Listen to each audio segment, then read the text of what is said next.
Okay, ladies and gentlemen, good morning. How's everybody feeling this morning? Good? No, not really? Doing well? Okay, good. That's what I like to hear. Welcome to day 2 of the Blockchain Dubai Summit 2022, of course, organized by Vertex Events and the man behind the show, Pushkinagha. We need to give him a bigger round of applause again. Thank you, Pushkin, Vertex Events, the entire team for putting this together, the Blockchain Dubai Summit 2022. We had an eventful day yesterday. I see some familiar faces from yesterday, so thank you for coming to day 2. We started with an inauguration from His Excellency Adnan al-Noorani, the chairman of the board of the private office, Sheikh Saqr bin Muhammad al-Qasim, followed by a fireside chat between George and His Excellency, talking about the adaptation of Dubai post-COVID, exploring the opportunity, looking at the possibilities that Dubai has to offer in the blockchain space, and how Dubai has really become the melting pot for blockchain startups, even established corporations coming to set up in this part of the world. We had a couple of very interesting panel discussions as well. One of my favorite was the next generation NFTs and marketplaces, which was moderated by Dr. Jane and Thompson. And unfortunately, I had to leave halfway through. But I hope that you guys enjoyed day 1 of the Blockchain Dubai Summit 2022. Before we get started with the festivities and all the knowledge and experiences and all the solutions that we're going to be presenting, the discussions on stage right here today, I want to thank all of our incredible sponsors for their contributions. Akar Chair, Payfoot, Gather Network, Noor Art NFT, Quram 8, Fire, EcoX Dubai, and last but not least, of course, Majestic Coin USA. Speaking of which, I'd like to introduce on stage with me the founder of Majestic Coin, Solomon Mwaba, to present a very special award today. Mr. Solomon and Pushkin as well for presenting this award. Hopefully we'll have a couple of them throughout the day today. I just want you guys to sit back, relax, enjoy the rest of the day. As I said, it's going to be very eventful. It's going to be very rich with knowledge. And please use this opportunity to connect and network with one another. With that being said, I'd like to present our first speaker up on stage today. But before I do so, let's have a look at this video.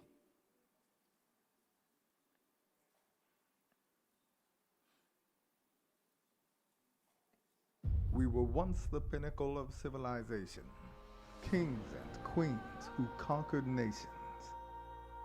We built edifices beyond scientific explanation. Our pride still stands through thousands of generations. From Egypt to Timbuktu, the world came to learn of our mathematical tools. We discovered the golden ratio, algebraic equations. Africa, yes, Africa has produced many scholarly sensations. Our history is preserved in walls, like the great Zimbabwe near Victoria Falls. Men stood tall like Mansa Musa, the richest man to ever walk this earth. Gold flowed behind him like the Nile River, still to be found in the sands of time. Castles were not only reserved for Europe. The great Axum Empire also thrived. Great warrior men followed the lead of a lady, the Queen of Sheba, forever renowned in history. Time would fail me to speak on the great Ghana Empire and its Silk Road, or the Congo Empire that traded diamonds and gold. Yes, we were a thriving society, built upon morals and love. And we welcomed the world with open arms, yet the embraced became the predator. and our sunshine was soon to dim. And what goes up must come down, and we fell hard. The glory had departed, and the darkest days made our greatest achievement fade in the shadows. Bloody wars and fears would follow. Africa deprived of her children. Pain became our food, tears our drink. Death was our hope and expectation. Stripped of our name, our heritage, our worship, rulers became the slaves of nations. Souls were sold for the price of beer, helpless pleas on iron ears. We were drowning. Tens of millions packed in ships, disease and sickness followed by the whips. Dispersed to foreign lands, slaves for foreign men, tongues we could not understand. Misery became our language. From the Caribbean to the Americas, our sons and daughters were dispersed. Bodies hung from trees.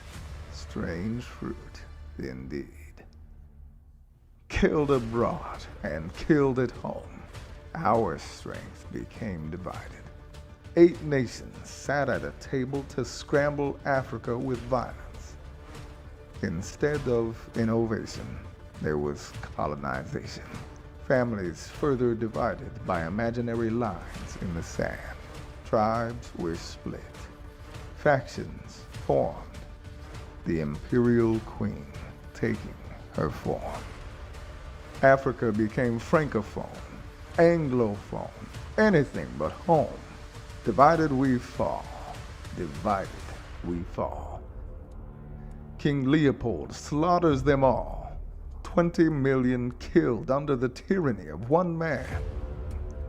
Millions maimed by foot and by hand. Our pride erased, our languages changed, our kingdoms tamed, our money printed by another. But no matter how long you shackle a man, he will soon break free.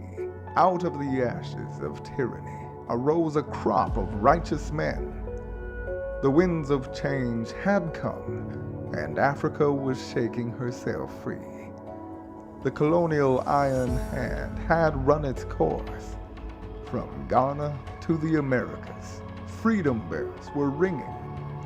The Pan-African spirit was born, and slowly we have learned to walk again. We are regaining our soul, our identity, our spirit. Now our future is in our hands. With technology, innovation, and unity, anything is possible. Africa is ripe for new ideas. Africa is ready for first world technology. Africa is ready for its own singular currency. One currency, one people, one solution. Majestic coin.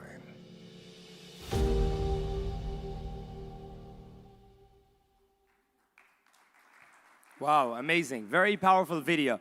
All right, Blockchain Dubai Summit 2022. Please join me in welcoming on stage the Assistant Director of Royal House Foundation, Carissa Cleveland.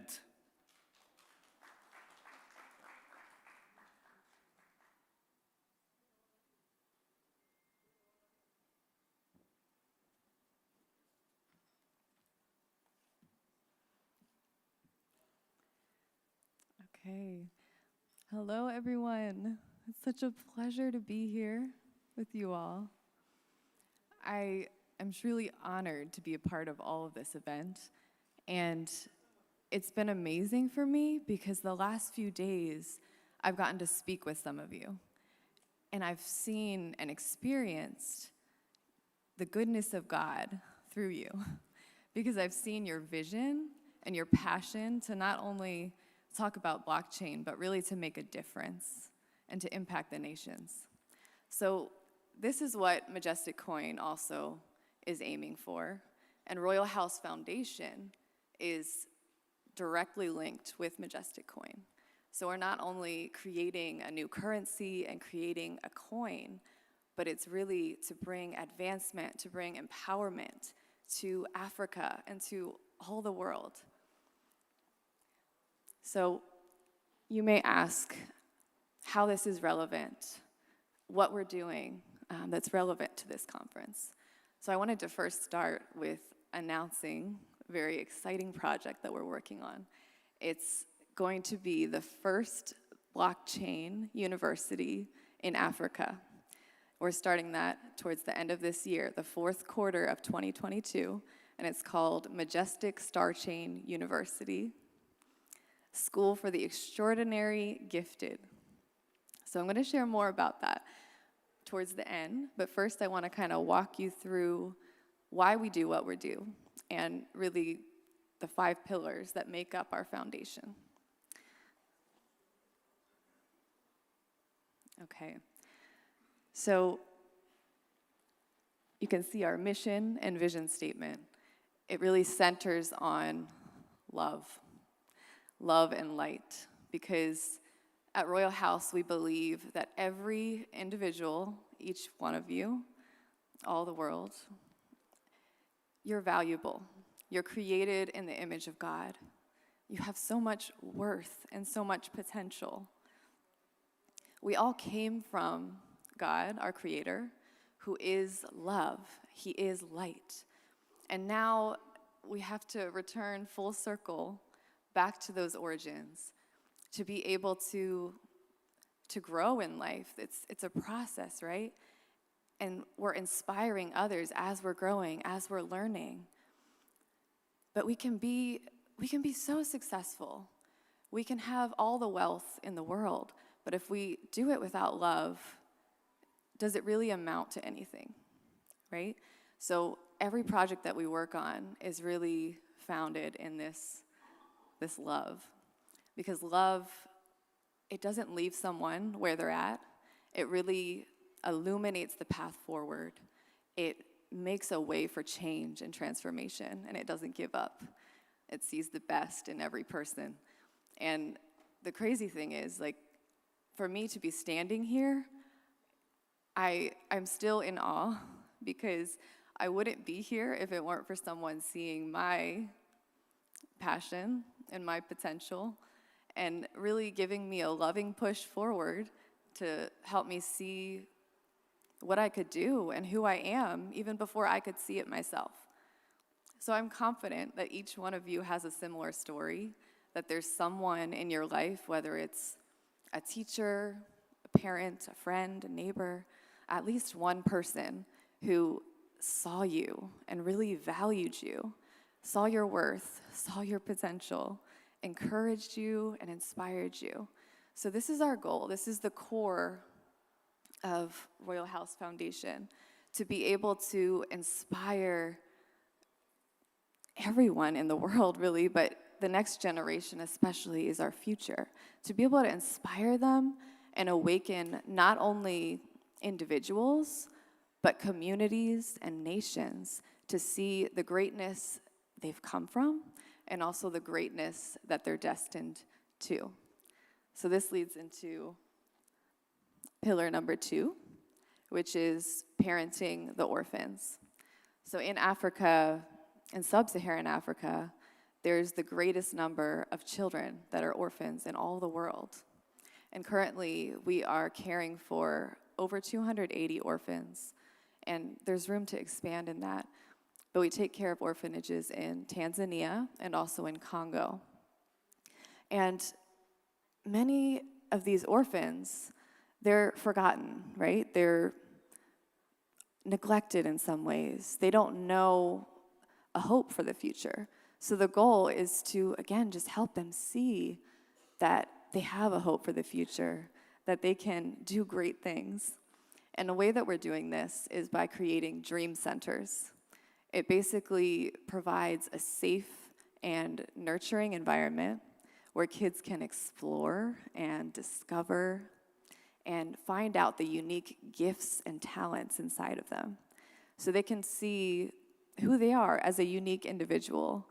And it's a safe place because there's room for mistakes, right? When we're learning, sometimes we mess up, and that's okay. But there's encouragement and inspiration, and even the tools and resources needed to be able to move forward and kind of give a jump start to these kids and these youth. The next pillar is being a breadbasket to the nations.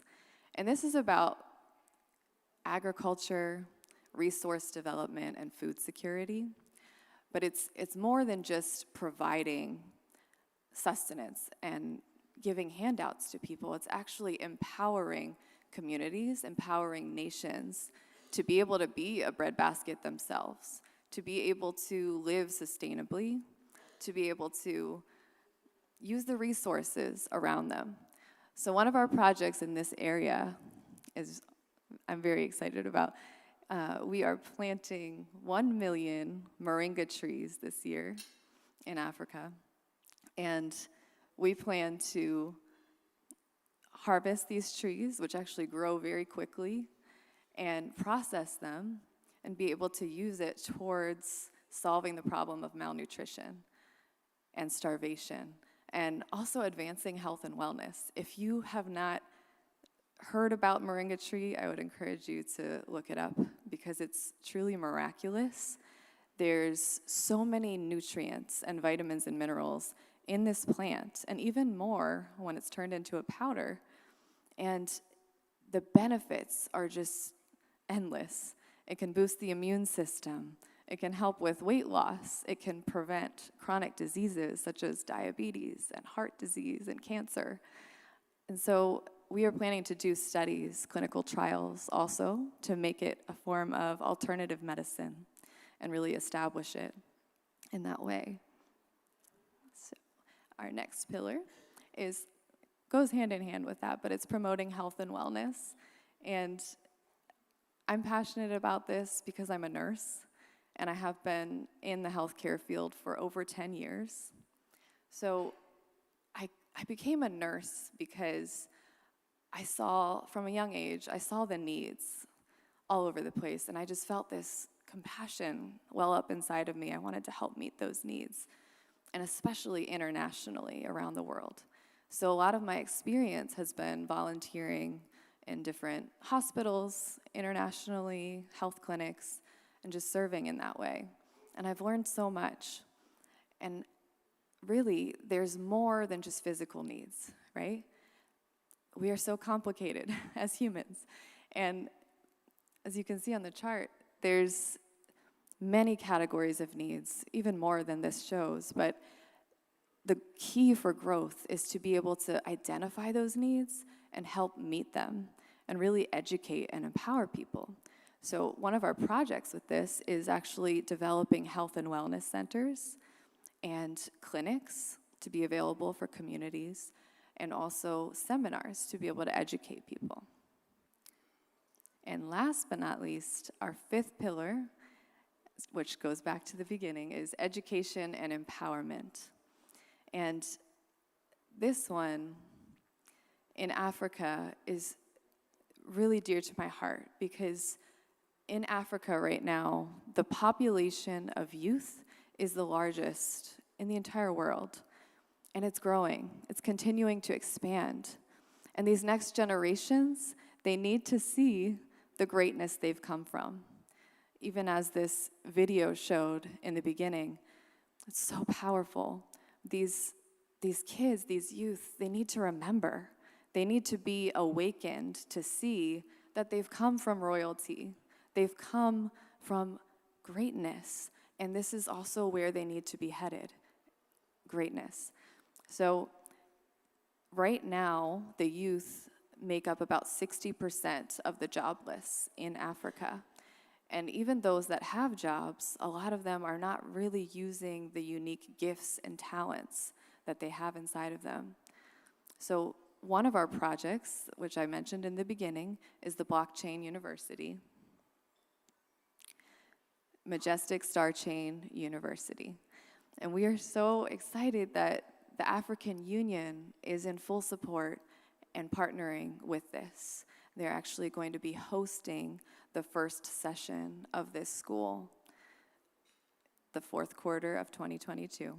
So it's an 8-week course, and basically what we're doing is we're selecting up to 50 of the brightest youth in Africa for this first session. We're gonna gather them in one place and be able to provide food and lodging and technology and resources that they need to really prevent any hindrances, any barriers from them participating. So everything will be provided for.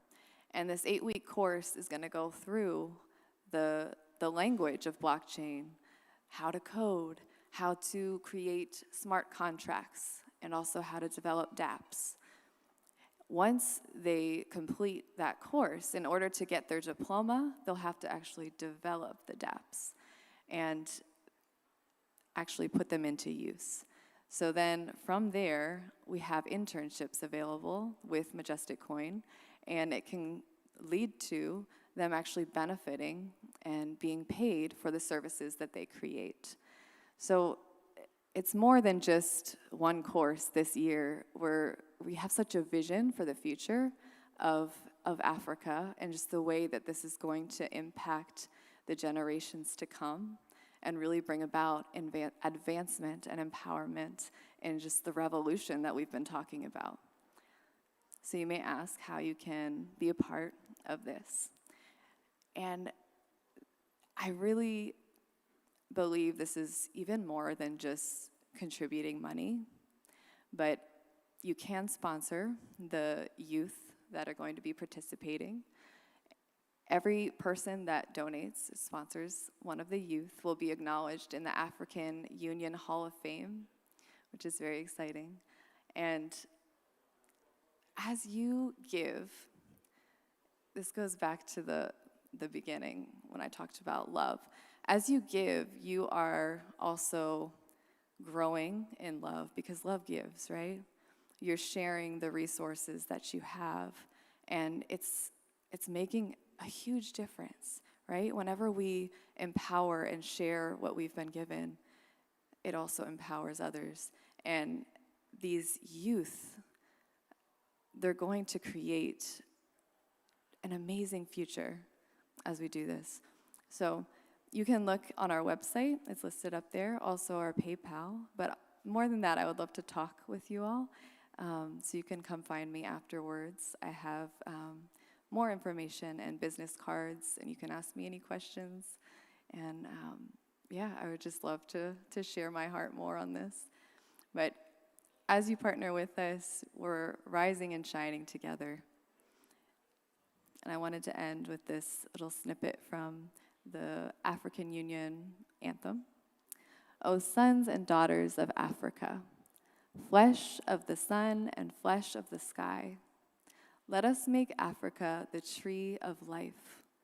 Let us all unite and toil together to give the best we have to Africa, the cradle of mankind and fount of culture, our pride and hope at break of dawn. Thank you so much.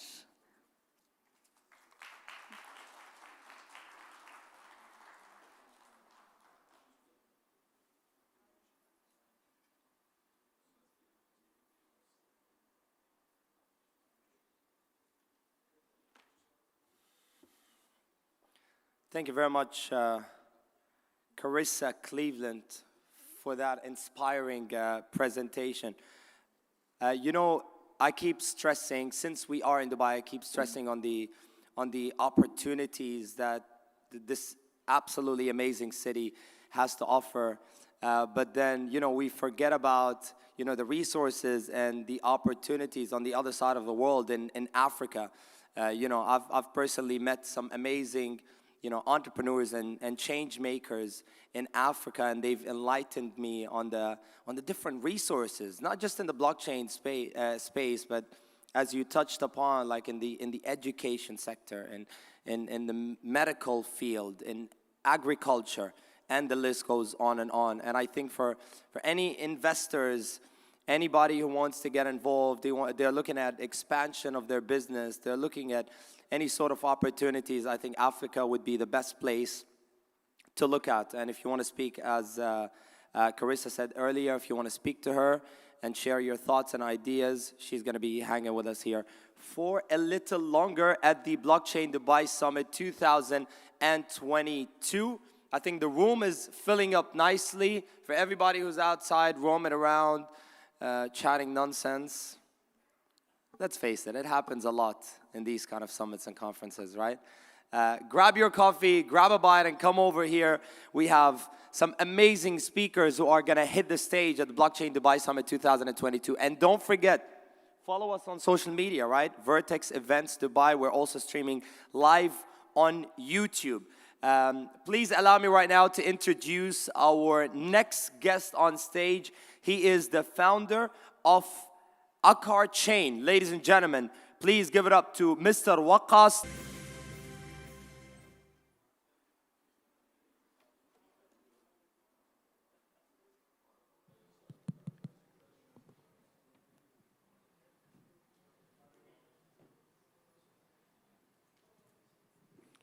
Hello, good morning, good afternoon.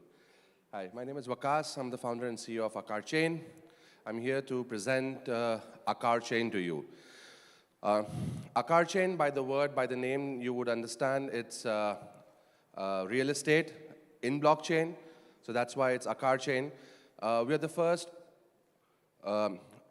decentralized marketplace for real estate NFTs with a metaverse.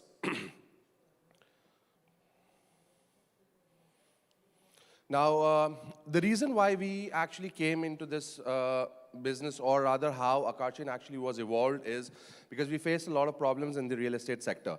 And to talk about the certain problem areas that we face in the real estate sector is, first of all, that that the transactions are longer, transactions take time, multiple people involved in transactions.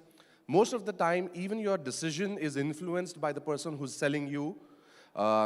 Cross-border payments, normal payments also take a lot of effort, plus security, legal. I mean, there are a lot of parameters that actually influence the decision-making, or actually you getting involved into a real estate. And the second problem that you actually face is the entry barrier. You don't buy a real estate property unless and until you have enough liquid cash with you, or you have a good credit line to actually mortgage a property. That's why you don't invest into real estate at a stage where you are actually starting to earn money. And at the same time, the deals that are offered to you are not the same deals that are offered to institutional investors. Institutional investors are actually the ones who actually take the deals and they make money out of the real estate. When you're buying, you're actually buying secondary real estate. Even if you're buying off-plan, even if you're buying properties that are under development, mind you, these are properties that you're buying which are a secondary trade because investors have actually invested into that property, and then it's coming up to you. These are not coming to you directly from developers where the real profit margin is being taken up by the institutional investors. So we came up with a solution where we actually digitize the real estate. Now, if you talk about digitizing real estate, in real estate, there is not much digitization that actually happens. The only digitization that happens in real estate is the listing of the properties that you see on the platform. Everything else is offline. Everything else is happening in the real world, face-to-face, and with intermediaries. And actually, the infrastructure is also very centralized because it's a very highly regulated industry. Plus, at the same time, every jurisdiction has different regulations. So there is no decentralization in the real estate sector at all. And at the same time, what we are actually improvising and actually bringing into the platform are 4 major aspects. One is fractionalization, where people can actually buy into real estate in smaller parts, or you can say as shares, just like you would buy stocks in the stock market. And at the same time, we're building an NFT marketplace. So the NFT marketplace is where when we digitize the real estate asset, We mint an NFT of it and then fractionalize the NFT. There's a P2E game, and also attached to it is a metaverse land, which we'll come to it later on. Now, you may ask, in terms of use cases, why would anyone want to actually list their property or actually have their property on a platform like this, where it's actually unconventional to the whole real estate industry? Now, the most important factor is because it's an easy access to liquidity, no lock-in barriers, you are open to secondary market, you're investing in the amounts that you are comfortable with, and your access, your entry and exit barriers are pretty low, you're not investing high volumes, and you are able to actually have a diversified portfolio as well. So in a long term, there are many parameters and aspects that actually allow you as an advantage to actually have a decentralized infrastructure in the real estate industry. Now, how the property deal or the structure flows is the property is actually vetted and institutionalized, where the metadata of the property is actually stored on an IPFS, which is an interplanetary file storage system, which has a public, people have access to that particular metadata of the property. And subsequently, the buyer is investing into a particular share where he gets a digital token, which is an NFT representation. So that's a proof of ownership of that particular asset, and you're able to actually get the capital appreciation on that particular property and the dividends of that property that are actually given out. So in proportion to your investment, you're actually getting the returns of the property as well. This is our tokenization platform where we have the property listing. We also have property purchase, where you can actually buy the property with digital assets, crypto assets, stable coins, and we are actually on the Polygon chain. This is our metaverse land. This is the first map that we have. We call it as Jazeera 1. This whole land parcel consists of 26,118 land parcels. Now, the interesting fact over here of the metaverse is that mostly if you see that metaverse's lands are actually selling lands with a certain utility on the land. What we are doing is we are mapping real-world assets to the metaverse land. So if you are buying, or if an investor is buying a real-world property, or just a share in a real-world property, equivalent to that particular asset, or the share or the proportion of the investment that you're doing, you're able to claim a metaverse land. And this land, in terms of utility, has multiple aspects. So for example, if you buy a property which gives you an ROI of 5% annually, or let's say 6% annually, what you could do is you could stake that particular token and earn another 6% on that. That gives you a resultant 12%, which doubles your income in terms of ROI. The virtual land itself can be populated by assets, which are actually sold on the NFT marketplace. And these assets will actually then, this land will actually then give you an opportunity to monetize. And these NFTs actually can be sold on the secondary market on OpenSea as well, which we have, which is the NFT marketplace, which is already active and live.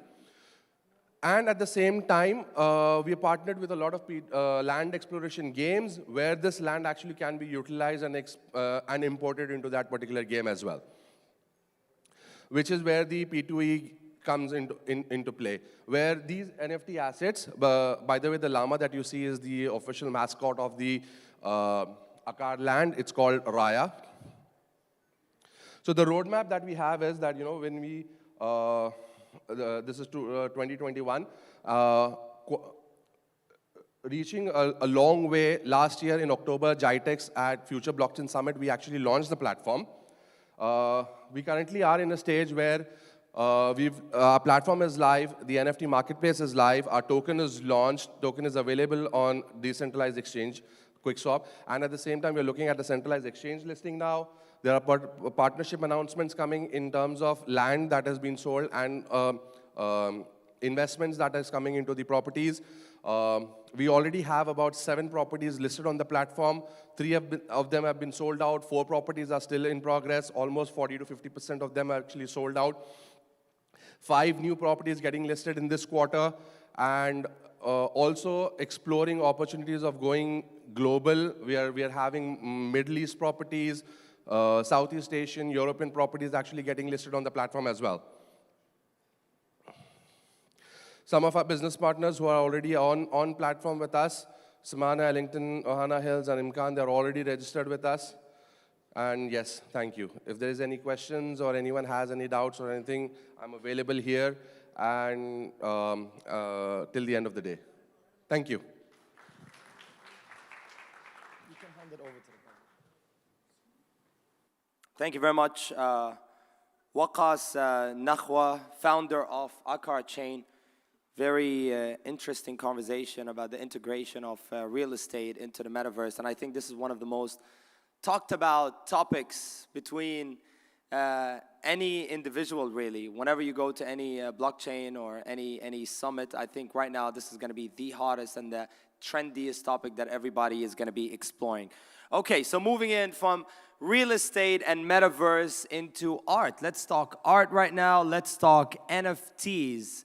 I don't know if you guys here yesterday to witness Art Noor himself live on stage, but here is another opportunity for you. And to introduce Art Noor, I'd like to bring on stage the CEO of Blcokchain MENA, Pekka Kelka. Thank you, everybody, for joining this great event, and thank you, Pushkin, for allowing us to be presenting this great opportunity of introducing the first in the world NFT marketplace that is focusing 100% on fine art. Yes, it's not just the UAE, not just Middle East, but first in the world. And we start with the video, which will be introduced by the artist himself, Art Noor.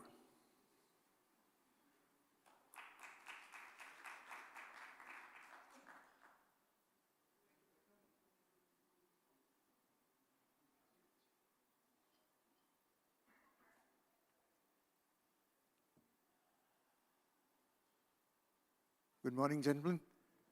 I am so honored, happy, and grateful to be here with you again today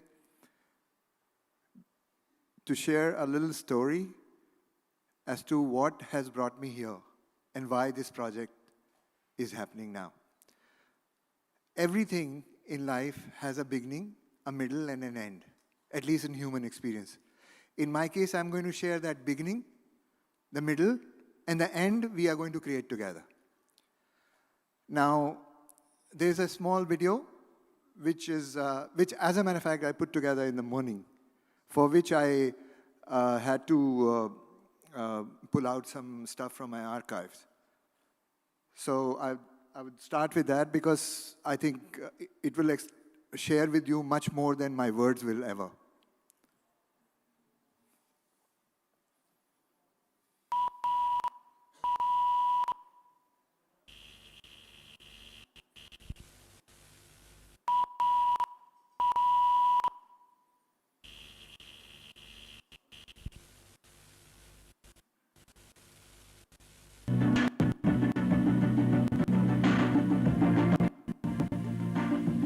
Bachelors are given computer-savvy Aslam Shams, 34, is the president of his own advertising agency.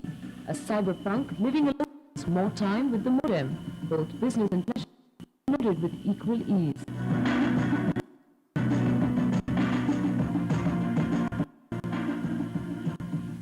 Yes, I party a lot less in real life. I party a lot more in the virtual life. And that keeps me away from lifestyle like late nights. Late nights happen. Drinking and all that stuff. I mean, I think that's a fundamental change that happened because the internet. I socialize a lot less than what I used to. This cyber life, any other life would be a life. The idea of internet is very human. But now cinema reservation is just a mouse click away. No more lining up at Delhi's PVR Multiplex Theatre now. Anyone around the globe can now log on to pvrmovies.com, select from, say, Air Force One, Conspiracy Theory, or Vinashak. Choose a showtime and reserve the best seat. I think one of the greatest things about the site, pvr-movies.com, is that it is a living example of how internet can be used for commercial purposes. Every Ramadan you are doing some or the other event which is always very different, with some theme, with some message hidden in that. So this time, what are your plans about? I have intention and I have the desire. Plans are of Allah. Whatever manifests, but I am working on few options. I'm in the process of finalizing a very big venue, which is going to give us a lot of support.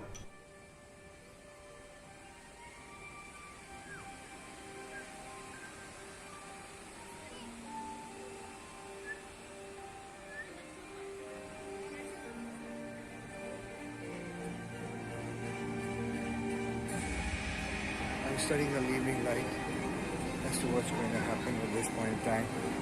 This is around a while now, and it's pretty interesting.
Particular subject of 99 names of Allah since 2004.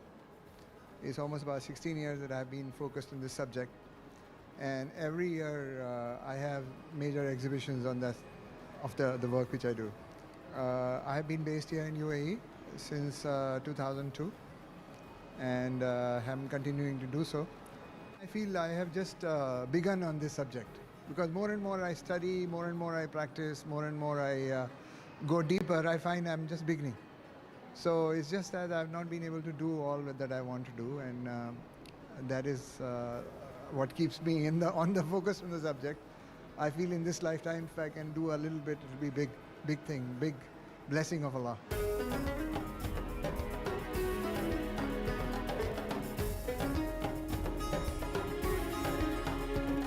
Ikuri Dubai first.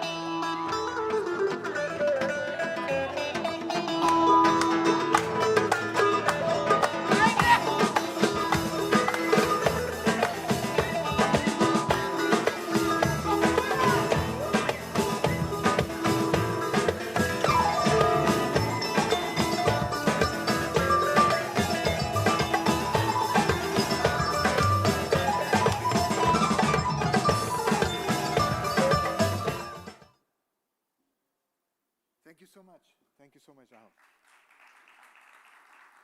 So here was little beginning which I showed in the middle. Middle was when the COVID happened. At that point in time, it really kind of got me to seriously think about the why of life. I mean, not that I didn't think of it before, but I think it became more intense.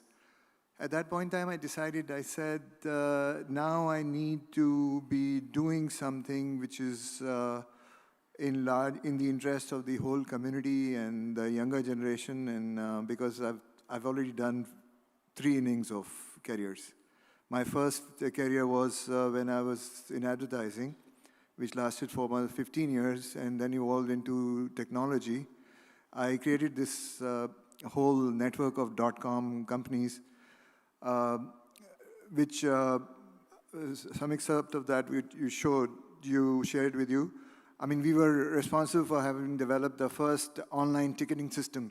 It seems like very primitive now, but those days it was a big time challenge for PVR cinemas. And that was the basis on which even the ticketing system stands right now. And after that, I think at the peak of my career, I gave it all up in a scuba diving trip to Oman for about a few months. And I decided to devote myself to becoming a full-time painter because that is what I used to really love when I was a child. And ever since I have been painting for almost about 15, 17 years, and all this work that you see, and I'm wearing this jacket for you to see the continuity, it's got a paint all over, because that's my normal painting jacket with so many pockets. So now why the NFT? I mean, am I not happy being a painter? Why do I want to sort of get into this NFT space, etc.? The simple answer to that is NFTs are here to stay, and it is the new revolution which is going to surpass many other revolutions before. Because it integrates finance, it integrates creativity, it integrates communication. So it's a very, very powerful paradigm. I can see it. I've lived through that .com right from 94 onwards to 2002, 3 when it became .com, and then came the another social media, and then the mobiles came in and all that stuff. I've witnessed that firsthand by being involved in that. But I know one thing for sure. When Pekka sent me the message in 2018, which he didn't share with you some of these slides, I would, I think, ask him to, where he sent a WhatsApp message, Noor, have you wrapped your hand around this NFT thing? I said, yeah, I know a bit, but I'm too busy doing this Burj Khalifa show. That time I was invited to do, I mean, it was not invited in the sense I won a competition, which was an international competition to design a show for the month of Ramadan, which was to be showcased on Burj Khalifa. You know, it was a huge canvas. So I was busy building up that project. For the next year, I had done that, and I didn't want to sort of delve into it. By the time I finally got down to doing it, COVID was already here, but then finally, I think it has taken us almost about 10 months or maybe 12 months to finally build the platform that we have built now. Because I didn't want to get into it as an NFT artist. I wanted to go and do a project which benefits the community, the younger generation, and so many people who are going to be the stakeholders in that, be it investors, be it the related public around it. So that was the premise. And I would want Pekka to come in and sort of complete his presentation of slides, which he was going to do.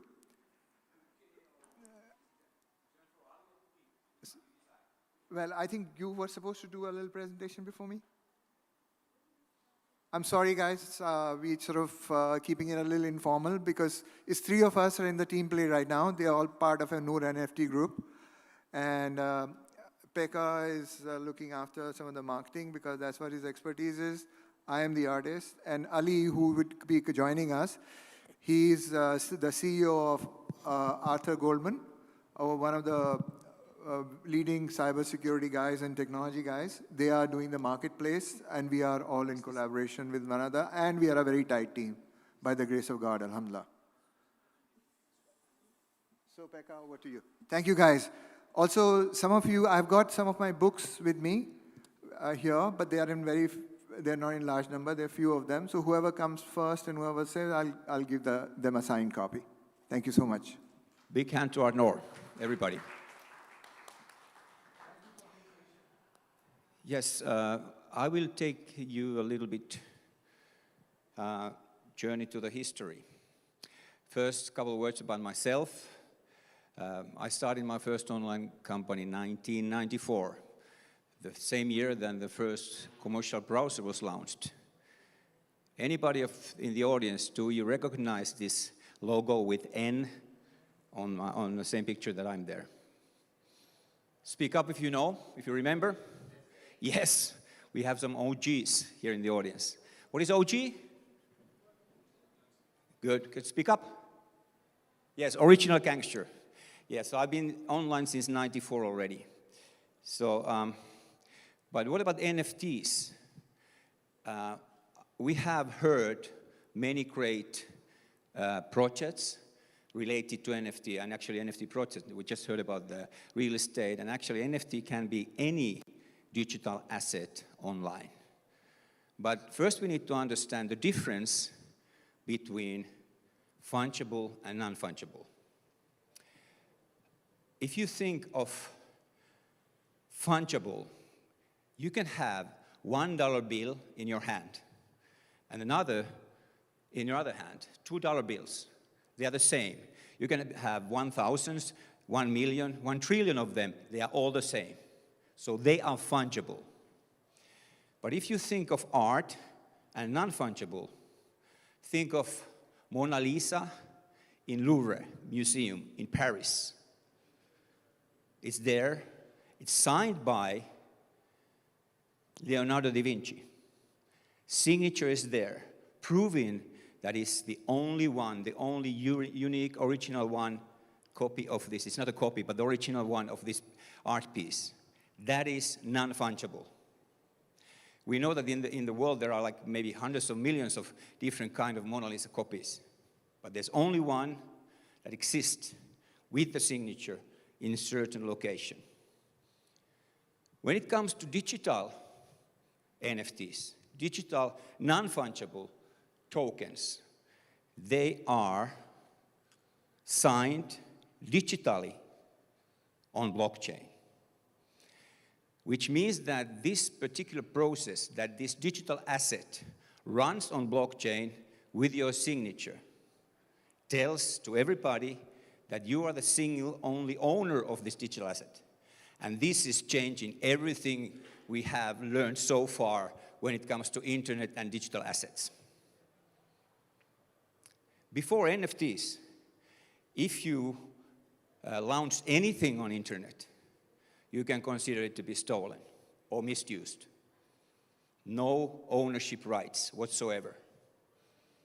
But when you have minted, which means producing the digital asset on blockchain, the digital signature will give you the full ownership rights to this asset. And that is an amazing thing. Anything that runs on internet can be now be shown the clear ownership. Amazing. That's why, for example, artists like Arnur, and we have a couple of other great artists here, Vesa and everybody else, they are so enthusiastic about this, but we should all be very enthusiastic about this opportunity. We can own these assets, NFTs. In the audience, how many of you have an NFT or NFTs? Maybe 10%? How many of you guys have minted an NFT, produced an NFT? A bit less hands, but it's okay. It's an easy process. If you think now that it's a big buzzword now, NFT, but celebrities are owning them, movie stars are owning them, sports guys are owning them. It's a really easy process to own it.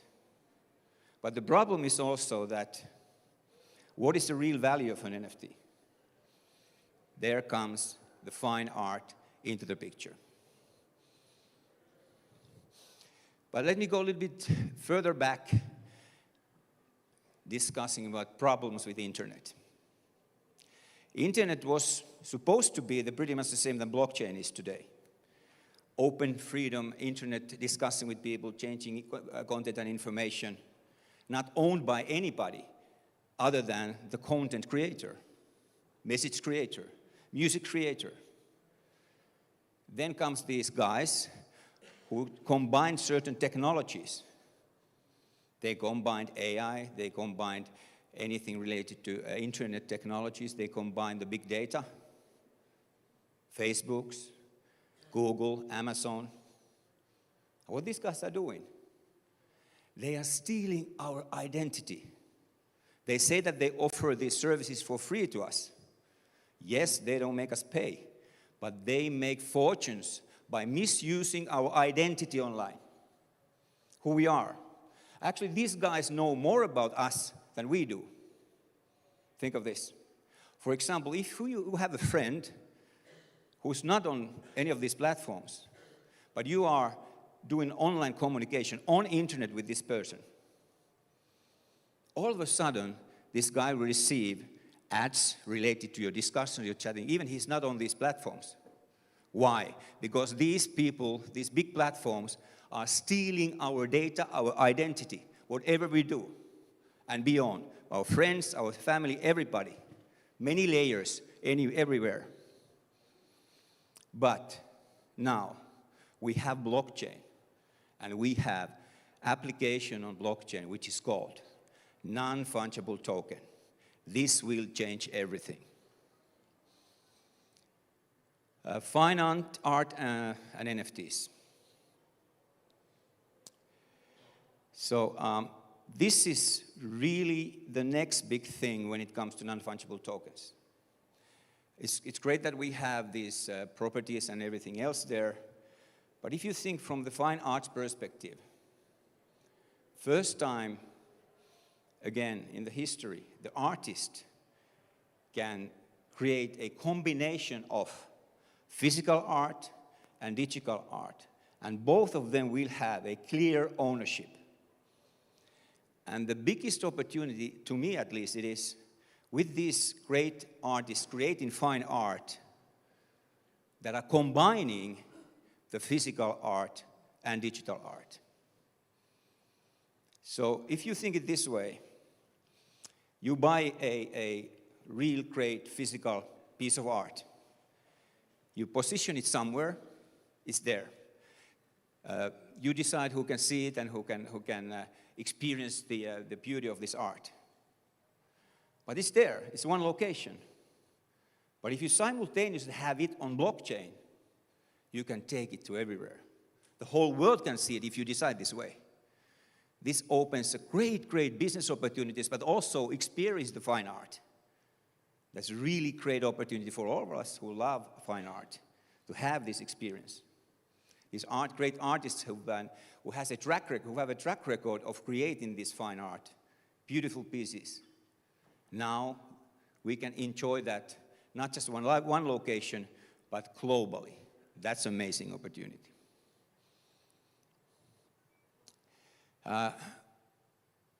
Noor mentioned already that I congratulated him in 2018 on the great light show on Burj Khalifa. How many of you guys were here in 2018 seeing this art show in Burj Khalifa, light show? Not too many people. It was amazing. I believe that we can even see some videos about this, hopefully, soon. But I congratulated him on WhatsApp and said that, asked about this, does he know about this NFT, non-fungible token? And this is a screenshot of the chat here. Of course, as Noor explained, that it took a little while, based on his, he was busy on these shows, what he was creating, and then what happened was the COVID for all of us, and it's changed everything. Maybe that was a kind of a lucky stroke also, because that also is combining now what we experience here, great physical and digital art, and the ownership, clear ownership for the digital art as an NFT. This process of expanding the NFT philosophy to fine art, that actually kicked off during the current COVID months. So, as I mentioned already a couple of times, yesterday once, we were supposed to have this presentation yesterday, and today again. Art Noor NFT marketplace is going to be unique. First in the world, focusing 100% on fine art. So it's for collectors, it's for investors, it's for anybody who wants to join and enjoy the fine art. Of course, this needs to be, in a first launch, it will be certain procedures will be centralized because there will be curators. But curators will be people with a proven track record on either collectors or artists themselves. But the great plan what Art Noor has, which I believe everybody, all of us were supporting, that this platform will be open for all kinds of artists that are creating fine art. That will be the big, big opportunity. And this is the reason why this is unique. The launch will be crazy good. And this is also one platform, the first platform that is running on Cardano blockchain, which is, again, first in the world. So by saying this, I hope that if you have time, talk to Arnoor, talk to Ali, talk to us, ask questions. Schedules will be ready to be there. We can inform the schedules on launching the platform, and please join also the platform by checking the websites and checking the marketplace itself. So that's all about me, and thanks again one more time. Ali has a word also, sorry. Do you want to take this or the other mic?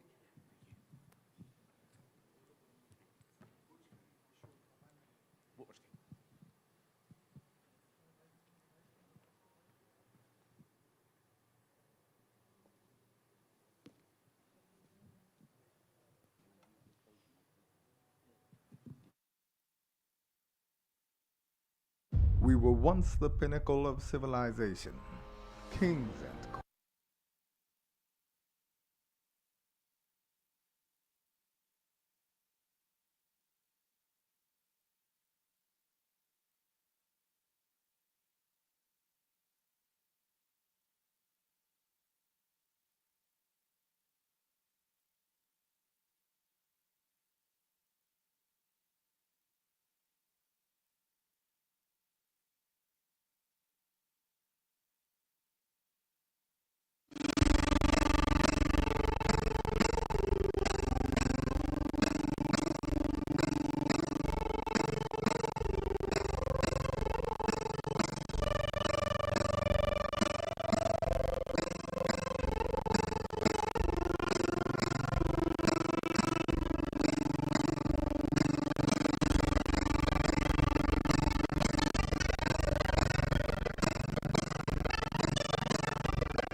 Hi, good afternoon. I'm Ali Zeb, CEO of Arthur J. Goldman Consultants. I run a small consultancy in UK where my background is about 25 years in information and cybersecurity. And over the last kind of 5 to 7 years, I've been involved in blockchain and blockchain development. What I wanted to do, I mean, although we've got the and a newer NFT platform, over the last 2 days, I've been asked a lot of questions about what is blockchain. I mean, a lot of people have said to me, look, I went to sleep yesterday and I woke up this morning and everyone's talking about NFTs and blockchain. What have I missed? So I just want to take a few seconds to just kind of explain where we are today and what exactly is this blockchain phenomena or the evolution that we're going through. In our kind of, not in our lifetime, but over the centuries, we've seen multiple kind of revolutions that have taken place. It started first with the print revolution, and that was when the knowledge became available to everyone, so everyone can have paper and print. After that came the transport revolution, which was a form of connectivity, so you can actually then move around from cities to countries. And then you've got a steam engine and an aeroplane, and every revolution there is an evolution, or every evolution there is a kind of revolution. Then came the internet revolution, which gave us connectivity, as we know, Facebook and social media, and how we all are now connected, so I can speak to my parents in London and my sister in New York at the same time. What we're going through at the moment, what was lacking in the connectivity of internet revolution is trust revolution, and that's where blockchain comes into it. What blockchain does, it gives us kind of ownership, trust, and the parties that we're dealing with.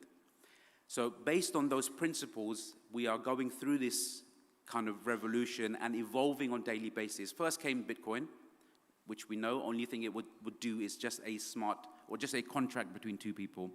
A lot of the terminologies that we use in this day, like blockchains and NFTs and smart contracts, I know there are majority of people in here do know, but there are a handful who will always come and ask that, what does smart contract mean and what are these terminologies we're using? So what I tend to do, I put together a kind of mentoring program for schools and colleges where I go and present and talk about this in a very kind of simple terms in regards to, I'll give you a small example. So when you are discussing with someone and you want to have a record of something, you write it in a diary. And then you go and store that diary into a safe. Now that diary is a ledger. So anytime you hear someone on stage or in blockchain environment talk about, oh, we've got ledger technology, it's basically a record of what they're writing and in chronicle order. And when they say, oh, it's stored in IPFS and all of these servers, ignore the jargon. It's actually just a book that you've stored in a safe, which you can go back to in 20 years from now and retrieve that information. So that's your kind of ledger and your blockchain. When we talk about NFTs, in essence, an NFT in itself is just a proof of ownership. So ownership to say, I own this asset. Now that asset can be pictures that we see today, or it could be videos, it could be property rights, as someone mentioned, it could be a coin. And we are still so early in this stage that it will just continue to evolve. Now, one of the first projects that I launched on kind of blockchain was back in 2017, using smart contracts and it was a small project I did for an insurance company I was consulting for at that time, airlines. How does smart contract work? I mean, why do I need smart contract? And what that project was is every time you take an insurance out, so there was a possibility for you to take an insurance out if your flight was delayed. Now, rather than ringing an insurance company to say, actually, do you know what, my flight was delayed 5 minutes, you need to pay me, I built that into a smart contract. So basically meaning it was in a computerized manner where your payment went into that smart contract. And if the flight was delayed, which you can easily grab that information from, if you go to flight information, you will have information on all the flights. Every time a flight was delayed taking off or landing, the smart contract will make you a payment, insurance payment. So there is no need to call anyone. There is no need to pick up a phone to say, look, yes, can I claim my insurance? So all a smart contract is a computerized portal or a box where you put your money in to say, if this condition is not met, I will get paid out. For all the engineers in here, it's a simple if and or condition. And that's what a smart contract is. So kind of moving on to what brought us here today with Artnoor and Pekka, one of the biggest challenges that I saw with OpenSea and some of these other NFT platforms and markets moving forward is there is no control over what you can view and what you can put on there. And I'll give you my personal example. So I am a huge investor in NFTs. You've probably all heard about the Bored Apes and some of these blue chip companies who are now exploding. What most people tend to do, they will follow your wallets to see what are you buying. They follow your accounts. And very often now and then, just to promote their project, they will throw in a free NFT or what we call an airdrop. They will drop an image. Over the last kind of 3 months, I've seen a lot of images which are pornography-based are landing in my wallet. Now, the problem with that is there's nothing I can do with it. Only thing I can do is create maybe another wallet and transfer it out. I've got followers, I've got family members who also keep an eye on what I'm buying and selling. And this is a problem not really addressed when it comes to blockchain, because with blockchain, yes, the advantage is everything is open and you can see everything. That's also a disadvantage. Now, if I walk into a Costa to buy a coffee and pay with Bitcoin or Ethereum, the moment I scan that code, they actually have now full access. So although we were talking about earlier about Google and Facebook having our information, they have full information of every coin I've ever bought, every NFT I've ever bought, every transaction I've ever made. That is the flip side to where we are at the moment. And there are protocols that are coming in place. And that was the sole reason why I thought that the OpenSea and some of the other marketplaces, there isn't any kind of control, and we need centralization. I know that the whole premise of kind of blockchain is decentralized, but at the same time, we're talking to regulators to provide some sort of centralization in it. So the platform, Noor NFT, is a selection of artists from around the world. is specifically focused on spiritual art.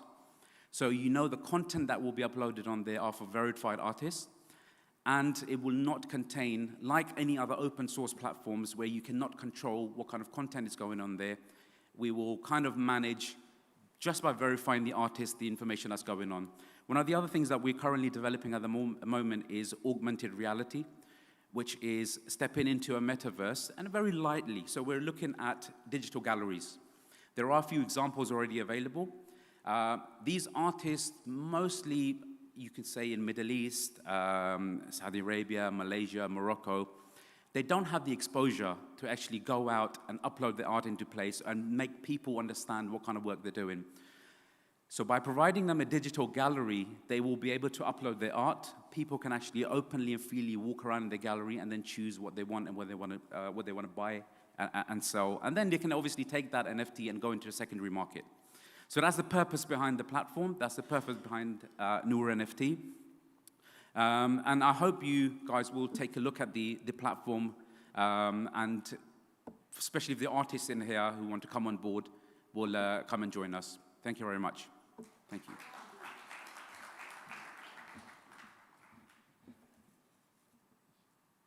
Thank you very much for that very insightful conversation about NFT. You've touched upon and shedded the light on very important topics. You know, regulations on the blockchain space is extremely essential. We spoke about this yesterday on a session which was, I believe, moderated by Maru Patel, who's going to join us on stage a little bit later on.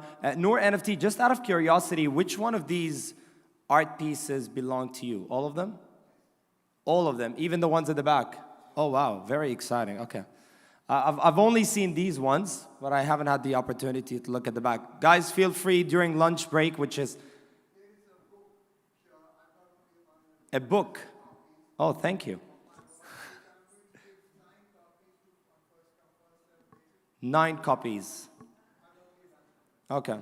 Can I regulate that? Maybe I can sell them. NFTs, there you go. So please reach out to Noor NFT if you want to get your hands on a piece of that copy. And thank you so much for your time.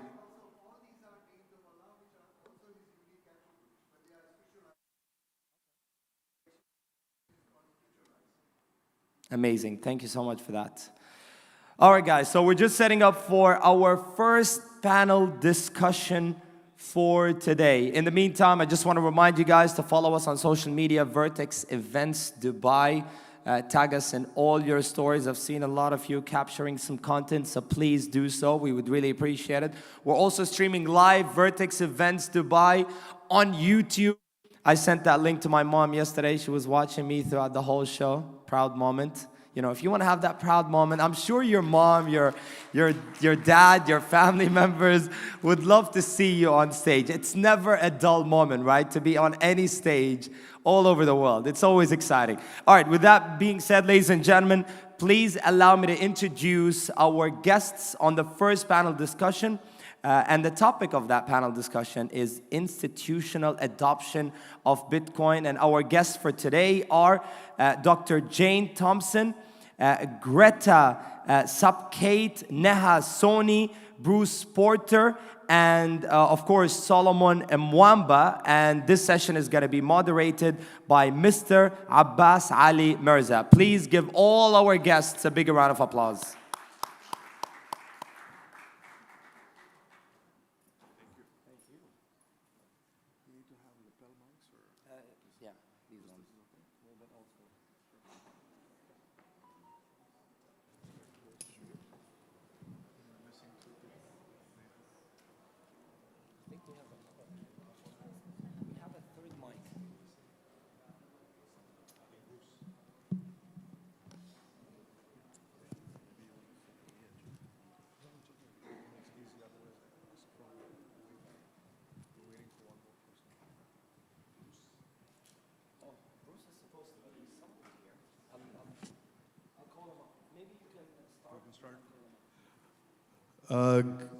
I don't know what to say. Is it good morning still, or it's good afternoon? Maybe to be safe, have a good day, everyone. I'm sure you're having a great day.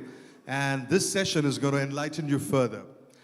We've got a great panel of speakers that we have assembled here, which I'm moderating this panel session. There's a lot of things that we are hearing about cryptocurrencies, and all of us are reading it in the newspapers. We know that Bitcoin is the world's first and the most popular crypto, reached its all-time high to $68,000, but it fluctuates a lot, so people think that to be on the safe side, you have to be a long-term investor, maybe. Well, of course, they'll enlighten you how to do it, and maybe to hold on to the coin because of the volatility in the short term. I'd like to share with you some breaking news about crypto.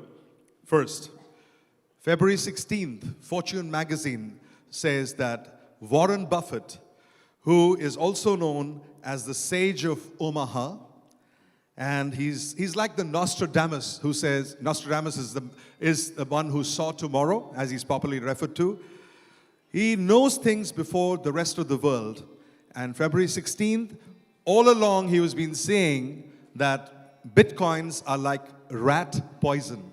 However, Warren Buffett just invested $1 billion in crypto-friendly digital bank called the Nubank.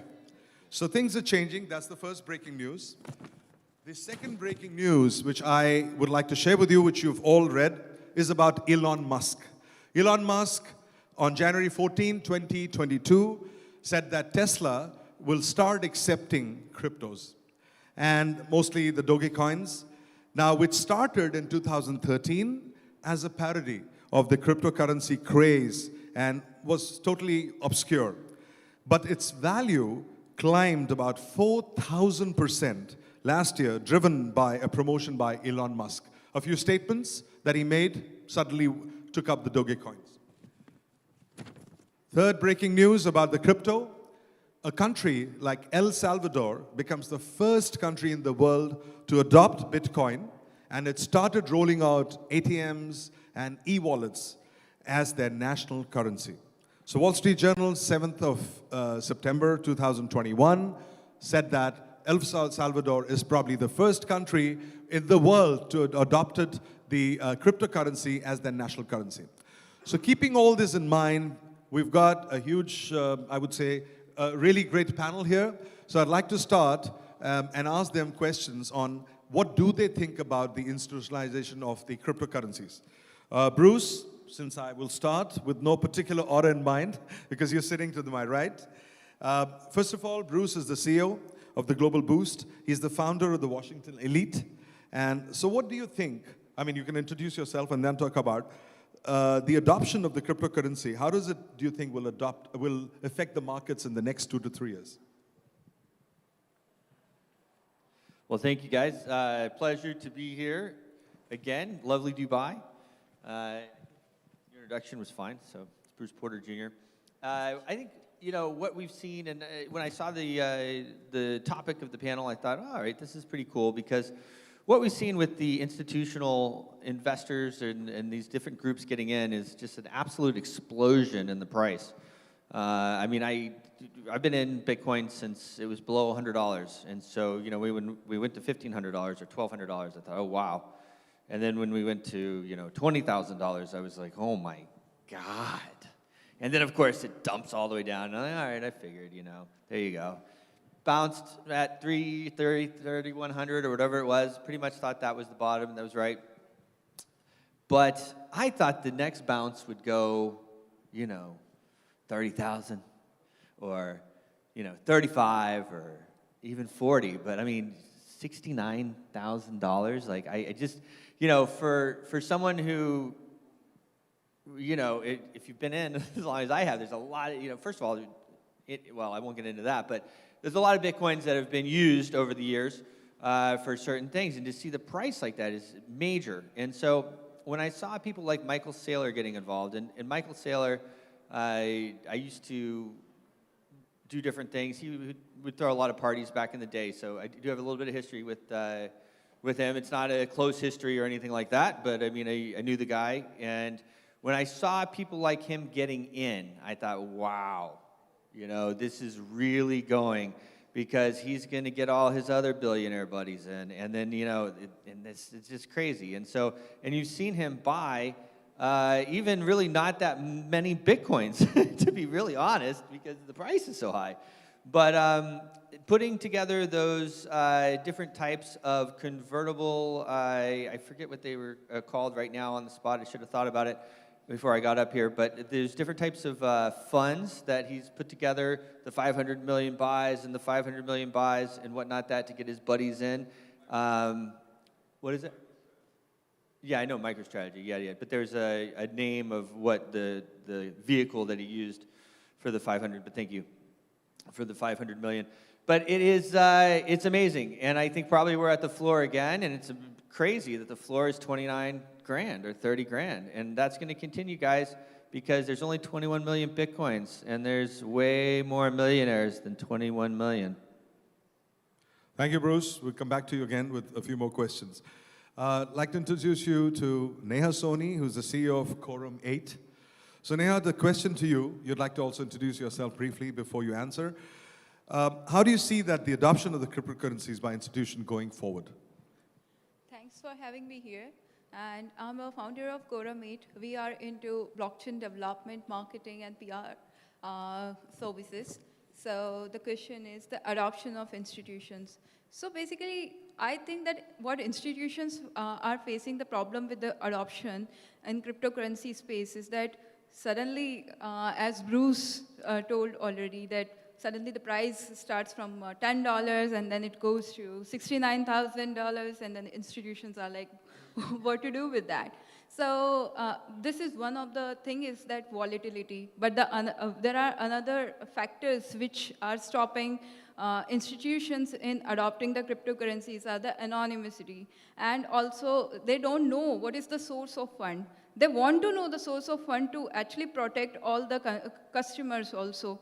And I think this is the major drawback with the cryptocurrencies. But it can be solvable by certain CBDCs which are now getting adopted by several institutions, because it involves not only the decentralized way of doing things like how the Bitcoin is, but it has certain combination with the private blockchain where there is like certain solutions which are centralized, and then there are certain layers which have more control to that. So it's like a mix technology which can be implemented, and then that's how institutions can adopt the cryptocurrencies.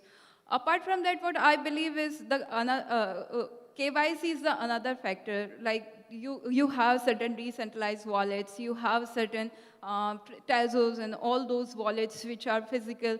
So this is how actually government is not able to tax it, because there's no KYC information even involved. So for example, if there is a CBDC or any kind of a strong KYC systems, if it get implemented into the cryptocurrency space, I think that would make more, institutions more comfortable to adopt the cryptocurrencies. Thank you, Neha. Thank you very much. We'll come back to you with more questions. To my left, in no particular order, because I started from the right and I go to the left, I have the one and only Mr. Solomon. Solomon, you've heard him from yesterday and also this morning. Solomon, I would like you to shed some light and enlighten us on the benefits that the banks will have from adopting the crypto. Wow, that's a loaded question. Good morning. Yeah, I think mass adoption with banks is the next frontier for crypto. One of the greatest issues that we have in cryptocurrency, as I mentioned yesterday, is that there are crypto millionaires and billionaires, but they have no way to cash out into real life money. So the utility of Ethereum is only good on Ethereum's network, where you can do NFTs or trade Ethereum or buy or swap to other tokens. The one coin that, well, there's three coins really that have found utility in the market is Bitcoin. And Bitcoin is now being accepted by banks. Banks are buying them institutionally, and they are becoming an off-ramp for many small investors and large investors, because Bitcoin has value because it's the first coin. But when you get into the other coins that actually are being swapped for fiat, they're only stable coins, USDT, USDC, and it has the value of 1-to-1. So I think moving forward, the banks need to be able to identify what has the public accepted as a form of payment in general across the whole blockchain system. And there's an easy way to do that. You have pretty much 4 or 5 coins that are used to transfer through many different type of networks. So I can say you can start there, and once you start there, you can also begin to add investment coins. So for example, one of the things that Majestic Coin is doing, we are partnering with banks to use our coin as an investment security token. So individuals can go to their banks, they can stake Majestic Coin within their banks, and they can treat it like crypto gold. Thank you, Solomon. I'm going to come back to you with more questions. I'd like to introduce you all to Greta, who is from the Gap Management Fund and the Valve Finance, right? Yes. Am I right? If you can introduce yourself. The question is, what benefits institutions can bring to the blockchain or the cryptocurrency world? Hello, everybody. My name is Greta Sapkaite. We are a financial institution based out of Gibraltar. We are a hedge fund. What we did in the blockchain space, using existing licenses and existing tools, we bridged DeFi with the CeFi. And as a colleague very correctly mentioned, we used existing stablecoins. So it is really doable, really advisable to do. And we hope to open the conversation that's been already going, but to open it from institutional side to encourage institutions to actually solve this problem. Because today we have a lot of crypto millionaires, billionaires, which technically have no safe and reliable road to extract their hard-earned wealth into the fiat, into the real money, and to spend them to buy houses, to buy cars, to support charities, and to invest into further projects. I am in Dubai here a little bit less than 1 month, and what I see within the local retail banking industry, if UAE would solve this question reliably using existing technologies, we have full space of people who can assist and aid, using existing technologies to track and trace source of funds of every single cryptocurrency that gets converted back into the fiat, back into the bank account of retail customer, this country could become the pillar in the blockchain community in the world. That's absolutely for sure. Thank you, Greta. We'll come back again to you for more questions. I'd like to introduce you all to Dr. Jane Thomas, and she's the chairperson of Kasai Holdings London. Maybe you'd like to say a little bit about that before you answer the question. Question is, do you believe that the institutional adoption will increase, and why? Thank you very much, ladies and gentlemen. Kasai Holdings is a listed security on the Aquis Stock Exchange in London. We listed in October, and the reason that we did that was that we believe there are many investors who simply are not going to want to have a wallet and to deal with exchanges and some of the complications that come with that. And they're looking for an investment vehicle that is regulated, safe, and easy to invest in. So that's, I think, why we've got the funds on this side of the panel. But in terms of institutional adoption in crypto, the first thing is, I said yesterday, the adoption of crypto has grown 800% in the last year. So it's growing everywhere. 30% of institutions already hold crypto, and $17 billion was held by institutions in crypto in 2021. And 7 out of 10 investors have said that they want to invest in digital assets. So the answer to it is yes, it's growing and it will continue to grow.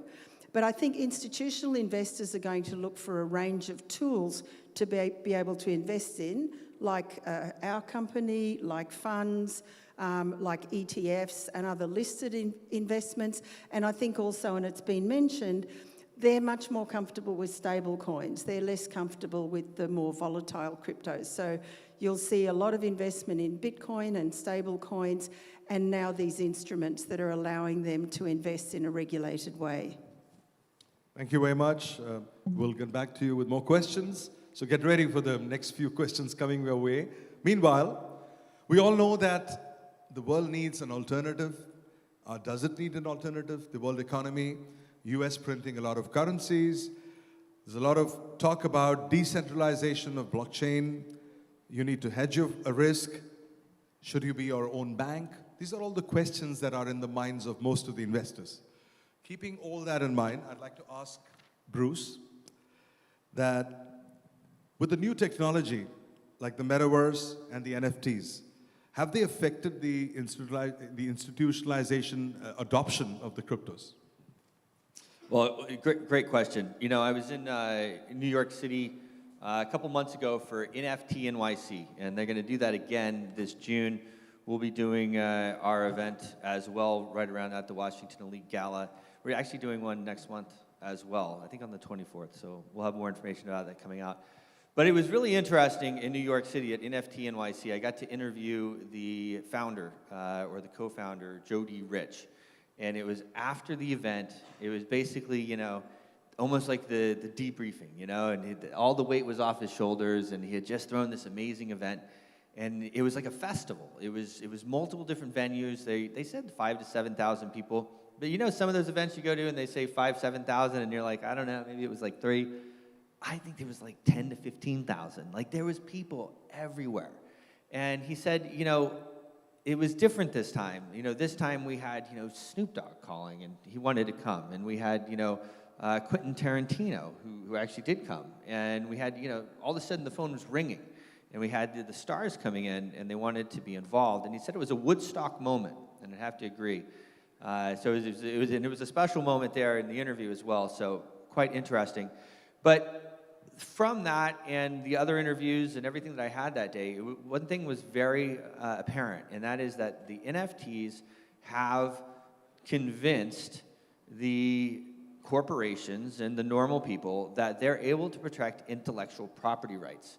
And this IP has been one of the ways that you know, whether we were able to protect it before or not with the blockchain, people didn't understand it. And now they think they understand it. And of course, you could argue that intellectual property is being abused all through the NFT world, and I would have to agree with you. But the mechanism is there and to protect it. And that's why you have people like Disney, corporations like Disney and Marvel, and you know, we're doing another event, Meta Entertainment World in Monaco in May. The co-founder of Netflix, Mitch Lowe, is the person that it got me involved in that. And so Netflix, you know, these are big names. Another one involved in that is Steven Saltzman, and you know, his father started the James Bond series. So big names are coming into this, and I think people understand the metaverse as well, and they think they understand the metaverse, whether they do or not. And the NFTs are how people are participating by buying and holding in the metaverse. And so that has spurred the institutional investment groups in a big way, big way, and that's going to continue. Thank you, Bruce. Neha, I'd like to ask you a little bit more about how the countries are trying to legalize crypto.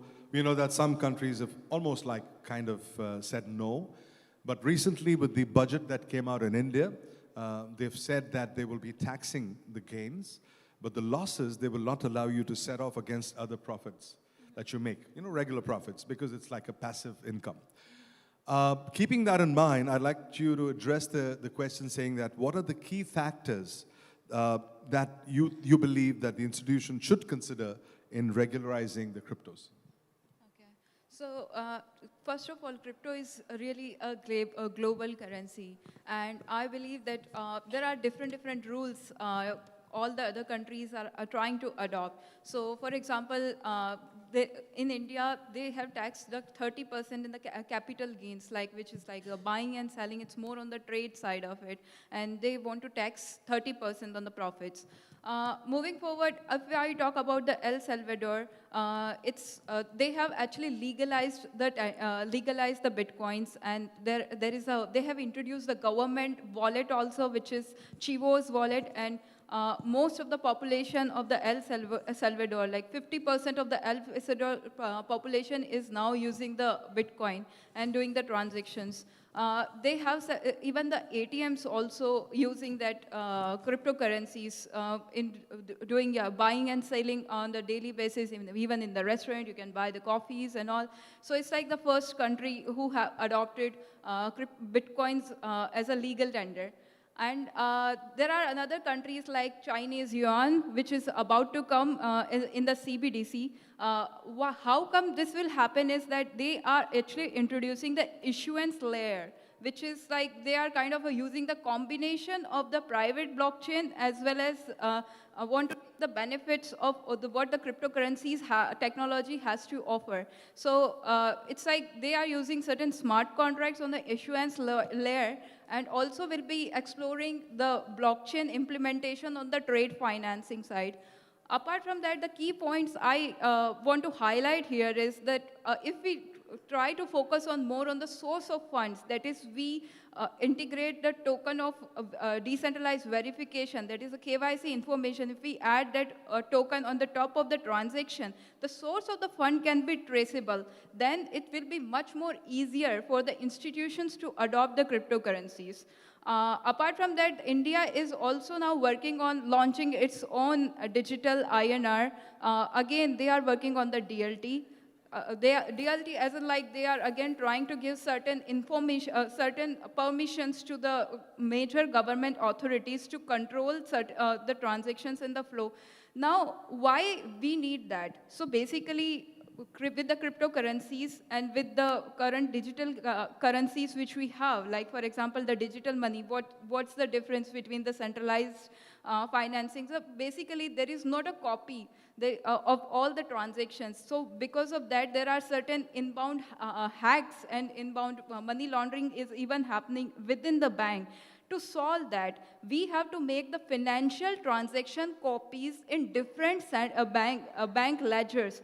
That will make actually the old transactions immutable, and there will be no frauds happening within the bank. To solve that, at that level, we can put the decentralized ledger, and again, but we need to have certain permission by certain financial authorities on the top of that. So we have to provide the CS certifications to the certain central banks, so that we can have a complete combination solution for the institutions to adopt the cryptocurrency in more seamless way. Thank you, Neha. Thank you very much. That's a very comprehensive response. Now, whenever I speak to Solomon or meet him, I'm reminded of Julius Caesar's very famous words, "I came, I saw, I conquered." Is it the same with your Majestic coin? And how do you plan to convert this crypto to the fiat currency? And how do you see the future outlook of Majestic coin in the institutions? That's a pretty long question, and I'm sure you've got a very nice answer to this. Crisp. Very crisp. Well, with Majestic Coin, the first thing that we're doing, we're partnering with Visa and MasterCard to make our coin utility for everyday usage. And so this, what I found, anytime you give validation to a digital currency or a cryptocurrency, there has to be mass adoption. People have to validate it, they have to believe in it. And once they believe in it, then institutions start to believe in it. Marketplaces start to believe in it, and they want to accept it because they see the value of it. For example, if someone comes with Bitcoin and says, "I have $1 billion worth of Bitcoin, I want to exchange it for your stablecoin," instantly, though our stablecoin is already backed by assets, it gains real-world value in the eyes of everyone because there was that exchange.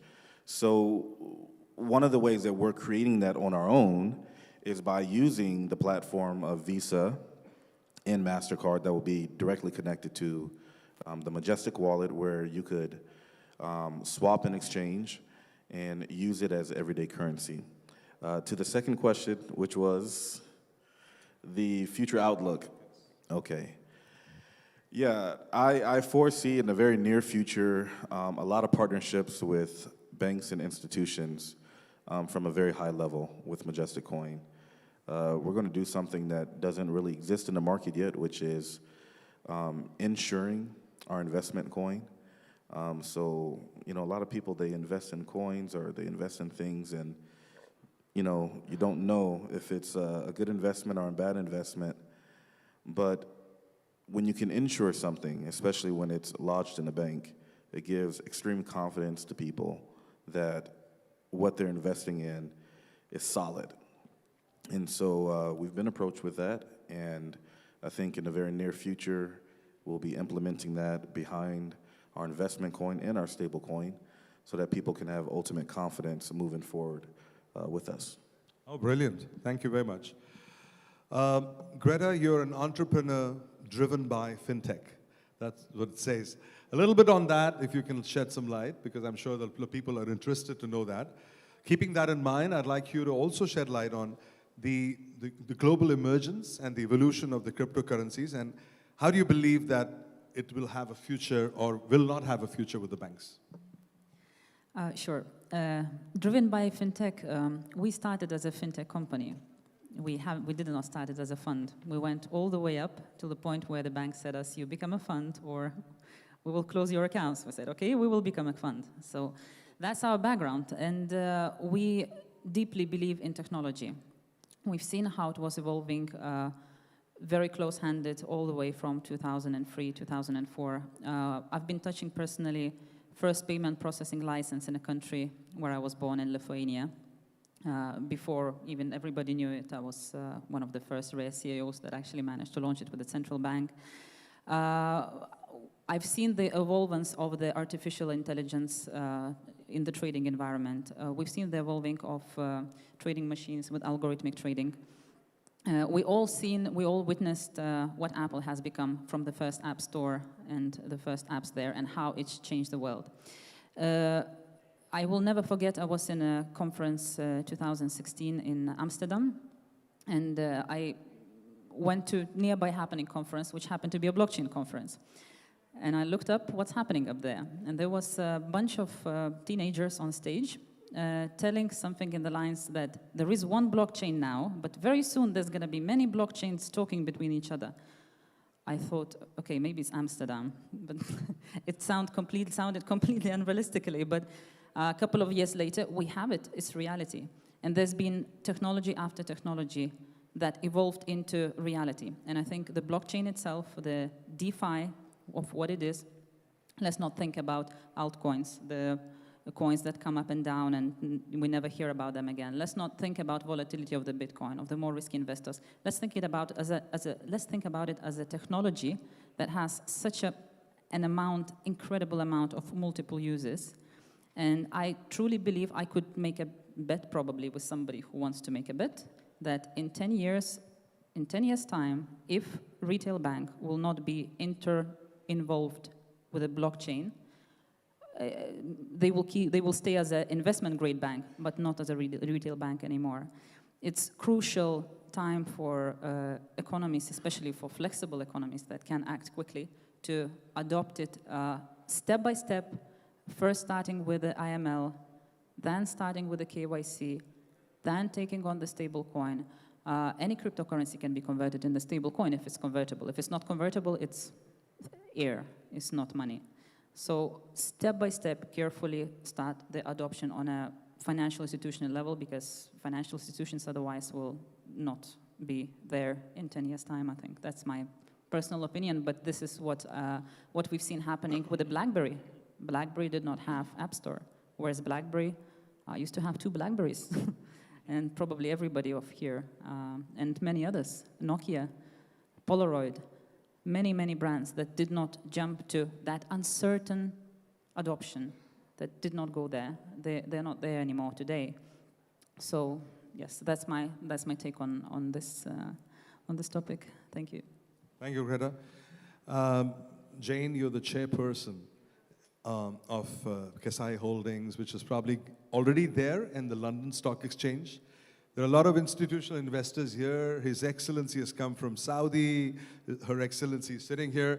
They all like to know from you that what will bring more institutional investors into the crypto? Your thoughts? Thank you very much. And I just want to really agree with what was just said and really recommend for anyone, if you're not confident in what the panel said, read a book called DeFi and the Future of Finance by Professor Cam Harvey. And he said exactly that if retail banks don't significantly transform, they won't exist. So I highly recommend that book to you and completely agree with what's been said. But I also want to make one kind of bigger picture comment, because I think that we are at an incredible transformation in the global financial system, and we don't know where it's going to end. So we have on the one hand the long time since Bretton Woods US dollar, which used to be gold backed but isn't anymore, that's been denominated as the global currency. We have China with now their digital yuan, which potentially could roll out to the 110 plus Belt and Road countries. You've got all of the big techs entering into the world of finance, and again, we don't know where that's going to go. And we have all of these stablecoin and other digital asset and crypto projects edging their way, in some cases, into adoption in countries. So we're at a time of really great change. For institutional investors, they're going to be watching all of this, but they can see that digital assets are a growing asset class, that more people are adopting them, and they want to be part of it. But I think the things that they're going to want is, first of all, regulatory clarity. And there are a few countries in the world to date that have actually got their crypto regulations in a kind of strong and stable form, so companies know that it's safe to invest and it's safe to come. I think that the second thing that institutional investors are worried about is the volatile cryptocurrencies. They want better security and better controls, and that's why they like stable coins more.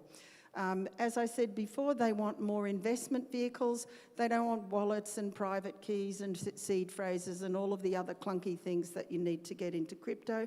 But I think the big thing that institutional investors and their advisors need, so this is financial advisors to institutional investors, is education. Because a lot of family offices and so forth, they rely on their advisors for advice, and many of their advisors are not well versed in what's going on in digital assets and crypto and fit to give them good advice. So I think education is the key for adoption, education is the key for institutional investment.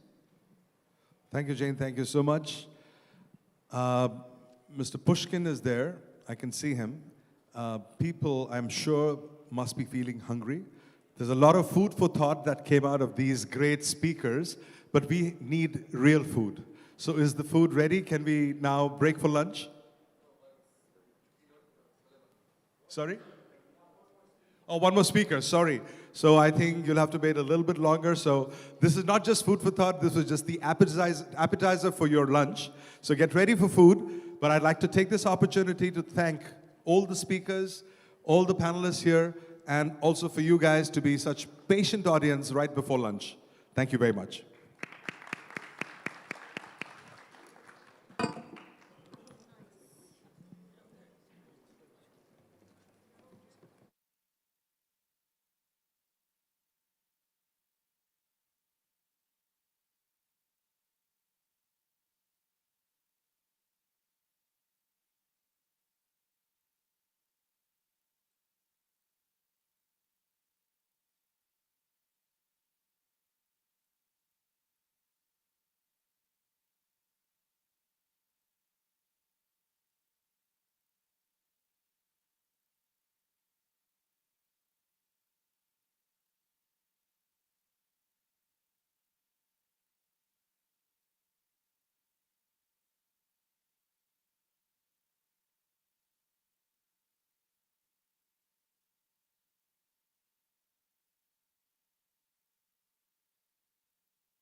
Oh, thank you, man. Thank you to all our guests on the panel.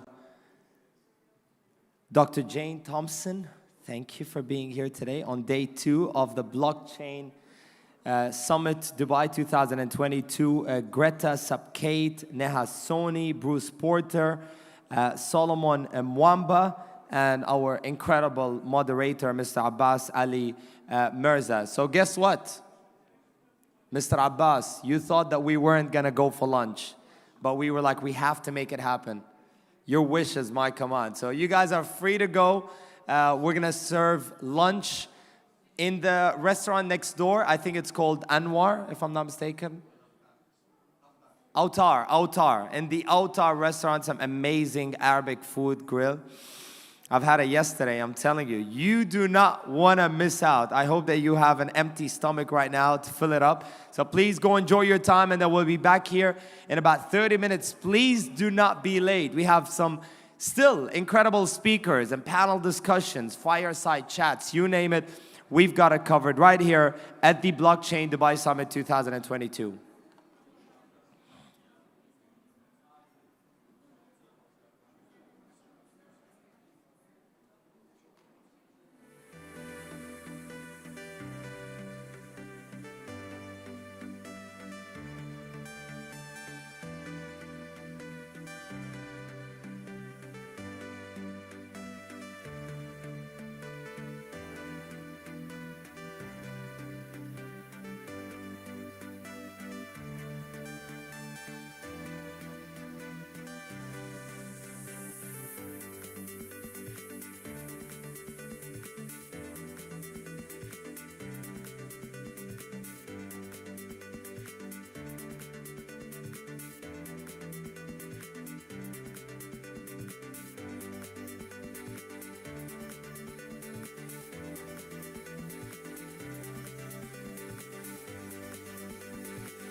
right?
All right, ladies and gentlemen, we're back for part 2 of the Blockchain Dubai Summit 2022.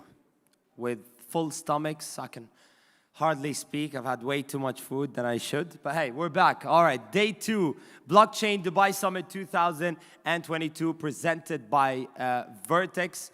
We're going to be here for the next couple of hours, exploring all the possibilities and options and opportunities and solutions in the blockchain space and associated technologies as well. So we were meant to have the global CEO of L-Bank yesterday. He couldn't make it, but we are fortunate enough to have him here today for a quick speech. So ladies and gentlemen, please welcome on stage Mr. Alan Wee.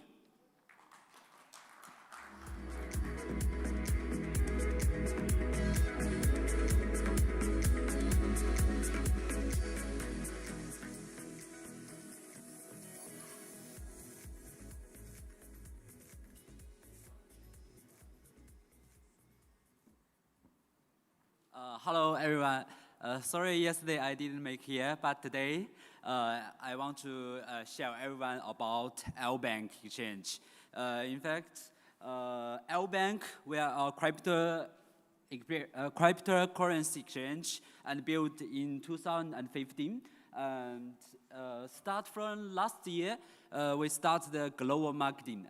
But before, we are mostly in China. But in the last year, we make very good growth in the global marketing. This is very exciting things for L-Bank. In the last year, we get a very huge growth. Like we support like already 160 countries field payment in L-Bank, and then we get the users coverage around 200 countries. So in the last year, it's very important and exciting year for L-Bank to do the global marketing. That's also why in the last year, we move a lot of our team to the global, to different countries. So in this year, I want to show everyone in this year, we will make a more big growth in the global marketing. And that's why I'm here and I'm traveling in different countries to build our team in different countries, to do the local community, to get more traders, users in our bank, to offer a better service to everyone. This is our mission, to get a better big growth in this year in the global marketing. So let's know more about our bank. We are founded in 2015, and for now, in 2021, we already have 7 million users. And now, in the global marketing, the daily active users is around 1 million login in our bank. So we are getting very good data now. And we have daily trading volume 1 billion. And in the past 1 year, our global ranking is around 20 in CMC or CoinGecko. And I want to share one very interesting thing here in Dubai for our Dubai friends is our L-Bank Labs. Last year, 2021, I registered L-Bank Labs, the investment funds in DIFC in Dubai. So we bring funds here Dubai to invest and to find good potential project to invest in, to incubate into good project. So our L-Bank Labs team also moved here Dubai. So we have a lot of event here, like Pinch Night, always good project to share the pinch deck in L-Bank Labs office. So this is one of the important things we're doing here, Dubai, and we are keep looking for good project to incubate and to invest. For now, we already find some very good project and very deep join to incubate those projects, to find more good resources. So this is what we are doing here in Dubai, and this already gets some very exciting results. This is the most important things I want to share to everyone in Dubai. So, thank you, everyone. This is the most important thing I want to share today. Finish. Thank you. Alan Way, Global CEO of L Bank, thank you so much for that presentation. We're running slightly behind schedule, so I'm going to try to keep this short. Yesterday, the founder of Majestic Coin spoke about the infrastructure and the ecosystem behind Majestic Coin and some of these valuable assets in possession of the company that are backing up the company, including this stuff in front of you. What do you call them, like meteorites or something? Yeah, that are valuable in price. We tried to do the math on the big one. Please feel free to reach out to them if you want to carry them, touch them, feel them. Don't take them home, okay? We need to allocate some security around these things. It's not just heavy, it's crazy expensive. We tried to do the math yesterday, and it's way over $250,000. I'm talking about the big one over there. Ladies and gentlemen, please give it up to the founder of Majestic Coin, talking about Majestic Exchange, Mr. Solomon Mwamba.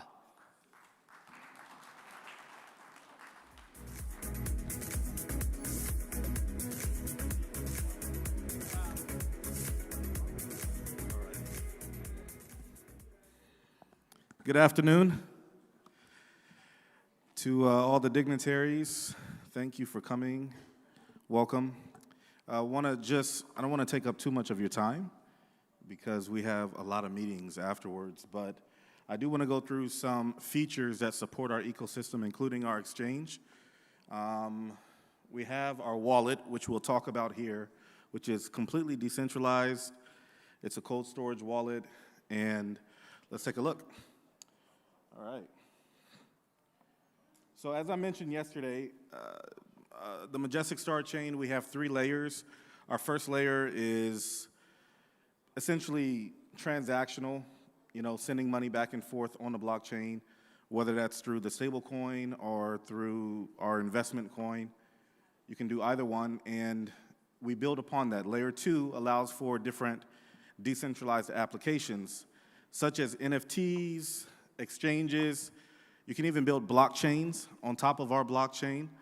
One of the things that I didn't mention yesterday is that our blockchain is able to communicate with other blockchains. There's only one other company that can really do that, which is Cosmos. And so we figured out how to do that. But here I want to talk about the wallet.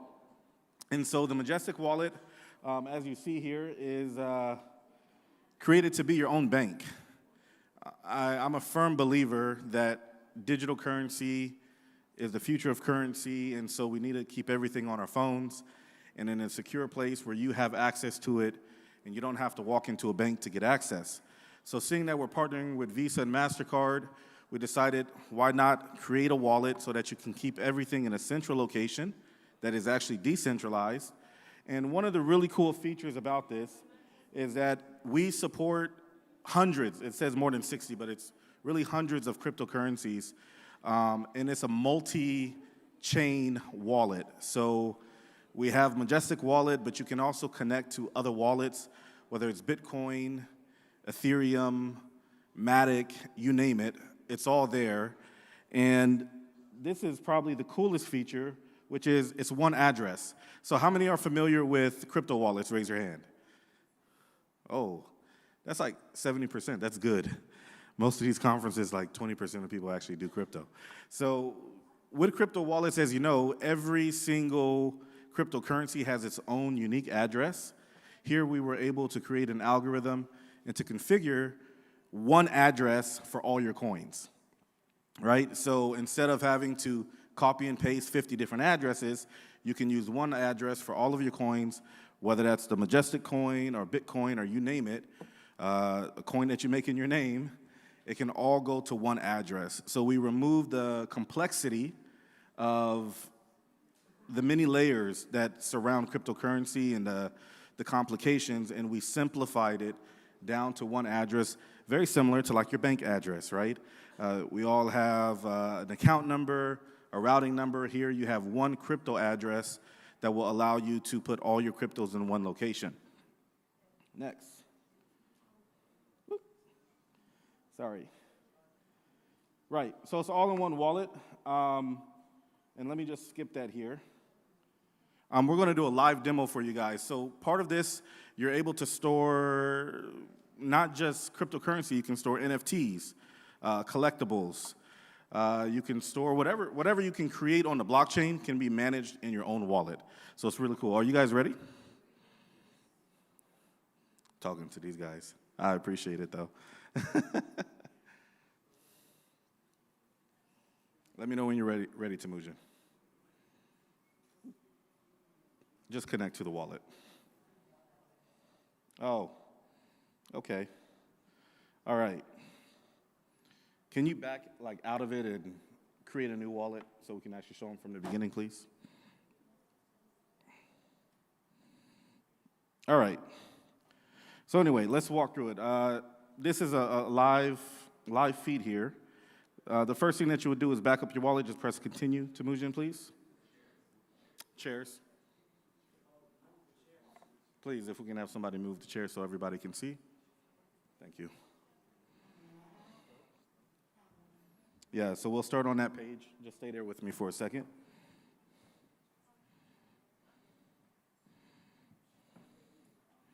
We'll show you where to download this in the Google Play Store and the App Store. So let's go to Help.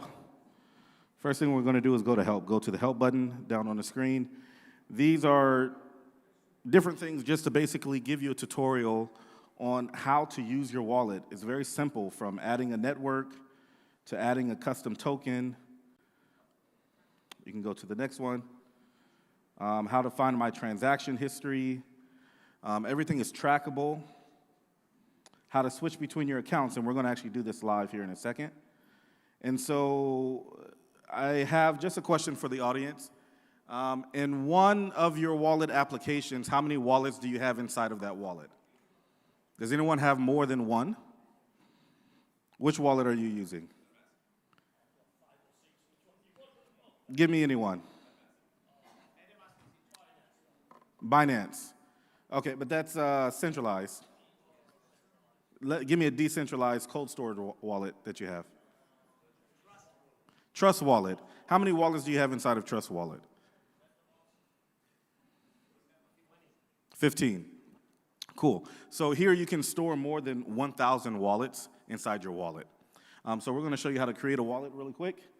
You go to the very top here, top left, and you see where accounts is.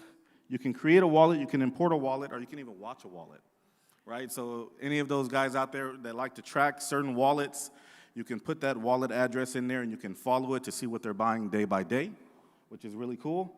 And you see all those different numbers there is the number for that wallet address. Not for the coin, but for the full wallet. So inside this wallet, which we call a vault, are 3 different wallets. So Temujin, can you back out? Just click on one.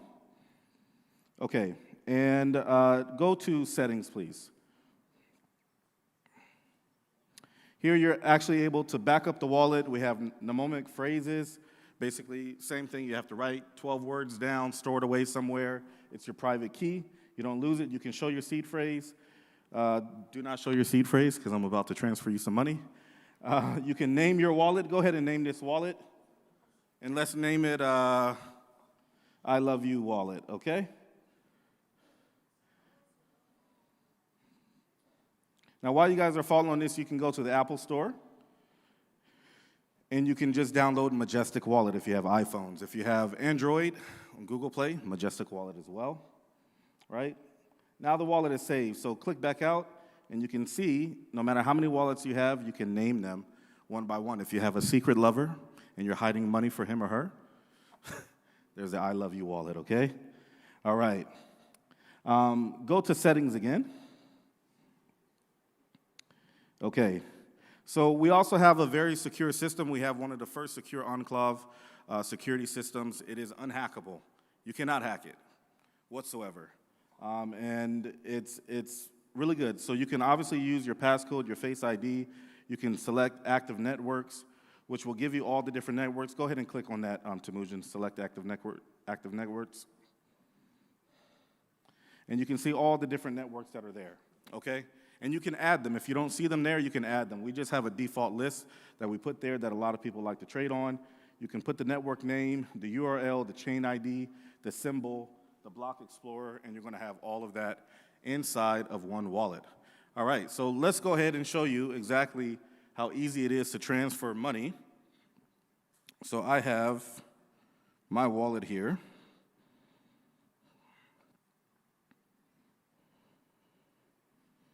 All right. Appreciate your patience.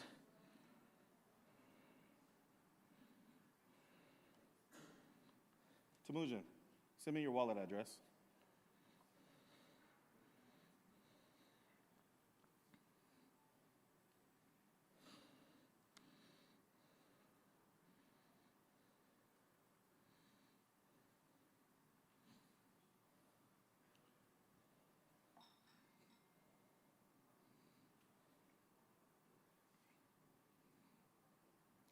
Apologize for the delays.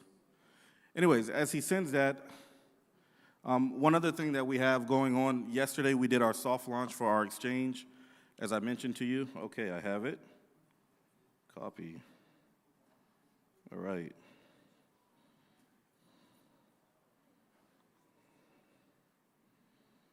And we're going to send Temujin some MJT. MJT is currently actively trading right now.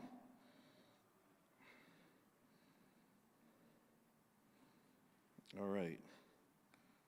We're going to send him 1,000 MJT.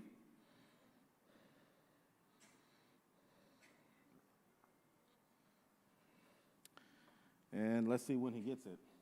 So Temujin, if you click on the, there it is. So it's pretty quick, right? Much faster than going to your bank. It transfers immediately. Thank you. That's a gift. Thank you for all your hard work. Don't transfer it back, okay? It's a very simple process. Click back on Majestic Star Chain, Temujin. No, back on the wallet. Sorry, back on the wallet. Wallet. Your actual live wallet. There you go. Click on it. On the Star Chain, MJT, sorry. So we can show them how to buy and send. It's a very simple process. Okay? Now, Temujin, you didn't come here alone. You came here with some friends, and I'm sure that they all have wallet addresses. So just send somebody a little bit of money, okay? Send them 10 MJT.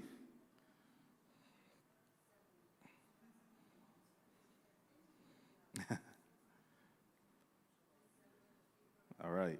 Very, very easy. He just copied an address, and now he's going to send some money. Just put 10 there.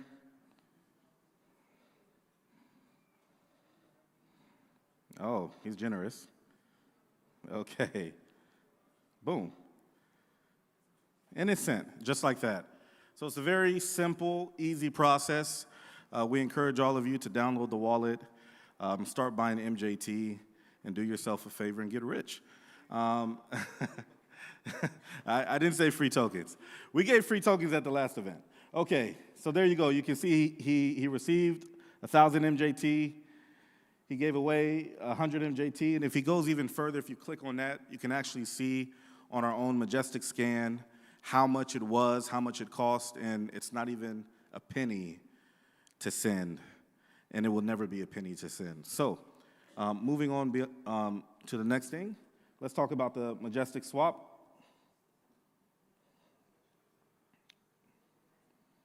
All right, so you guys in 3 days will be able to go on and sign up. We did our soft launch yesterday. It was really great.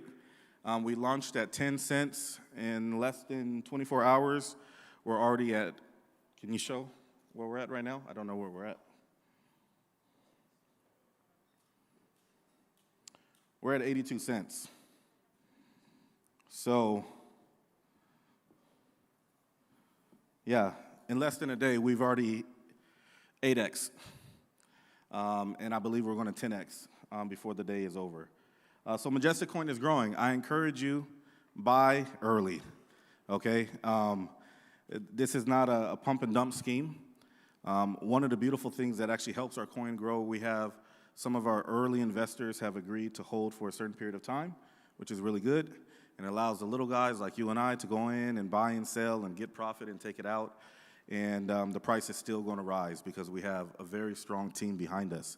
And so we're doing well. Lastly, Amga, you ready? I want to talk to you guys about NFTs. Good to go? We're going to just show you live for all the developers in here.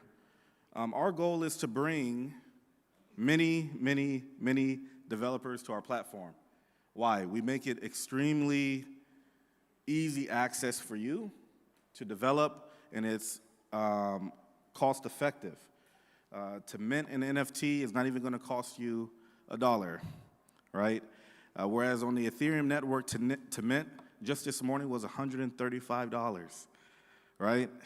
And so we want to make it available for everyone, especially people like in Africa, which is where we're really promoting this, and other third world countries where they don't have money. Some of them don't make more than $1 a day. How are they going to actually develop something, even though they're a creative genius? How can they get their artwork out there? How can they get their ideas out there in an NFT platform if they don't have money? So we want to make this almost next to nothing for people. And Amga is going to show you live here a smart contract. So do you guys remember yesterday we were talking here about the meteorite? Yeah. I think everyone tried to hold this one, but not many tried to take that one. They're connecting him. And so one of the things that we're doing, we're taking things like this, things that are invaluable, things that people can never touch, that they can never hold, and we're putting them into NFTs. Sounds pretty cool, right? Right, so people who have an affinity for things like this, they know it has real store value. It's stored away somewhere. It's not going anywhere. And they're the only one that can have this. I mean, you can make 100 of them. You can make 10 of them. It's up to you as a developer. But you actually have the option to buy something like this. So Amga actually already created it, but I think we're having technical difficulties, so don't worry about it. But I just want to say thank you to everyone that came out. We really look forward to working with you all, from the bankers that have approached me to talking about stablecoin, to the developers. I met a young kid yesterday who asked, how can I invest myself into Majestic Coin? I don't know if he's here today, but he's already made tens of millions of dollars. This kid's got to be less than 21 years old. And he wants to now use his, oh, we're there. He wants to use his, look at that, Meteorite NFT. Okay. So this is for developers. This is just kind of the sandbox, and we're going to make it extremely simplified on how you can actually mint this, and he just deployed it.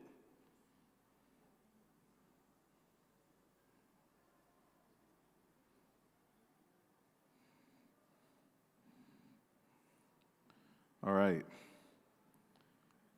So deployed on MetaMask, and I think you're going to transfer it to the wallet, right? So if any of you want to support Mongolia, these guys just made an NFT of Meteorite. It's up for auction. It's up for sale. I don't know what price he put, but these are the guys to talk to, okay? I encourage you guys, please, support them in their cause.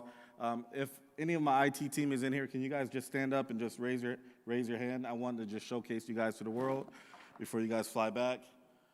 Stand up, stand up. Thank you. Can we give a big round of applause for them? And I see a lot of the wives sitting down. Stand, please. Your husbands work like 20 hours, and I know you're mad at me. So just stand so I can recognize you. Thank you. They do an awesome job. I just want to say that they are a true example of what it means to be selfless. We work day and night around the clock. Sometimes we're a 13-hour difference. And we're up at 2 in the morning, they're up at 2 in the morning, and we're meeting 2-3 times in one day just to make sure everything is going well. This is the actual NFT. Everybody say, wow. Oh, come on. So that's the NFT. All right. Well, I just want to say thank you for your time. Lovely meeting you all. Again, to Your Excellencies, dignitaries, thank you so much for coming out, and it's been wonderful being with you. Thank you.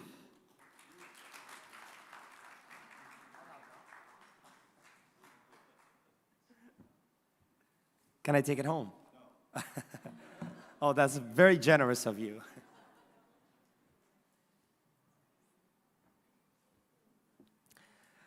All right, Solomon Mwamba, founder of Majestic Coin, thank you so much for enlightening us with, you know, Majestic Coin, Majestic Exchange. Oh, your phone is over here.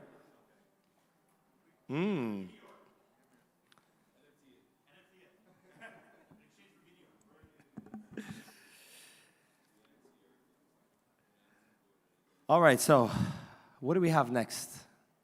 I lost track, to be very honest with you. Oh, something very exciting, as a matter of fact. I don't know, for those who were here yesterday, we witnessed the official signing and partnership between Blockchain Dubai Summit and Blockchain World TV. It happened right here on stage, and right now we want to present the golden ticket to Blockchain Dubai from Blockchain World TV, and to present that... Oh, okay. And to present that, I was like, I need to give you like a really warm and a loud welcome. No, you're fine. I'm all about that energy.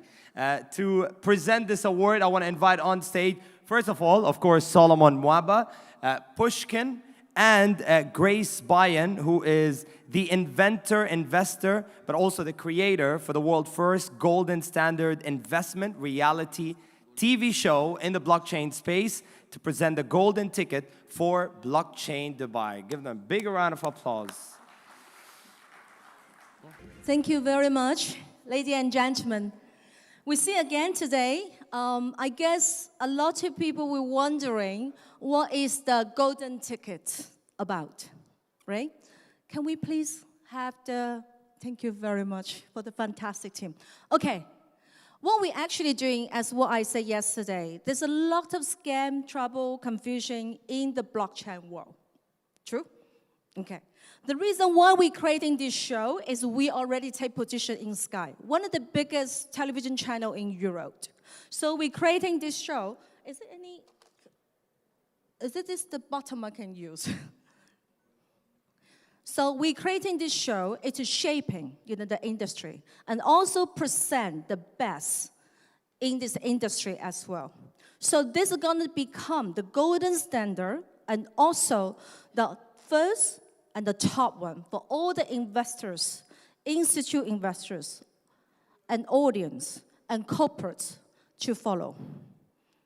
In here, what we're saying is, we create a whole entire ecosystem, also for the company who in fundraising process want to demonstrate how good they are, they can be joined. But however, in this show, we're gonna invite the experts. We have, you know, we have a next panel on our board. Everybody know, you know, Nick he's been called as the Bitcoin Godfather. He creating the world first Bitcoin center in the New York Stock Exchange. In the Netflix actually have a show about him.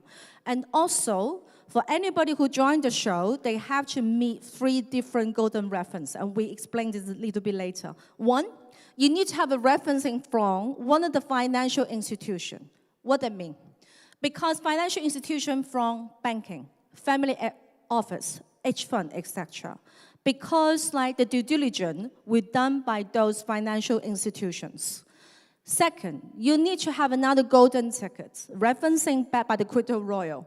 So like Ethereum, Binance, Coinbase, etc. If they recognize you, meaning you have the future. Then the third golden referencing, which is we just present the check, you know, to the Blockchain Dubai, is you need to be showcased from one of the blockchain institute organization on the blockchain summit. Because if haven't never been performed in any blockchain summit, meaning nobody knows you. So we need the industry recognize you. When you get ready, then can come to us. Because we don't want you creating a show for scam. We're creating a show to showing, the groundbreaking innovation. The most important thing in here, what kind of candidate we accept? First, you need to in line with the United Nations 17 Development Goal.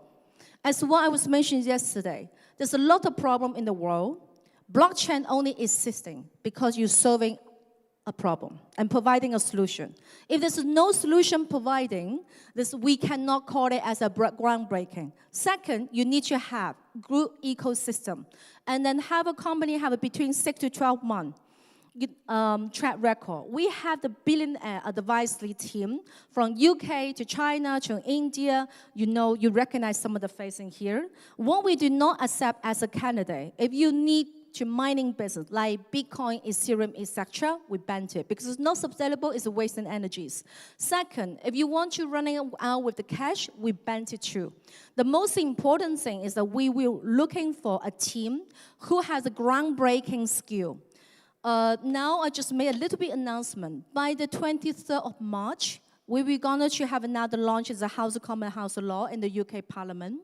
So we're already selecting Olympic athlete, gold medal winner, Joe Chong. So we're taking him into the metaverse world. And we managed to also taking a lot of doctors to create an NFT avatar for them to bring them to the metaverse world. So anybody who interested can join us in the March. And we have another big event happening in September. We're taking Royal Albert Hall. Probably the maximum we can take about 5,000 people, but also in the same night, we will be host another gala dinner at the Kensington Palace. Can we please, play the video? We will quickly play, what is the show again, just because today we have some new friends in here. Okay, thank you. Thank you very much.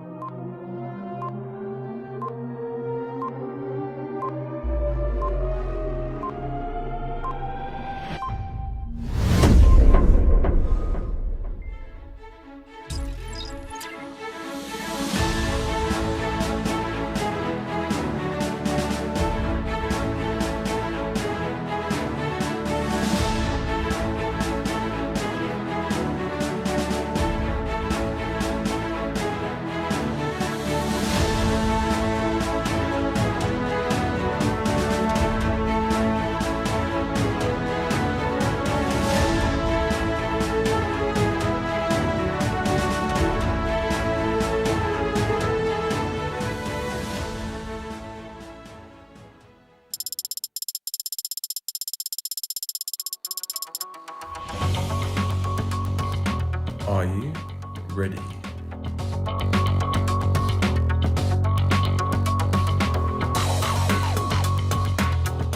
The digital age has taken the world by storm. With the cryptocurrency and the NFT boom, we've become lost in translation.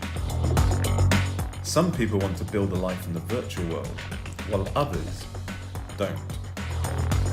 Are you an innovative leader? Are you a top visionary who can lift others up? Who can solve problems with groundbreaking precision?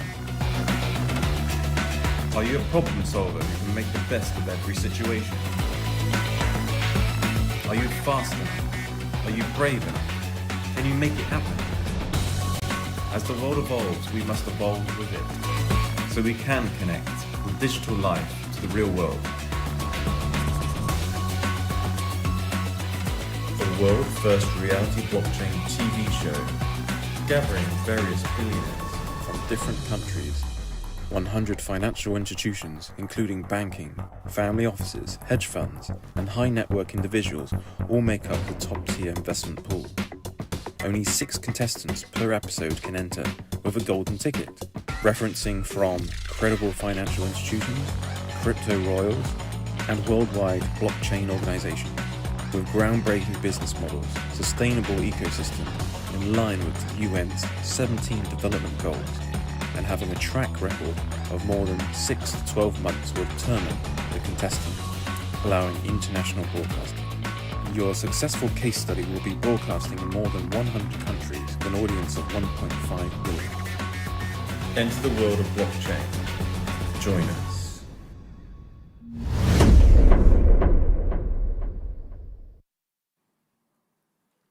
Okay, Grace Bian, the creator behind Blockchain World TV. Thank you so much for that.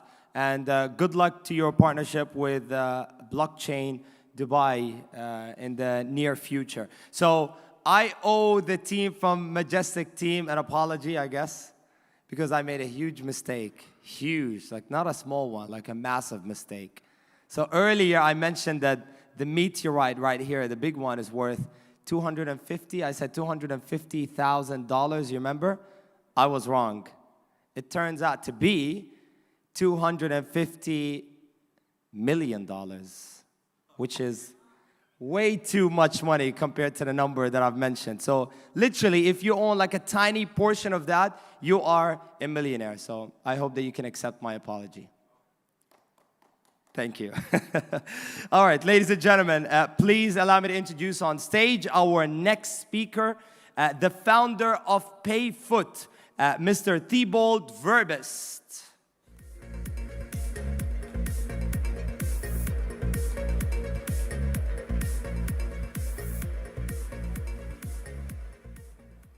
Good afternoon, everyone. So this is PayFoot. Can you launch, please?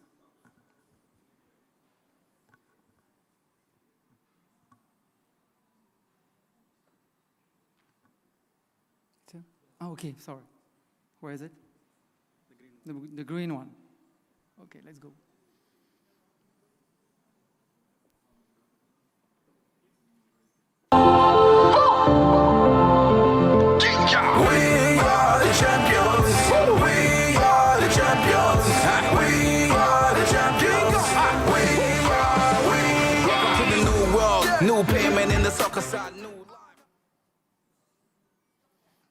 So, needless to say that the football community is the largest community in the world. 4 billion fans watch the World Cup every 4 years.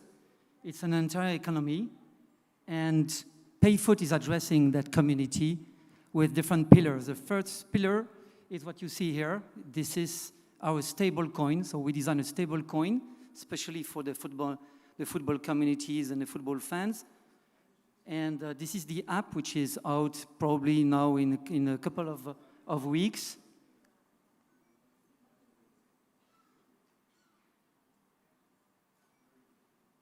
And it's also linked, so the stable coin is linked to an entire ecosystem that you see here, that I will explain after. With sound is better.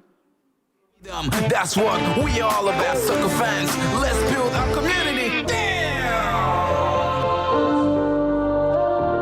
It's a revolution.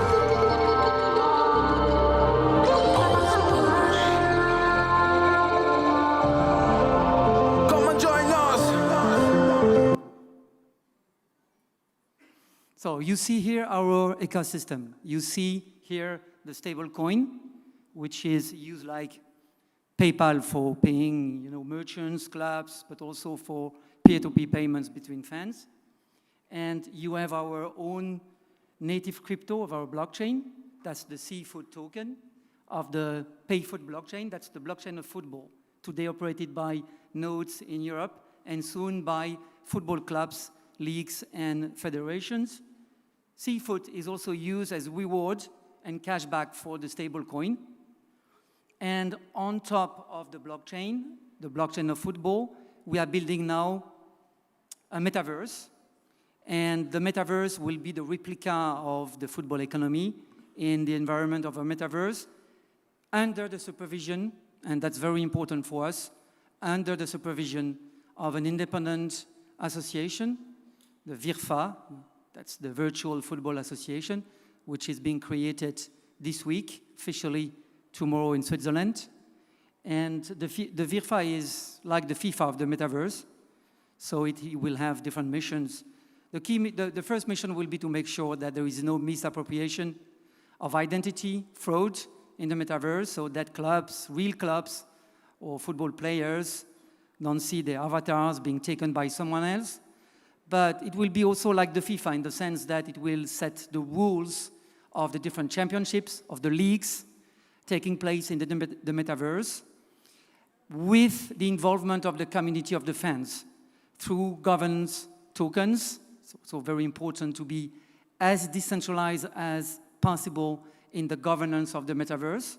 So 7 billion governance tokens will be minted by the association, and every fan which will register, create his avatar, will receive a free governance token, so he can participate in the governance of the metaverse. That's our apps, and 2 are already in the stores.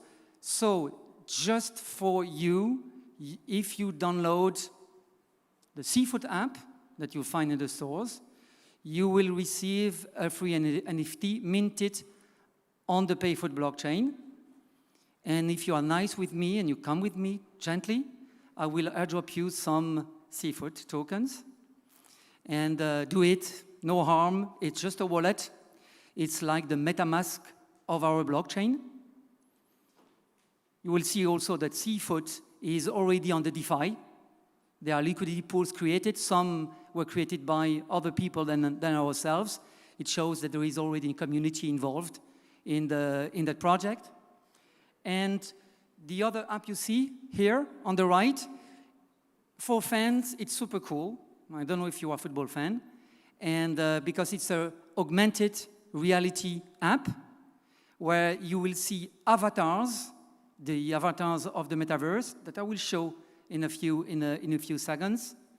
And so you download the app, PayFoot AR, and you can play with avatars, 3D avatars, in your own camera.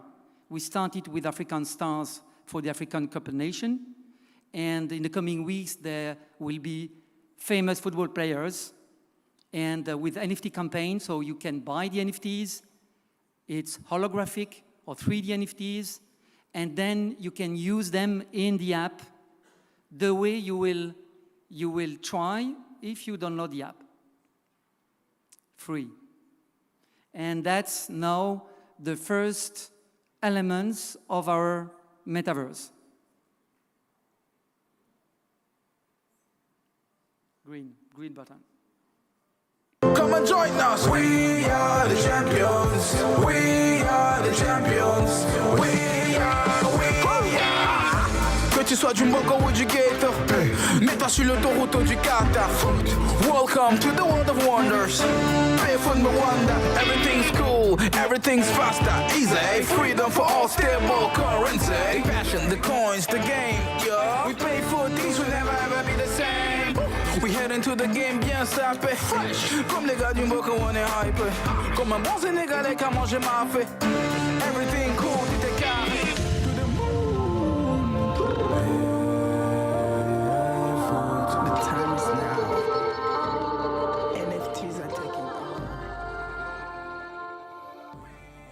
That's it. It's all you have to know so far. So I'm waiting for you if you want to have some seafood. Thank you.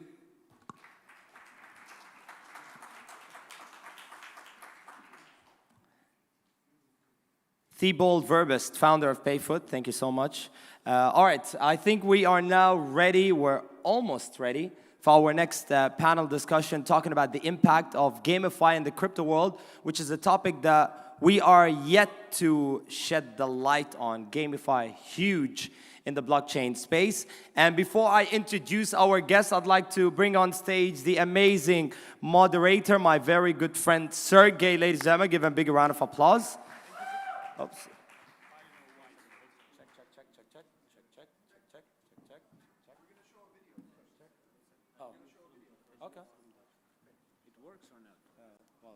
It not works. Please give us just very small. Okay, go for it. We're now waiting for the video.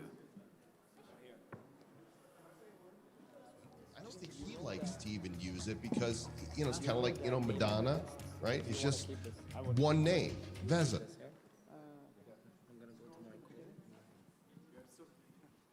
Sorry, everyone, for the interruption. I'm using you as my personal test lab here today for a few minutes, if I may, because there's an exciting new video that is a presentation of all the different kinds of things that I do as an NFT artist and the kind of platforms that I collaborate with. So the soundtrack is actually being redesigned, and this is why this video hasn't published, but you'll be among the first in the world to see this thing that we've been working very hard on, that presents some creative ideas that you might get a takeaway into whatever metaverse or things that you're building yourself. And please give me some feedback at the end of it. Hope you enjoy. Thank you so much, Vesa. Guys, now we can welcome our panelists and me for the beginning. I'm sorry for that. Our next speaker, his name is Vesa. He's got a last name, but I don't think he likes to even use it because, it's kind of like, Madonna, right? It's just one name. Vesa is his name, right?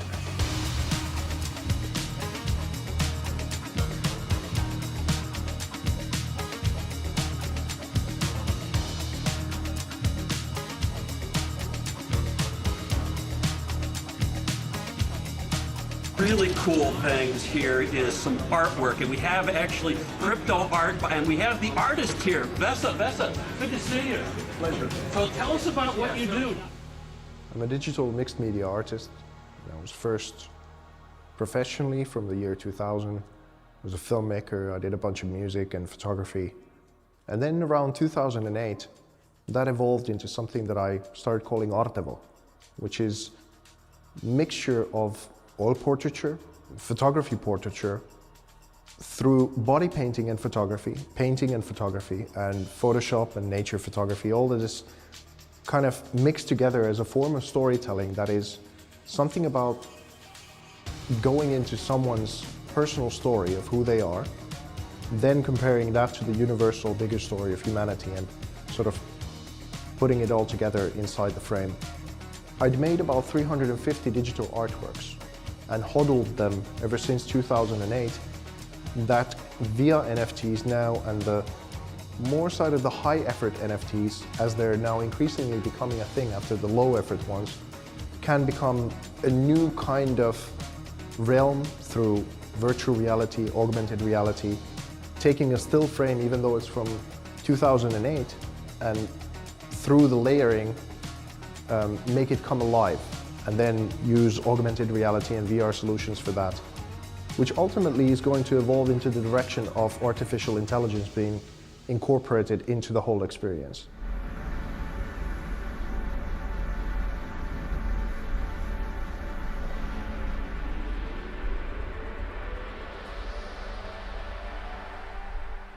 But because I was early in this movement from 2017 from the art side, and I'd done some things in the art world before.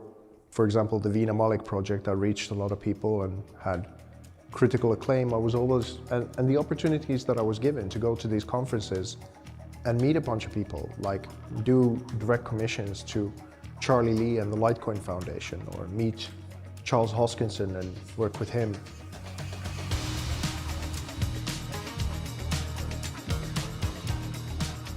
And today we're going to be talking about digital art and where the opportunities are. I am honored to be joined by Vesa, who is a very famous artist who's joining us. Generally you'd be in Finland, but not today, you're here in Abu Dhabi. The art collaboration that we're doing together that ties in now increasingly together with Dr. Marwan, who is the CEO of the Dubai Blockchain Center, and this idea that I presented to him before last Christmas of 2020 of this Tesla that was pictured as an art car. And it didn't take this guy too long that he'd bought 17 cars, which is now expanded into 55 cars for the project. And the idea quickly started evolving into inverting a car from a depreciable asset into an appreciating one. We are wrapping a car in a digital, unique art piece and making a VR asset also from the car that becomes a game item, as well as an exclusive club access pass. And this is all bundled together into an NFT. I think what he's doing right now is substantially significant, because I like this idea. You're taking a liability and you're converting it into an asset. You're also then making that asset usable in sort of a game of some sort, right? I'm an art ambassador for Superworld, which is this incredibly exciting new augmented reality platform where we can also build virtual reality galleries like we're doing with this Luxor temple.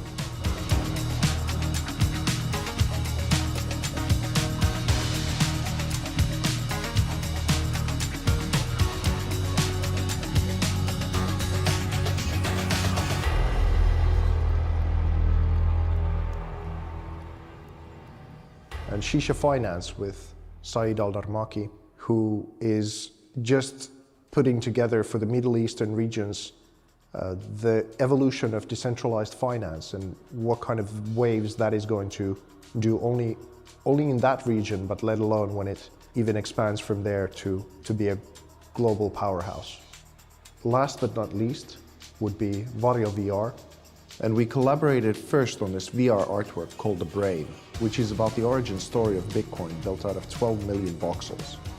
It actually got on national news in Finland, and the next collaboration with Vario includes the Brittany Kaiser project, who's the famous Cambridge Analytica whistleblower. It all sort of ties in with this whole idea of how to evolve the world of art. What art really can do in our lives as some sort of a healing mechanism, but also an excitement mechanism. What are these metaverses? What can we do with these new forms that we're all exploring and putting together, and how we can make new economies happen around them?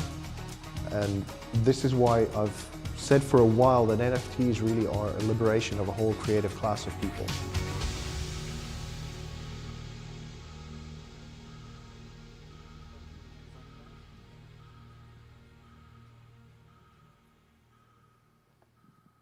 Thank you so much. Round of applause. Vesa is here in real. Vesa is here in virtual. Well, these worlds all get mixed. But now let's go to the panel. We are going to discuss interesting topic today. What's the impact of media and investors on this crypto world, cryptoverse, crypto universe, everything get together. And I would like to welcome on stage my colleague, Maria Vovchuk. Well, let's come here. Your applauses, round of applause, please. Nikola Stoyanov, I'm sure he's here. Yes, he's coming. Me, of course, I'm moderator of this panel. My name is Sergei Sevansyan. Unfortunately, Timur is not with us, and I would like to welcome Jan. Jan, here, come with us. Welcome Jan with applauses, please. Thank you so much. Have a seat. Have a seat, your places. Yeah, yes, you can sit here. Guys, let me... Who? Oh, yes, Vagas. We're waiting for you as well. Welcome, Vagas. This is the person who created new reality, new reality tokenomics. That is the good. Sorry, not all of us get listed, but finally we see the right picture here.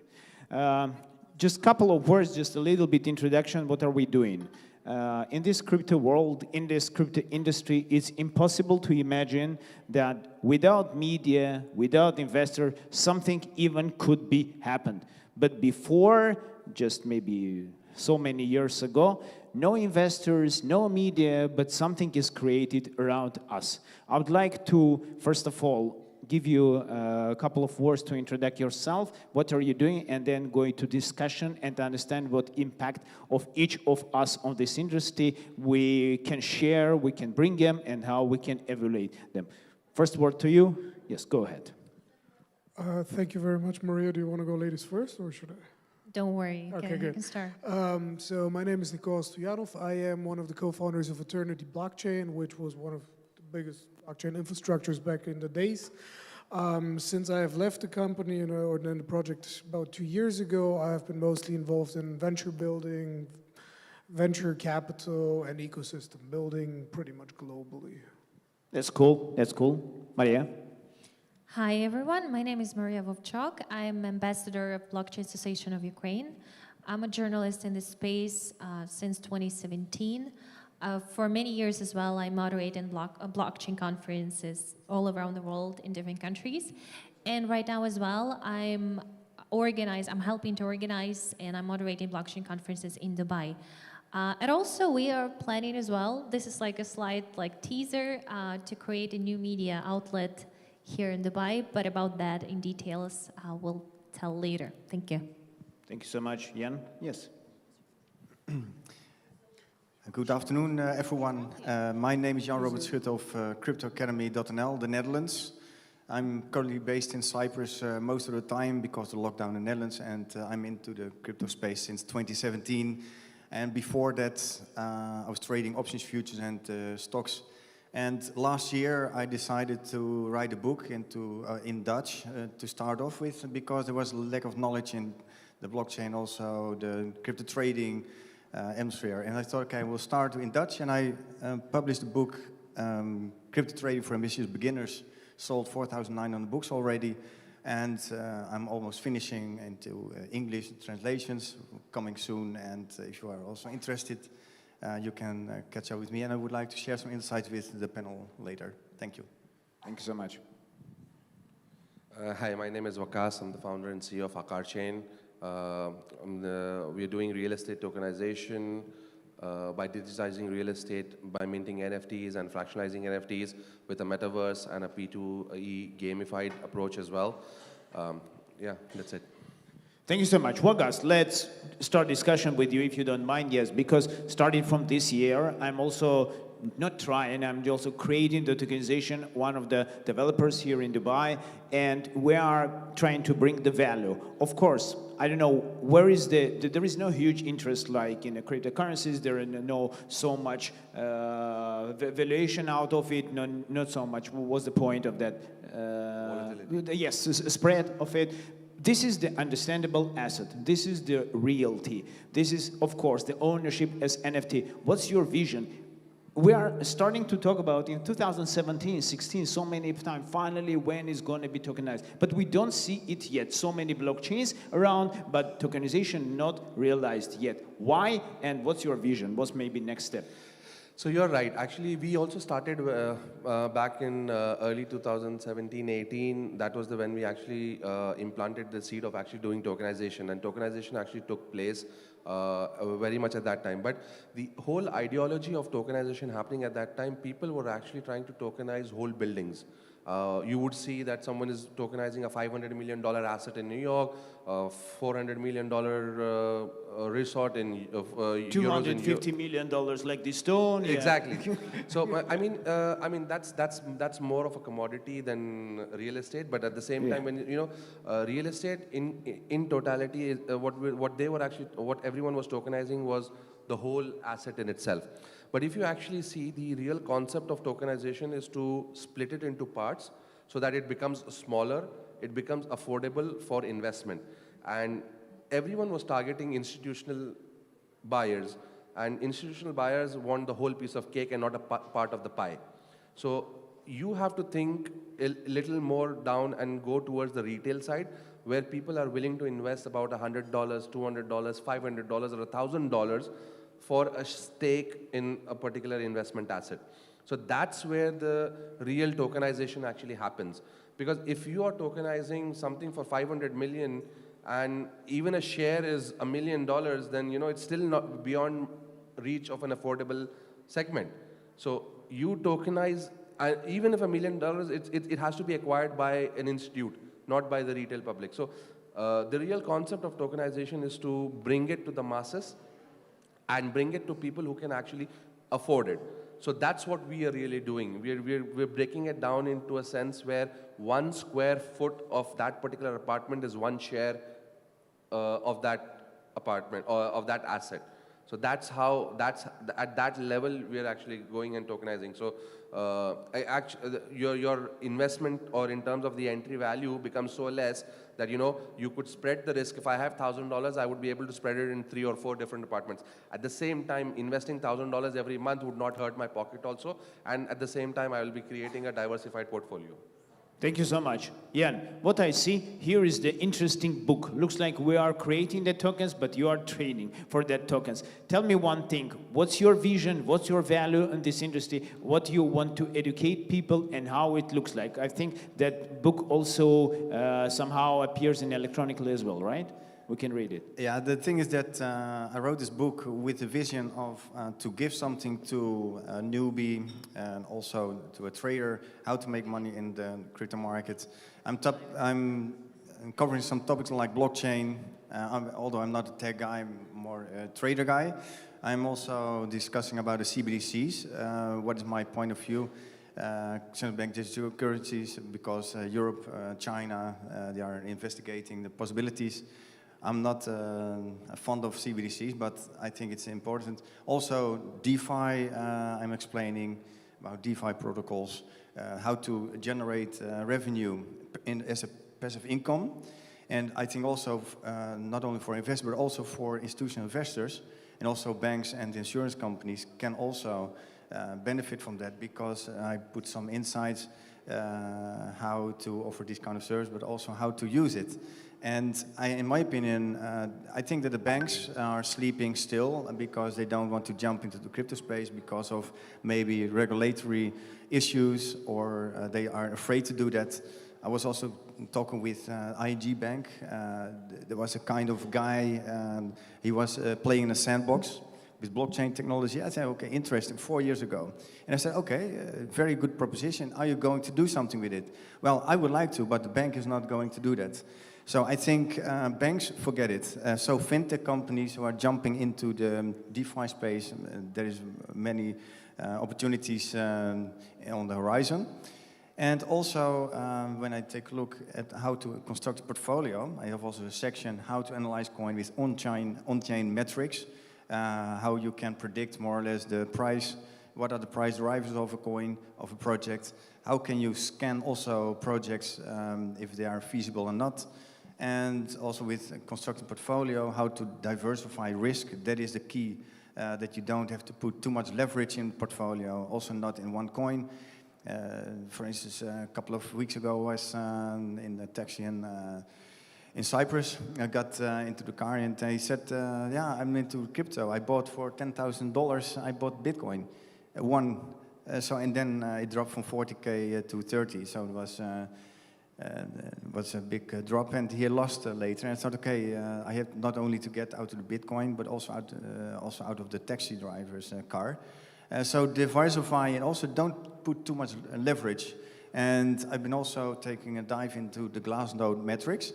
And there you can also see when the market is dropping very heavily, and people are getting shaken out because they have put in too much money online, but also with leverage, with loaned money. That's not good. So always invest with the money what you can lose, that you can always sleep. So I think this is a very comprised, very nice book, as I say myself. Very tangible, very concrete, how you can earn money in the crypto market. And also not to be dependent of so-called gurus or Elon Musk, who is tweeting something around that Dogecoin is the coin to buy. Thank you so much. Thank you so much. Okay. Maria, next, I know that you and me much more staying there. You're speaking so much in the media conferences. We're moderating them. We're conducting them. How do you feel? What's our impact as media persons on this industry is? Okay, so in this case, we are talking specifically only about like conferences or about news media outlets, because it's let's combine it somehow. Yeah. Sorry? Let's combine it somehow. Look at the one thing. Well, I'll tell you, like, from experience as both as a journalist, and like it's still different. I mean, I'll explain you why. Because whenever you're on stage, your major role is actually to keep trace that the timing is right, the presentation of speaker is right, and that the everything comes like in place, and all of the topics are relevant, whatever. In case if you're like organizing, helping with the agenda, this is one thing. But if we're talking about like media, this is completely still, I believe, different, because we see that media, the major, whether we're talking about crypto or different, because in the past I was working in different media, like we're discovering social topics. So it's the major thing is as much objectively as you can to describe a situation, to describe what is happening in the world. So this is like one of everyone knows probably BBC guidelines in the past. So this is one thing. What I believe, and in this case, crypto media is different. and it's not maybe so easy from this perspective to preserve this like objective views on crypto. But if some media does that, it's really valuable. Because I'll tell you honestly, like for the last couple of years that I'm observing, like for this like 5 years, I can see that different media outlets, they are growing. I mean, it's different, like totally different how was it like broadcasted like in the past.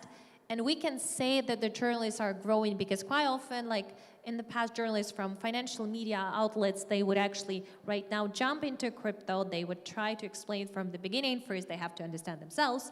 And later on, they're trying as well to explain it to other people. One of the most important things for a journalist is to explain as simple as your granny would understand. And believe me, this is not a simple task, but it actually shows that you actually understand it. So if, for example, you can do this and not really, like, you can explain different terms, but in very simple language, this is the value. But this is one thing. Another thing which is out there, so throughout the years, the journalists grew, but at the same time, we can still see, and it still will be, we cannot like delete it or omit it or make it maximum objective. In crypto world, let's be honest, there are like two types of media. Ones which are showing that, for example, this is what is the state on the market, this is our sponsors, so they are disclosing this information. But there are like a lot of them still, like throughout all of these years, as they are like making their, like I would say, materials so-called pay for play or pay to play. So in this case, it means whenever you're like telling about some project, some startup, it's not exactly because you believe in this, it's probably mostly because you actually maybe paid for this. But I believe in this case, one of the most important things, and how to make it more like objective, more, I would say transparent, is to disclose this information. So from this perspective, journalism is growing. I really like when I see really nice interviews. Like, I really appreciate, and I have like some of like, I'm also following all the news all the time, and I'm trying to. I have some people, I won't name them right now, but I have some favorite, I would say, journalists and people who are like doing the interviews, who are like some great, by the way, great pieces sometimes. You can right now find not only in crypto-related media outlets, but also, as we know, like the famous ones, even Vanity Fair, they did like, for example, there was a piece on Quadriga report, by the way, maybe you have read this, about the story of the founder and how he supposedly, he passed away, but still there were like discussions whether it's true or not. So the thing what I'm trying to say is that like the media grew. Right now regular media are writing about this. The most important thing to try to be as objective as you can, but also if you like writing an advertisement or something, try at the same time be not like, you can really feel it whether it's really trying, the journalist is trying to analyze the project or whether it's pure advertisement. So this is like one thing. In terms of like the also conferences, I believe Sergio have also as well to share with about that. Okay, thank you so much. You know what I feel, or just maybe next future, next 1 or 2 years, we'll be sitting not here, we'll be sitting somewhere in Oculus and Metaverse, looking around what kind of conferences happening, being in immersive, being part of it, even like that. Okay, so but do you like believe? I know it will be happening, and it will be like definitely. But in that case, will you still lack like the physical conferences? So would you prefer the conference really to transfer into this realm? Like, I think yes, because now the yes technologies mature enough right now. Mature, okay. they're not so useful like iPhones or like any other smartphones, but I think this kind of devices are coming, this kind of networks are already ready. We need just spreadsheet, we need just mass adoption, that's it. We need to just spare a little bit time and money for that, but I think that world is not, we cannot escape out of the world, we have to be there. Of course, but in that case, nobody would be here already. Yeah. For this moment, we are lucky to speak with you directly. Let's go forward. Nicola, I would like to ask you as a fund, as a person, as a company who giving money to the companies, How do you feel? What's your impact on this industry? Or if the funds will stop, invest them, something will change or not? Interesting question, but before I answer that, let me go back to what you guys just discussed. I do certainly hope that in 1-2 years we will still be able to sit around here, because if I've learned anything is that if I have to sit through another Zoom meeting, I will literally throw myself off the balcony.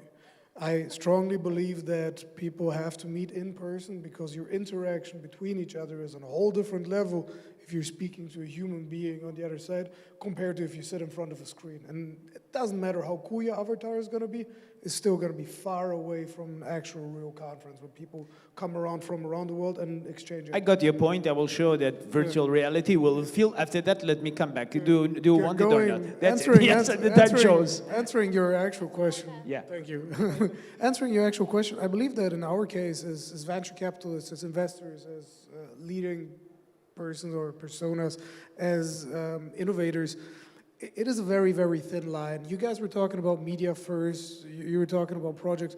What you're doing right now in 2017, multiple companies already tried. The issue was that their problem was that regulatory aspect and the maturity of the whole market was so far away from that. Fragmentization of property, again, it is still a problem, and it still be. It is a process that does take time.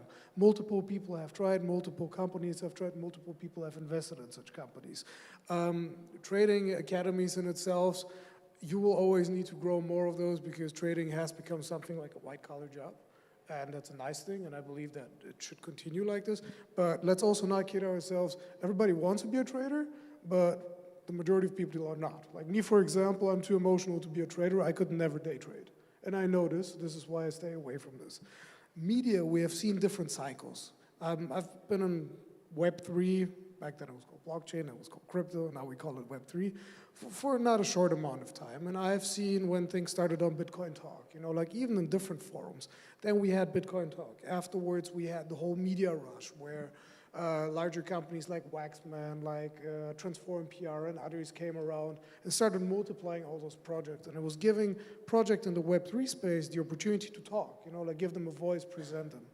This very quickly was turned around during the bear market that we saw from 2018 onwards, where you would see the majority of projects just listing mentions. If it was Yahoo Finance or wherever the hell, it was just an absolutely mention fest. And you could start not really understanding what was talked about because it was too much of information. What was the quality of that? Who stood behind that? And what's the added value to that? Because getting a paid advertisement in a media outlet nowadays is nothing impossible. So you could buy yourself like those things very easily. You could put them on your website and you could start raising money with that. Again, something that was not very sustainable. Nowadays we're moving into the whole Twitter and Reddit aspect where you see people really going into due diligence. What I've mostly, and what I've also enjoyed as an investor to see is going deep into a Discord. You know, like being there in the beginning. We were part of the earliest people that went into sushi, for example, because by chance we got into the Discord server and we found sushi, which is an amazing coincidence if you think about it when you see how many Discord servers there actually are. But in those servers, you do see now a concentrated form of media, of research, of knowledge being not only exchanged but also shared, which creates for a very, very different shift in paradigm, in my opinion, when venture capitalists due diligence now. Because as an investor, I see a deck, I have 2-3 calls with the team, and then I need to make a decision. I now have so much more access due to media, due to transparency, due to the new platforms, to information about a project that I can do a way better, that I can make a way better choice nowadays. It takes a little bit longer, but I do have that access. And I love where this is going, but I still would like to see what's the next thing. Like, are we going to tokenize verified information? What is going to happen? And this is what I'm very excited about. Okay, guys, you know what I feel? That this digitalization process is shifted, whole the ideology been before that. Because like in real estate, once you're talking about tokenization, before that it's impossible. Looks like it's very good and easy idea to just sell 1 square meter or 1 square feet, but it's impossible to do because there is no infrastructure behind it. In digitalization, it happened. In education, now you can reach each and every person via Zoom, if not accepted, okay, but somewhere in metaverse, you can teach him personally, you can show everything on the screen, look, this is the trading, this is how it looks like, because nothing else needed. The same in media. Media become even decentralized, like now every one of us now become the TV channel and everything like that, and you are targeting your audience directly. You're not paying for the big stars or the big companies like CNN, and they are not only owners. The same is in investment. You now personally do not go into a fund or do not to go into the regulation. You are doing your own decision. If I would like this person, I can invest him. If not, I would like to get my decision. Guys, what's your thoughts about this mass adoption? What people have to do finally to be in this market? Because it's so interesting, it's so a little bit crazy, it's mind-blowing, but I think this is our next step. It's our future, but I don't know why we a little bit, how I say, we're a little bit ashamed, or we're a little bit scared, or we trying to get rid of it. Let's start from you. Why so many people holding the money and do not jump in this industry? They're waiting for what? I believe there are multiple aspects to this. Number one is you have a generational gap. So they're like, when I installed my first Revolut account, they had issues with that because they didn't have a physical branch where they could go and yell at somebody if something goes wrong. So this was one of those issues that they had. So the digitalization brings its opportunities, but also its problems with different generations. So that is one stepping stone. The next one is that there are bad sheep, as everywhere, and those are being voiced louder and louder. So if you look at different drug pulls, if you look at different scams, this is something that as an investor that sees, or as a retail investor, standard person that sees this, I would have issues with investing into something where I don't know where it is. It's untangible. It is not something I go to my bank, I buy a stock, and I do this. So that's a different stepping stone. The third one is that it's still, a lot of it is not, number one, known to people. So thanks to things like the Super Bowl now, when you saw Crypto.com and Coinbase doing that reached millions and millions of people. Amazing thing. But it's still far away from people knowing and hearing about it. You're a Bitcoin, you're like, yeah, cool. My grandson holds that. And one more by the way, I want to add something. I would like to tell them that institutional investors are here. Let's follow him. I think this is the best way to come on there. All of them looking for someone who does the first step. Yeah, but that is absolutely great. But if we're talking about the masses, and the masses do not invest into institutional funds. The masses are retail investors. So you need to give access to retail to that. And there again, we get to this regulatory aspect. Okay. So it is a timely thing. It is coming, you see through CeFi, DeFi bridges like Arc or other things. Signum is now building something. Different approaches where retail is allowed to start going into different things. But it's again, like it's like the sea and the waves, like a wave comes and it goes back and the next one, bigger one comes. And it's just gonna take time, but people are enjoying it. And absolutely, agree with you. Maria. So the simple question is to educate and to learn. But by the way, as was mentioned by Nicola, there are like some of like Nicola's like grandparents, they are not ready. Maybe they will not be even ready at some point. But like the new generations are coming, and actually you can see, maybe you wouldn't see as mass adoption as we would expect, but still it's growing. Like every time you hear the news, even like the recent news, JP Morgan jumping into metaverse. Everyone right now is trying with something. And of course, over the years, we're going to see this more and more, maybe not at the pace that we're like right now, we're expecting like years before, but at the same time, this is moving, it's inevitable. And obviously, the most obvious thing is to learn better, but we discussed it, by the way, today. What is the issue? What is like one of the major things which is happening right now? Again, about like as they call them, bad apples in the project. Sometimes somebody like heard in the news, oh, that's why media here is important, like to very careful advertise any kind of project. Because of these bad apples, if a person like, he found this bad apple, and this was the first one that he or she invested in, and right now they see, oh, the moment they bought it and the moment it dropped, it never risen in price, it has never risen in price, and that's why a person feels like every single of them is a scam. So this is like one of the biggest issues. But one of the most important issues which actually preserves you and maybe help you not to invest when it's not the time is actually first really learn. I know that, like, as they say, and everybody knows that, to be honest, our brain is at the same time very powerful tool, but sometimes it can be really lazy. So whenever we learn one thing, we think, okay, I know it all. But at the same time, you cannot imagine how, like, it all the time, it's an ongoing process. You learn it, you still understand that so many things you don't know exactly. And that's why you have to, like, carefully, really carefully, again, invest. And in that time, whenever, like, you're doing like this, you have to as well assume and understand that this is your pure responsibility. It's only your responsibility. It's everybody can advertise their project, but it's your responsibility to be to take care of your money.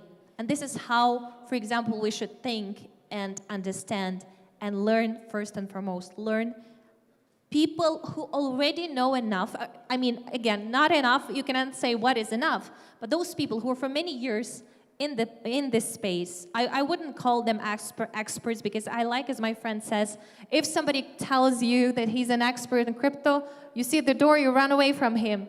So, but the thing is, whenever you can see that the person for many years is knowledgeable in this space, and I'm following a couple of those channels that I believe in, and you're getting the information, try to embrace it, try to learn. There are so many academies, a lot of them for free. And only after, when you actually feel that, oh, okay, this I can trust because this I can understand that this can, like, rise in price. So this is how you actually start. You invest maybe more. Sometimes anyone can lose at some point, but at the same time, you have to understand, like, don't invest more than you can lose, so you feel free with that. And learn constantly. Believe me, it's really 24/7. So whenever, like, you're, like, stopping, it means, like, you need to catch up again. So this is my only obvious advice. Thank you, Maria. Jan? Yeah, I think that fear is holding back people from something new and new from the unknown. In the Netherlands, nevertheless, we are quite, the people are traders, or they are always take a look for opportunities. Also in the VOC time era, in 1600s. But nowadays, 1.3 million people have already crypto in the Netherlands, of the population of 17 million, almost 10%. It's quite okay. But there's still much more ground to gain. And many people I speak with, I'm also involved with community of 85,000 people, investors, stock investors, and they are looking for yield. Now they have zero yield, or they have to pay interest above $100,000 or euros on their account. But the thing is that they don't know how, and I agree, education is very the key, but how and how to start. And people are lured into scams with the idea, okay, I don't have to work for it, I don't have to study for it. It's very easy, you can take my money and trade with that. Too many people are just buying something from the internet, from advertisements, and they got scammed. Yesterday also, one guy got scammed for 10,000 euros. Yesterday, another one, he said, yeah, I did something with NFTs because I clicked on the link in Discord, and I paid $800 on a scam website. So education is very much key, and the thing is to start with is open a crypto exchange, from fiat to crypto, crypto fiat, with KYC AML. Just start, just put a couple of hundreds of thousands of euros or dollars on the account and trade with baby steps.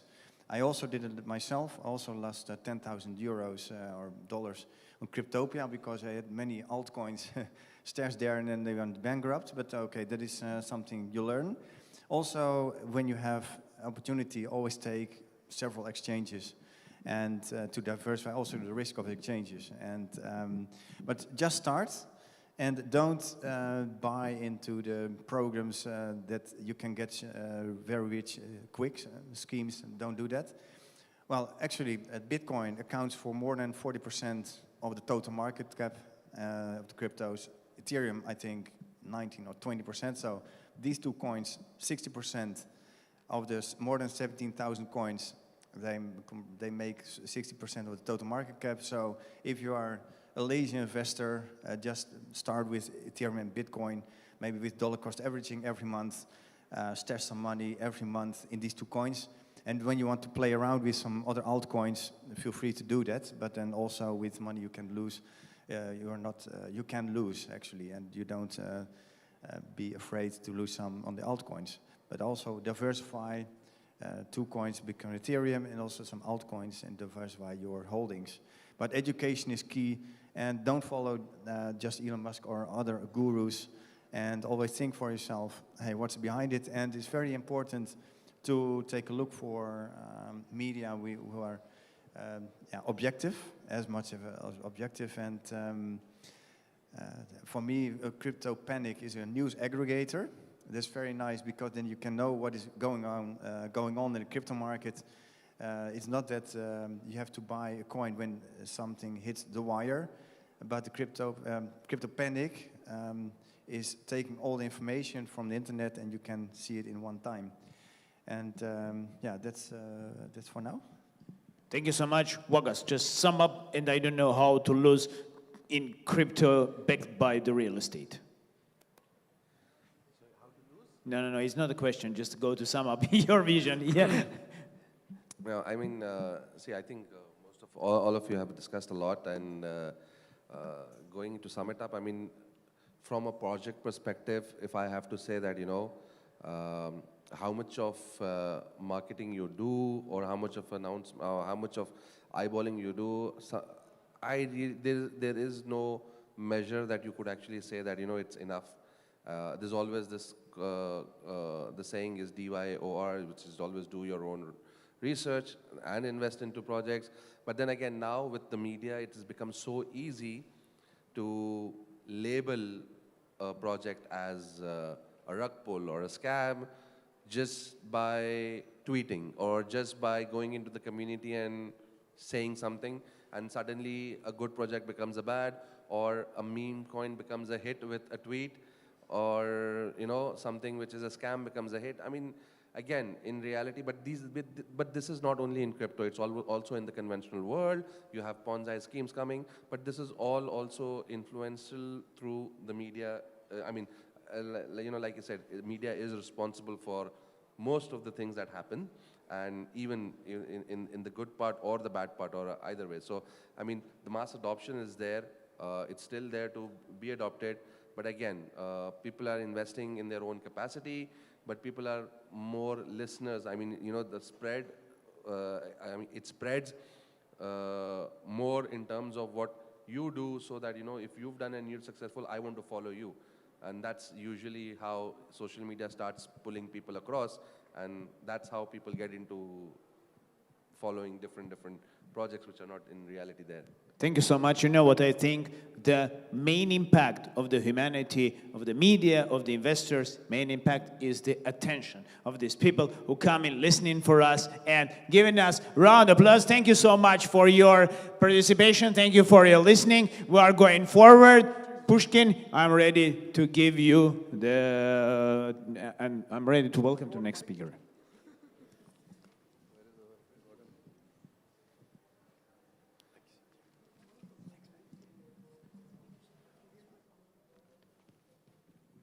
Thank you so much, Sergey. And our next panelist, I would like to invite Mr. Gordon. Where is Gordon? Gordon. Mr. Pedro, Mr. Vesa,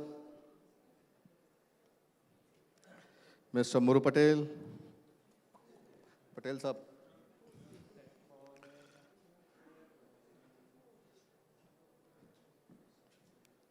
Mr. Raghav,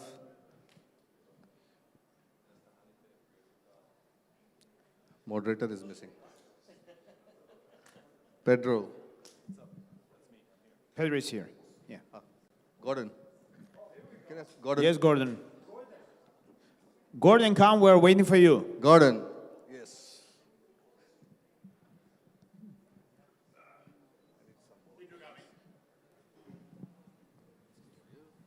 How's it going, everyone?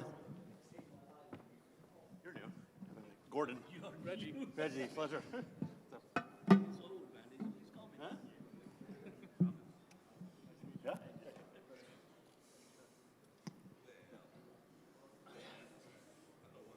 I just walked in. Should we start up? How's everyone doing? Energy level up. Best panel of the day. Most esteemed friends of mine. We're talking about DeFi. We're talking about NFTs. We're talking about the future. Of course, this whole conference is about the future. But we have, I feel like I'm with the Beatles.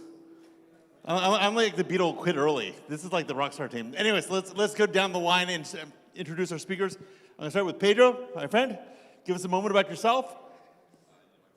You do. Allow me. Hey, what's up, you guys? My name is Pedro Rivera. In the blockchain space for about 9 years now, full-time about 6 years now. We invest and buy as consultant in a variety of projects, do angel investments, seed investments, also consulting. And also to co-found the Waterfall.protocol. It's going to be huge. You guys check it out, Waterfall.foundation.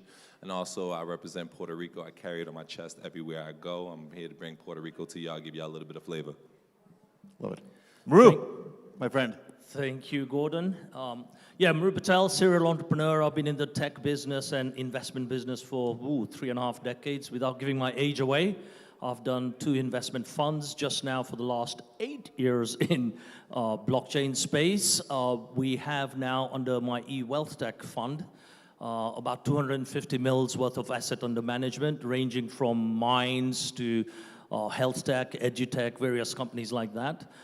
Plus the fund is going to grow even more now into the fintech blockchain space as well. But I have my own projects are in the tokenization of assets, so I don't like to call it just NFTs. It's any asset, and that's bringing my real estate stuff in, together with taking it to the metaverse as well. My name is Vesa. I'm a digital artist since 2008. I did a transformation from a filmmaker to this process that I kind of invented. And in 2017, I'm probably the first one with an international art career to come into the crypto art and NFT space in halfway through 2017. My name's Reggie. I'm the founder and CEO of Gather Network. We're a multi-layered blockchain that provides an alternative form of monetization for website and application owners. I'm also a limited partner at GAF Capital Partners, which is run by Sheikh Moala from Quain, and advisor to a couple other projects in the space as well. Fantastic.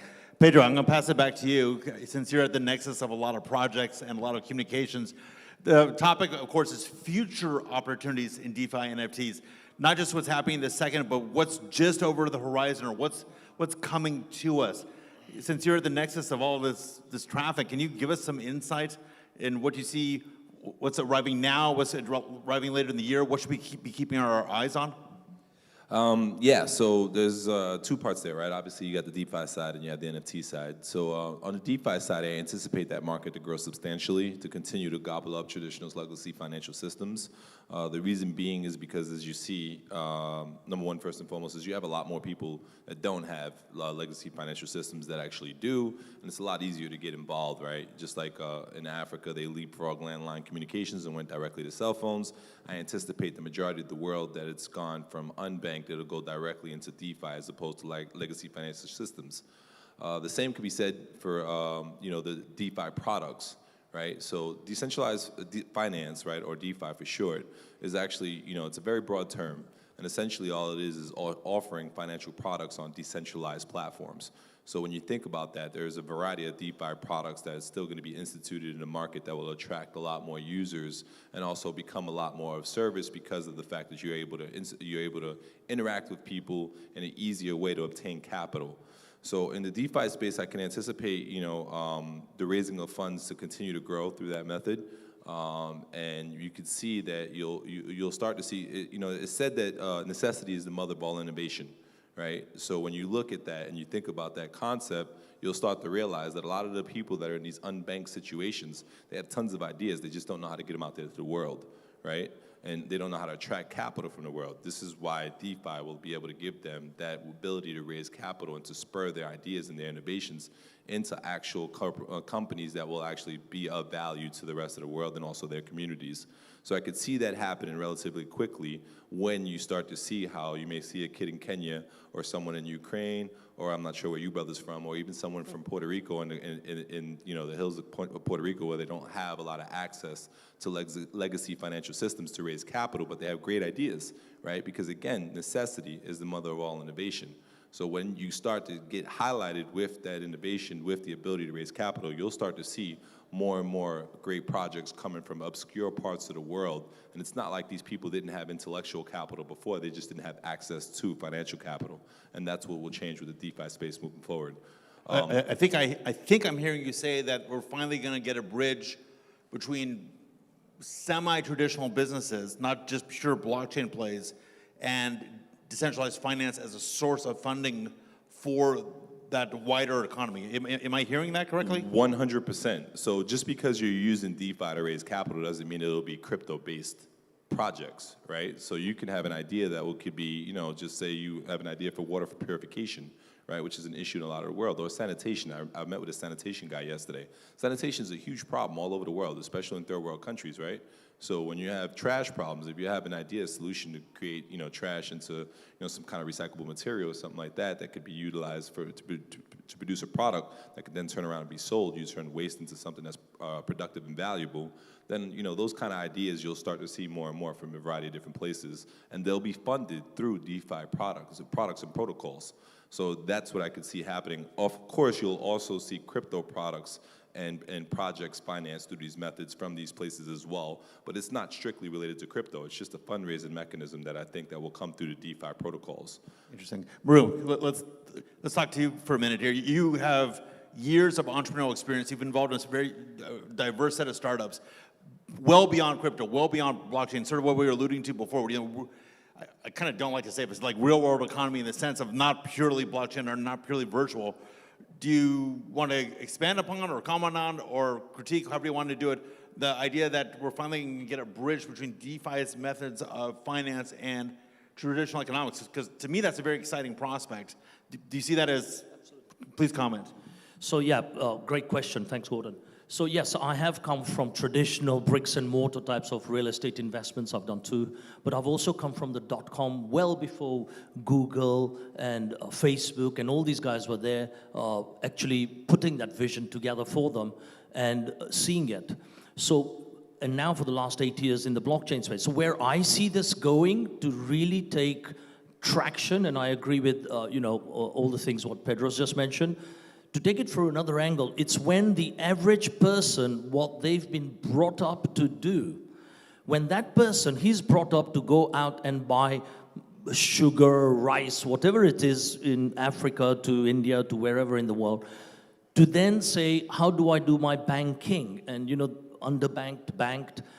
All these traditional ways, when someone makes it so simple that they don't have to think blockchain. We used to talk internet and, you know, DNS servers and domain servers. No one talks about that crap anymore. We just accept it, plug, go, Wi-Fi. So when all that staking, yield farming, all the things we talk about in DeFi, liquidity pools, all these things become like a banking app in an all-in-one smart wallet app where as if they're going to a bank, only it's virtual. So if you look at what 50% of the population is the younger generation, millennials or whatever you call them, right? They are not loyal to banks. Even I'm not loyal to banks because I'm not old school, right? So I don't bloody care where my bank is. Whilst my money is in there, it should make a lot more money. Today it's called DeFi, staking, liquidity pool, farming, yield farming, all these things. But when it becomes ubiquitous, you know, like you connect to the internet and you carry on working no matter what you are doing.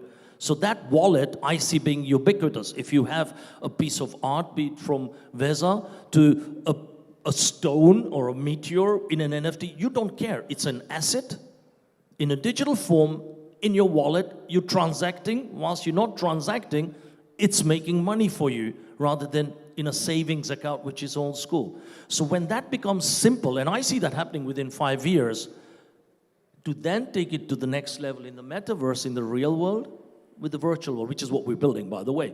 How real world and virtual world you can transact. So let me jump in for a second. Do you think staking and yield farming and these sort of DeFi primitives we're all playing along with or playing with right now will translate directly into the metaverse, or do you see like an evolved, tweaked version of them? I see it being got rid of within years. We won't be talking staking and yield farming and liquidity pools and all these things. It will just be another phrase come through, because let's be honest, staking, yield farming, all these things existed in the old school through different ways of interest of loans, right? So another term will come in a metaverse type of world, I see, and I see that where it could be ubiquitous across any chain. Nobody cares whether it's on Binance, Ethereum, or nothing like that. That's when most of the world will grasp and be onboarded to doing this. Just now, we make it too complicated. One of the things we're doing, and I think someone else mentioned, is we're creating a Web3 type of domain server. You buy one domain on your name, so Mru Patel at Myverse, it's called Myverse, and that's it. It's for life. None of this annual GoDaddy server domain payments like that. One domain. That same domain you use to connect to any wallet. So if someone asks you, what's your address for your transaction? You say, oh, send it to Mru Patel at Myverse. End of story. That connects to all the different wallets and all the chains, cross-chain. So when it becomes that simple, I think that's when you'll have volume on take for all the things around it. There's probably a whole nother panel or conference we can have about the integration of identity and the metaverse, which you're kind of alluding to a bit. Let's go to Veza. I'm very methodical with panels. I just kind of work down lines until they start fighting with each other. Then I just go get water. Veza, so my friend, your background is obviously art and creativity and the production of the new in a visual and beyond a visual way. Let me tweak the dialogue a bit. In terms of future opportunities with NFTs, you commented in your videos, and you and I have had conversations about the evolutions of this platform. What's your near-term prediction or forecast about what's going to happen with NFTs? And then how do you see it blossoming over the next 2, 3, 4 years, please? Well, if my contribution is to have any value, because NFTs it's so much more about the collectible space. For me, it's really about the fine art space, and the fine art space of NFTs is now still being born. So if you don't mind if I tweak the question a little bit of how it's first meaningful for an artist, and then what I'm doing in order to simplify it so it becomes an education. Because ultimately— I don't mind if you tweet the question, if you also answer my question, but we'll answer your question first. So, well, essentially, artists throughout history are pretty much known for poverty for the most part. You know, we think of the Vincent van Goghs and the other ones who've had terrible lives because they didn't have resources along their lifetimes and so forth. And a part of that was because they didn't have a financial education. Now, when as an artist you come into the sort of crypto sphere, you come into NFTs, what that very often leads to is an education in investing, in finances, in what value is. It leads you to this whole sort of question of how am I valuable, what contribution do I have, and how can I get some of that value to me so I don't end up another Van Gogh and cutting my ear off and so forth. So one of the ways that I can simplify what I'm doing currently, especially with the art cars, is how to do it, is that we started wrapping these cars in art because the first thing that people will look at is that they look at the car itself and think, oh, that's valuable, and then they've wrapped it in this sort of artwork. But what that wrap actually points to is a unique one-of-one digital artwork that is an NFT. So that's the basic of it. In the bundle, that is the NFT. It's first the car, then the unique artwork that gets wrapped around it, then it's a virtual reality asset, the 3D version of that car, that then gets you access to a metaverse where you can race that virtual reality car as well. And you can start to earn residual income from that racing, as well as it becomes, cars, for the most part, are a liability. So in this case, because of all the things that we can do to it with art, we're turning a liability into an investable asset in and of itself, but with the function of it, it can actually earn you income. Let me jump in for a second, because you touched a philosophical nerve in me. You said wrap the car in art. Some cars are art, to my eye. Sure. I wonder, I mean, this is kind of philosophical, I wonder if this is changing the nature of art. Absolutely. And are you replacing the performance? Are we getting a hybrid form? Like, what's happening? Well, it's really an experiment. I mean, that's what's been such a blessing in my art career thus far, and especially in the blockchain space for the first 4.5 years, is that you're forced to contemplate these things of value that is even outside the language of the art itself that you're generating. So it becomes a very holistic exercise. And what that leads to ultimately is all these different things. It's like so you will have digital land, okay, fine. What do you put on that digital land? Can the building itself be an artwork where you house your digital life? So you can turn the outside to the inside. And back and forth, and the play will forever continue, and our creativity is the only boundary that we have for that. You know, I gotta admit, so here's maybe a little bit of intellectual bias on my part. When I was reading the title, you know, future opportunities in DeFi and NFTs, my brain immediately went to finance and money, right? But there's clearly a future opportunity in reconceptualizing art. That's an opportunity also. And culture, and I would say as a last thing, is that where it ties to DeFi as well with this particular first Tesla that we're doing, is that I'm actually proposing that as part of, as we go along a little bit, we're not there yet, but we could also stake some DeFi coins into the stack of value of that car. Because right now, a part of the problem of why these sort of monkeys and all this kind of NFTs are so popular is that it's all about the fast flip culture. It's not really that suited for fine art, language, and the kind of realm where it is that you want your collectors to come in, you want them to hold those assets for a while, you want them to be proud of having those assets and help them grow with you, as opposed to just getting something very fast and then flipping it in a month for a 10x or something. It's not suited for a fine art mentality, and that mentality is actually preventing a lot of very, very great artists from coming in because their culture is not yet here. So this is part of what we want to cultivate. And those, if you stake, let's say, DeFi coins for 5 years into that package, if you let go of the whole package, you also have to let go of the coins. All right, let me pause you for a second. Let's get our next panelist on, please. So, future opportunities. You know, I'm getting to know you. We're gonna just have a private conversation here. So tell us a little, just one more time, your background, Kyber, you said? Sure, so I'm a project founder, right? We provide alternate form monetization. We've been around for 4 years. I'm also a VC, part of a locally grown blockchain fund called Capital Partners. Advisor a couple projects as well and some consulting. Serial entrepreneur as well. Great. So been quite a lot, doing a lot actually, sorry. All right. And then short-term, medium-term, long-term, future opportunities, NFT, DeFi, what do you see coming? I think Axie, honestly, play to earn with the metaverse is something that's will keep growing, will blow up even further right now.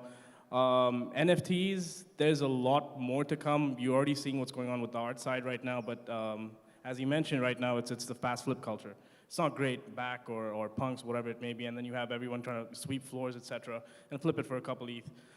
With DeFi, before we kind of grow any further, there needs to be a lot of hand-holding that needs to happen. A lot of these scams, I mean, I'm not sure if you saw what happened with Wonderland recently, or even with the Looks Rare, that's not a scam, but these things need to kind of get reined in before we start looking at other opportunities, because again, while it's not fast flipping of art here, this is just fast money moving between your, let's say, inner circles, if you will.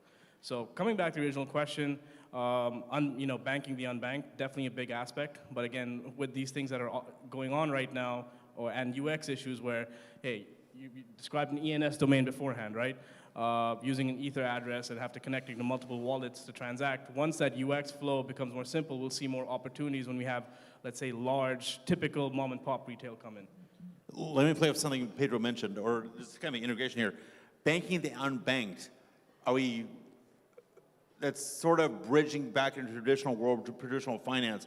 Do we need banks? Do we need to bank the unbanked, or do we just need to wallet the unwalleted it? It's a tough question because crypto, blockchain, right? No one can stop it. That's both good and bad. At least with a bank, if my transaction is stuck somewhere, I can complain, I can get my money back, but if there's scam or fraud within crypto, you're screwed. So it's a silver lining. I just got to point out, who saw that Justin Trudeau floated the idea of freezing the bank accounts of those truckers? So I have a new statement. We're not going to bank the unbank. We're going to unbank the bank. Fuck you, Trudeau. How about that? There you go. Let me make a quick comment, and then I'll pass it back. let me express that idea in slightly different terminology. All right, everyone got very hot and excited about central bank digital currencies a year or so ago, and they're coming. If not, they're not already here. You can see it in China. It's coming quickly and they have their social credit system. You can see that the U.S. finally is giving lip service to their digital dollar, but the whole idea of Bitcoin and crypto is the separation of money and state. Your money is yours. The central bank digital currencies is the complete fusion of money and state. That sounds like it could have some features and some benefits, but we're seeing now the ability to stop someone from paying their rent or buying food based on political protest. That's dangerous. So I would point out that a future opportunity with, even a present one, but hopefully will really come acute and present in the future with NFTs in DeFi is I'm a First Amendment free speech fanatic. I think that's the basis of all societies, the ability to discuss ideas, disagree, and figure stuff out. When you make it impossible for someone to engage in economic activity based on their points of view and the expression of their points of view, that's bad news. Right? I have to ask, I'm sorry. How much freedom is too much? When you have all of the resources available and you have, let's say, a different political agenda, when is it too much where you're actually causing harm to society, right? There's that fine line of balance here. I'm not arguing for unlimited freedom, and different places, maybe even, I won't even say it, but different places have different standards. But when you are going to freeze someone's bank account, and that's how they pay their rent. That's horrible, yeah, that's horrible. Okay, let's keep it on point here, no politics, all right? Yeah. Thank you, bro. Go ahead. So the banks and unbanks have done too, and why is it not taking off? I'm born and raised in Africa, Indian origin, blah, blah, right? I think it's because incentive drives behavior. The average person cannot afford to pay bank fees. They cannot afford to pay transaction fees, Western Union, MoneyGram. They cannot afford to do that when their average salary is a lot less. So how do you disrupt that? Blockchain is the only way, where you have to have transactions in 1 cent, and it has to be instant with all the information. Now, why not even make it incentivized? Why are the big techs, especially in your part of the world, your old part of the world, Gordon, in California, the big techs are making all the money? So one of the banking apps, and by the way, if anyone's got a digital bank to sell, I'm looking for one. I want to do paid banking. I want to pay the clients for banking with us. And there are very many ways to do that, okay? Now you've created an incentive for a certain behavior for the average person where $1 can put food on their table.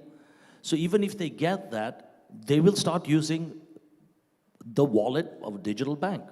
So until something radical like that doesn't happen, it will be status quo. People will do the M-Pesa's equivalent in Kenya through SMS, and they pay big money. Or people will do general crypto wallet-to-wallet types of transactions, or use some other gateway or wallets to transact and pay small fees. But until you do something major, I don't think the unbanked will become banked. Is it an incremental process? You said until we do something major. It's an incremental, because I tried it 2 years ago, very difficult to do, but back end of this year, I think we are ripe, because now when the sorry to make it political again, but what Justin Trudeau and what's happening in America is stupid, where people's wallets are being seized and things along those lines. So it's these sorts of behaviors now. People have woken up and said, enough's enough, man. This is my money. Who the hell are you, government? You're our slaves. We are paying for you. You can't be taking our money as well. We're giving you tax. So people are getting up to here, frustration levels. Hence why I think it will accelerate everything. Mm-hmm. Vesa, please.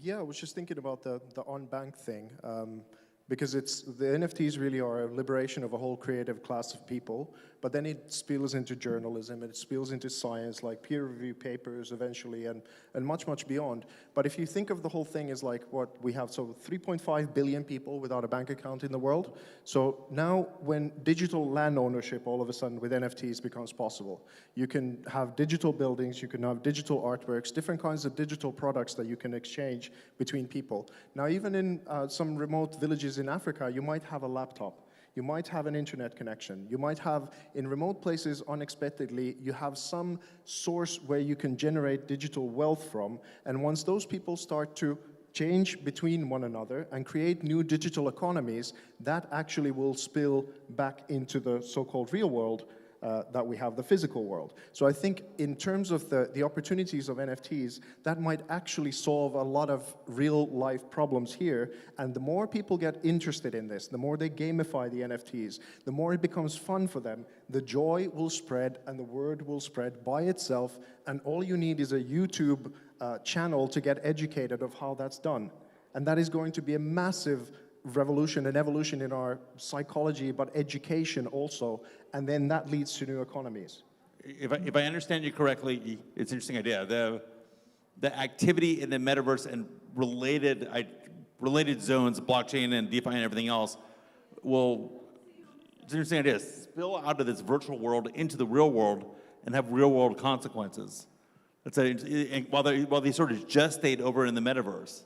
Yeah, well, even if you have, let's say, a real estate company or something, they usually do a 3D model first before it becomes a real object. For sure. So it's just that, but it's a little counterintuitive for us at the moment of how big of an impact it might actually have on the physical world to do things in the digital. Got it. Now, let me throw this to the group, and whoever wants to jump on it, go for it. This is all very philosophical, very forward-looking, and very humanitarian. I love it. What's coming up that you can make money on? Sorry, what? What's coming up that you can make money on? My art. There's millions of things out there. That's quite an open question. So it depends on your risk. Okay, risk depends on each individual's risk appetite, okay? So NFT in my world, if you don't know what you're doing in NFT and can't tell the difference between one and the other, don't go into it, okay? If you're into a steady to medium risk person, there are so many liquidity pool solutions. Almost all the major exchange offer you that with 10 to 30%, which is pretty standard, with no intervention, nothing. So if you're that sort of person, plenty as a startup, put your finger in. If you're then into a slightly higher risk, then you start getting into the early investment stage of projects where they just get launched onto launch pads. So many of those. Those are 100% pluses. Where do you invest? It's a very big, vague question, so I could carry on all day if you want. So this is something that I struggle with all the time. Is trying to express to people that there's more than just 2 ways to make money in crypto, and it's not just investing and trading. Look up here, right? None of us up here are traders, right? We all work in the industry, which is one very easy way you can make money in this industry is building it. So Gordon's a great example. Gordon was an attorney. He was an attorney prior to crypto. He got involved in crypto. He recognized there was an opportunity for attorneys in crypto. Gordon's whole practice now is crypto law partners. He's 100% a crypto attorney now. And that's just one of many.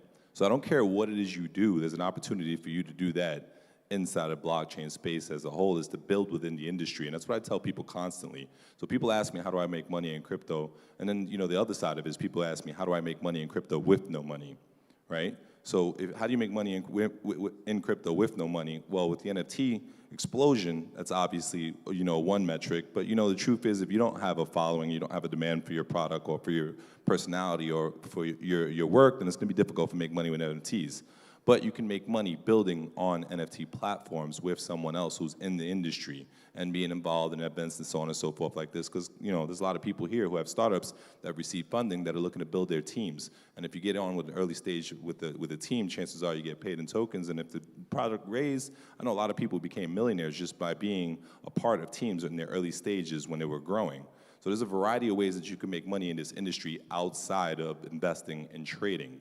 Now, granted, once you make money, then you start investing and so on and so forth, but the majority of us got active in this industry by building in the industry first. So that's what I always tell people, is look to build first. And then here's another way that's completely separate that has nothing to do with you knowing anyone, and that's in the education. Education is something which you just expressed, right? So I tell this to people all the time. YouTube's free. And all you have to do is just basically talk about the basic parameters of crypto. So when people listen to me, they say, okay, you guys, you've been in the industry for a long time. You know what you're doing, you're a professional, so I can't really learn what you learn. You're a little bit more advanced than I am. Well, you have no idea how many, for instance, 30 to 45-year-old women there are that have income that they've saved, because women are generally better at saving money, right? Guys usually just spend their money on women. So those women in that bracket typically have money to invest, but they don't know how. So they listen to somebody like me and they get a little nervous, they get a little anxious. But if they listen to another professional woman that says, hey, I'm just getting started in crypto, I'm learning about these wallets, I'm learning about these exchanges, and this is what I'm doing. I learned how to open an exchange, I learned how to do this. You'd be surprised, I've helped 5 women in a variety of different markets in different parts of the world start YouTube channels that currently, that's all they do is YouTube channels and give instructionary videos. And they started with no knowledge whatsoever in crypto, and they were honest with their viewers. They were honest with who they were, and they were honest with what level they had in industry knowledge they had. But they were giving out real information. And once you give out real information, people will start gravitating towards you. The other thing is be consistent with it and be passionate, just like everything else. Can I add to that as well? In Africa, I've helped two people, okay? Last year when you gave me that award, if you remember. So these guys were one from my Kenyan country and one from South Africa, and sorry, 3, one from Nigeria. And he says, we don't know anything about crypto, we don't know anything about NFTs, I said, what do you do? Exactly what Pedro is saying, what do you do? You don't have to invest in here, trade, buy, go into staking, all this. One was a singer and 2 were artists. I said, okay, show me some of your song stuff. Fantastic. I said, mix it this way, turn it this way, and put it on these platforms with some artwork around it. Long story short, use it and I will tokenize it and I'll help you put it on certain platforms. The guy has grown so much into a millionaire now, and I get wonderful letters coming back from him. But he's doing what he loves. I'm not saying invest and learn Binance and all these different good coins and shit coins. And the same with the artist, same thing. He's doing art, just like what Veza is on cars, he's doing it on the bus. And I said, once you do this on the bus, now put digital cameras, digital things, do the music from the other guy, and away you go. So he's got music, art on the bus, and then he's tokenized the ticket and created a loyalty system. Again, I gave these ideas to him, but he's still doing his business and what he loves. Now, you're gonna get the last word and the best word. So we want a strong end, my friend. Okay, before I say what I'm gonna say, this is not financial advice. Please do your own research, for sure. So I'm gonna structure it into high risk, low risk, and medium risk. So if we talk about low risk stuff, you have some capital, and this is about investing specifically, not building in the space. As a builder, it's not easy, and it's not meant for everyone. If you have capital and you want to work in some low risk stuff, go to Celsius, go to BlockFi, lend out your capital there. You're going to earn stable yield, which will be higher than what you're getting in any bank right now. You want to play some medium term stuff. What's really hot within the space, within the inner echo chambers, if you will, CT or crypto Twitter, privacy protocols, extremely important, especially with what's going on right now. Manta Network just got on Binance as an example. You want to go a little more degenerate, and you want to go into high-risk plays, Wonderland, Olympus Forks, leverage yield farming. This is not for your newbie at all. These are very high-risk things. You will probably lose all your capital, if not more, but these are the sectors which are hot right now and where people have, 10% have probably made a lot of money and 90% have gone broke. They paid the 10%. Yeah, they paid the 10%. Fantastic. All right, I want to thank our wonderful panel. Can we please have a big round of applause? Thanks for your attention. Thanks for your love. My hats go off to all of you. Cool. Gentlemen.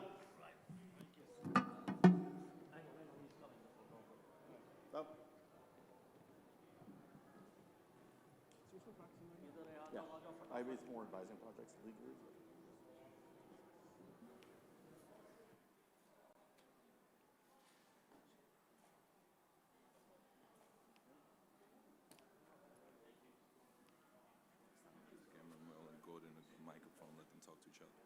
I know, right? Are you gonna speak? I don't know. Yeah. Supposedly, yes. Yeah. Are you still on? Yeah, Okay, I'm still okay. Okay, cool. Thank you. Thank you. Thank you. Ask him if because my slide's ready. Have you got your slide? Okay, I'm only going to take 5 minutes of your time, okay? No, I'll use that. Testing. Yep. Okay, you got the slide. Did he send you the slides? Put the first one on. Okay, a lot of people usually ask me, what do you do? I usually do panels and moderation. I rarely talk about the business I do, but I will just give you a quick 5 minutes. The main reason is I'm looking for people who know solutions to help. I always think about collaborating because my mission in life generally is to take this to 1 billion people, and I want to touch 1 billion people's lives. So I don't want to just, are we done with the slides? Okay, yeah, so I don't want to go out there and make money out of a lot of these things. A lot of it goes back to the community. So my whole model, my whole ecosystem is about human sustainability. So what you hear about the 17 things from the UN, absolutely touch all of them. And same with the social impact side of stuff, touch all of those as well. So eWealthTech, as I said earlier, we have about 250 million in assets just now and growing a lot in various parts of agrotech, fintech, edutech. We've got health tech as well in there. We've got we've got 6 mines actually, and we're tokenizing all of this. But our whole model is to give 80% back to the community rather than what the big tech are doing, keeping 80%. So that's the disruptive thing. There comes a point in time when it's not about money, all right? Next is the MSX, okay? This is for the stars. We're doing a Meta Stars an exchange. And this is not only about NFTing various stars. So you could be a musician, you could be a Hollywood, Bollywood star. We've already signed up a lot of singers. We've already signed up a lot of actors from Hollywood and Bollywood. And we are going to take it to the meta world for anything from their song clips, outcuts, music inside films, signed posters, memorabilia, things like that, and bring the real world and the virtual world together because, you know, you got to show people that you can touch something sometimes. The digital thing is not always clever, right? The next one is the football, the Meta Football Exchange. We have some of the top 50 players, the top 50 football agents, top 50 in terms of the coaches already, and we are about to launch that within the next 3 weeks or so, which has been built on the back of what you see last, MyTC, which is My Tokenized Capital, which we've been working on for the last 2 years, okay? So all of this ecosystem is all about 80% going back to the community, all right? So if anyone knows any collaboration, people, love to hear from you. We're not raising money, so don't go into that. Next slide, yeah? Okay, people hear a lot about NFTs. I've seen figures from 1 trillion to 30 trillion to even 60 trillion, someone mentioned the other day. This whole world about metaverse is big. Whatever you say, it's big. So, you know, they can be 50 people just now saying, I've got a metaverse platform. Fine, the world is big enough. Look for ways to collaborate, right? So, you know, don't think that you are talking to a competitor all the time. Just find ways to collaborate. Everyone cannot do the same thing, all right? And so this is like my verse. This is what we've been building last year. I kind of like showcased this at the AIBC in Dubai last year, where you have your wall. So this is your room, and I collect a lot of memorabilia, so I have lots of signed stuff. So this could be a football player, Hollywood person, whatever. I have various NFTs. I have various videos. I have on the top right my stats. I have a wallet. And then at the far end, people who sponsors me or people who want to advertise on my wall. And I call this my verse, okay? So this whole ecosystem we are building so anybody can be the coin. And that's where I want to touch the 1 billion people, okay? Now, and charity gets money out of this as well.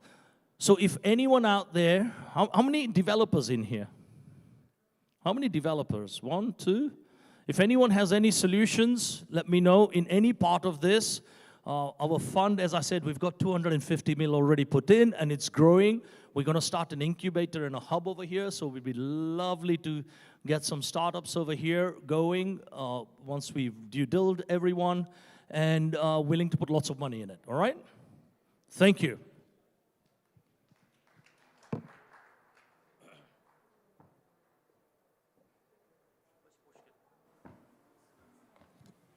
Pushkin? George? Where are you going? You going to sleep? Yeah, I thought so. Have you got a panel on or something? Oh, okay.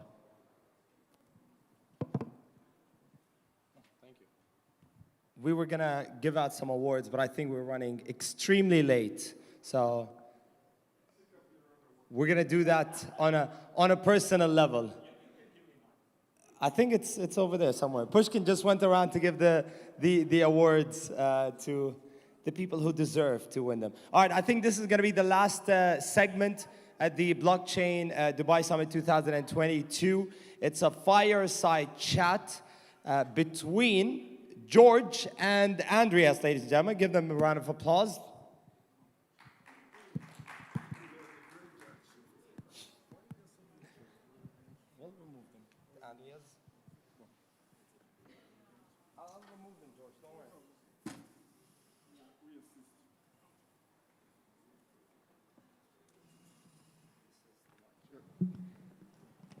Andreas has a mic.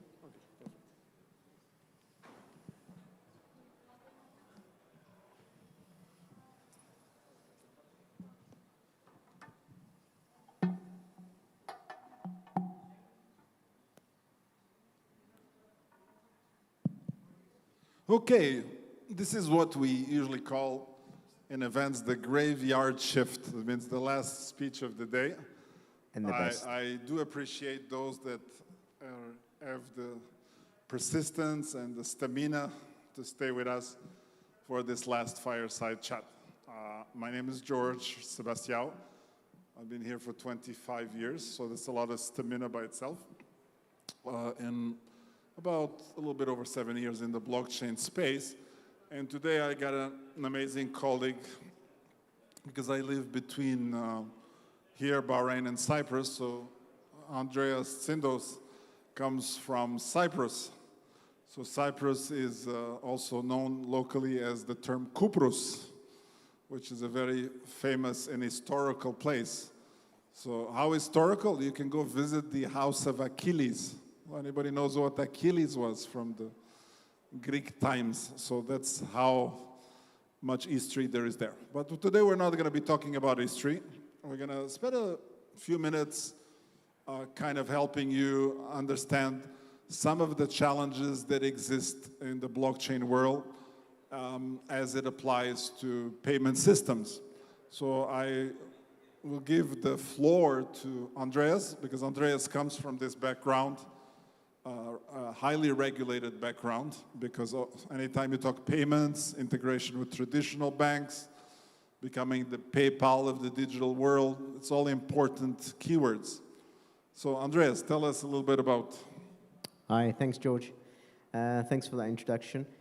So I think over the last 2 days of this event and this conference, we've heard a lot about the innovation, how good the blockchain is going to be, the crypto, et cetera, However, we need to put things into perspective right now where we are and how the reality is. So as George said, I've been in the technology space for the last 20 odd years now, and I've seen the adoption of technology over those years, from the mobile telephony technology to cloud adoption, and now we're getting into kind of this Web3, as they're calling it, and how that has been adopting and what is going to be needed to be adopted.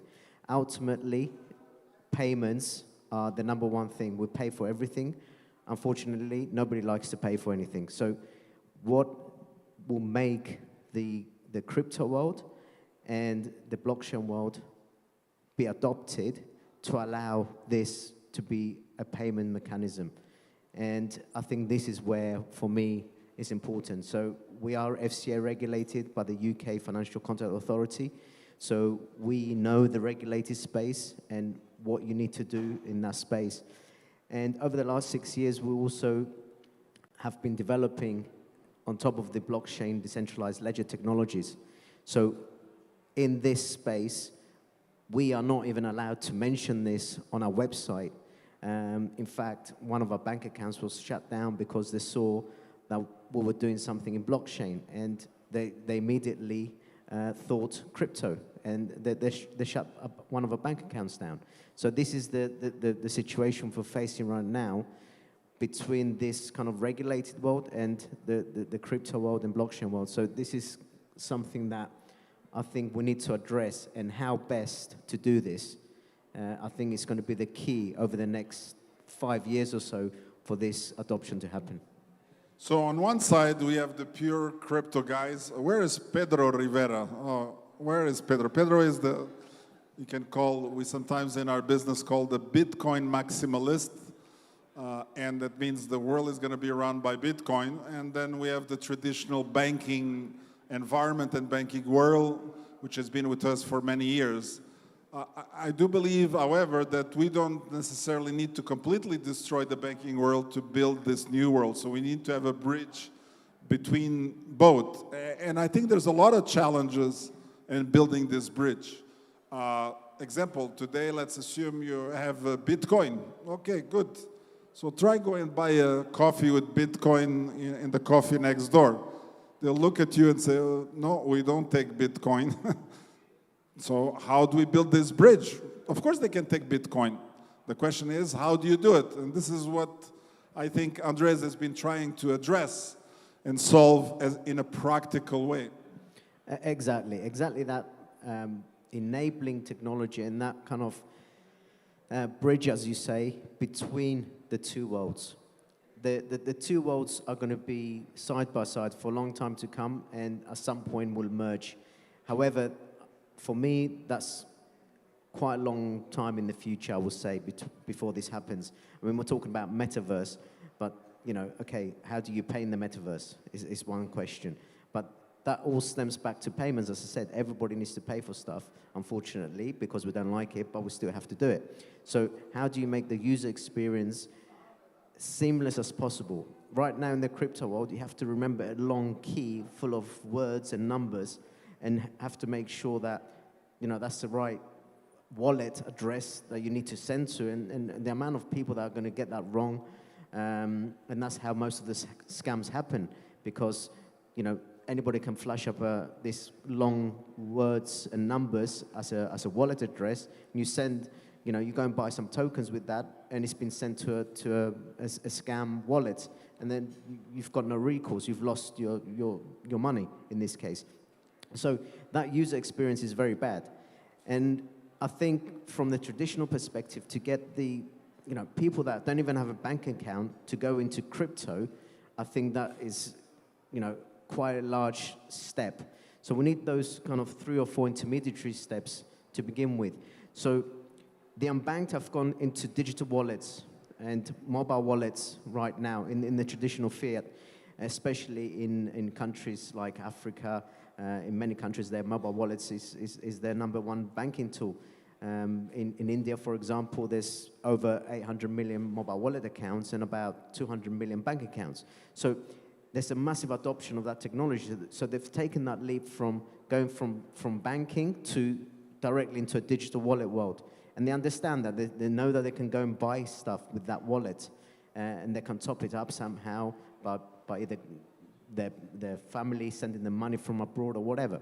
So that leap has happened. But now we need to go into how do we merge that digitalization aspect into bringing the crypto world aspect. So if I, as a user, I was being sent tokens or crypto, and I could still buy stuff with, as George said, I'd be happy with that. As long as it goes into my wallet and I know that I've got that value and I know nobody can take it away from me, and I can buy that bottle of water or that food for my family, I'm happy to use it. But right now, we've heard lots of things why that's not happening. And this is what we need to address. So building those bridges to make it seamless from a user experience, because ultimately, I don't care that my phone has something called internet working on it. I just want WhatsApp to work on it. The same principle is with the payments. I want it to be as seamless experience as possible. I want to order my Deliveroo and I want it to come straight away. And, you know, the payment happens later. For me, it's seamless. So that's the experience we need to get to. Andreas mentioned something extremely important. We send crypto or digital money to the wrong address. So this is actually a business opportunity. So there's a company in Israel that solved this business opportunity. They created something called the undo button. So this undo button can apply to traditional crypto like Bitcoin or like Ethereum. So if you send it to the wrong address, you can still get it back. So I think this is always ongoing innovation. The second thing you mentioned was trying to solve the problem of unbanked in Africa. As you know, in the first day or in the conference, we talked about the modern definition of a billionaire. So you have a solution that actually helps 1 billion people. So where is 1 billion people? We have 1 billion people in India, we have 1 billion people in Africa, we have 1 billion people in China. And if we look specifically at Africa, one single country in Africa, known as the DRC, and the gentleman here earlier presenting the Meteoroid is from DRC, is bigger than all the European countries put together. So it gives you the idea of the size of the continent. The second thing, it's over 50 countries. It means 50 currencies. Some of the countries, or most of them, have 3, 4, sometimes 5 mobile operators. Each mobile operator is regulated with different wallets. So this is actually a business opportunity. So Andres, I think you somehow addressed this issue or found ways to solve this problem of multi-currency, many wallets, integrating all these wallets together. Tell us a bit about it. Yes, exactly. So this is pre-crypto world, where we saw the non-interoperability of mobile wallet ecosystem. So this is the users going from unbanked to a banking instrument within a digital wallet, in this case, with fiat currency.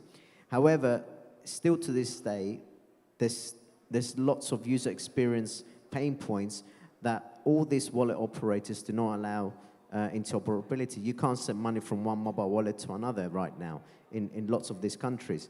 So what we saw the opportunity there to create that kind of, we're calling it SWIFT for mobile wallets. So right now in the banking network, you have something like SWIFT where you can send money into any bank account and you don't really care. You just need a bank account and a sort code or IBAN number in this case, and it will send the money anywhere. So the same can happen with the mobile wallet ecosystems. So we are regulated in this space, as I said, in the UK, that allow us to basically send money into any mobile wallet ecosystem seamlessly.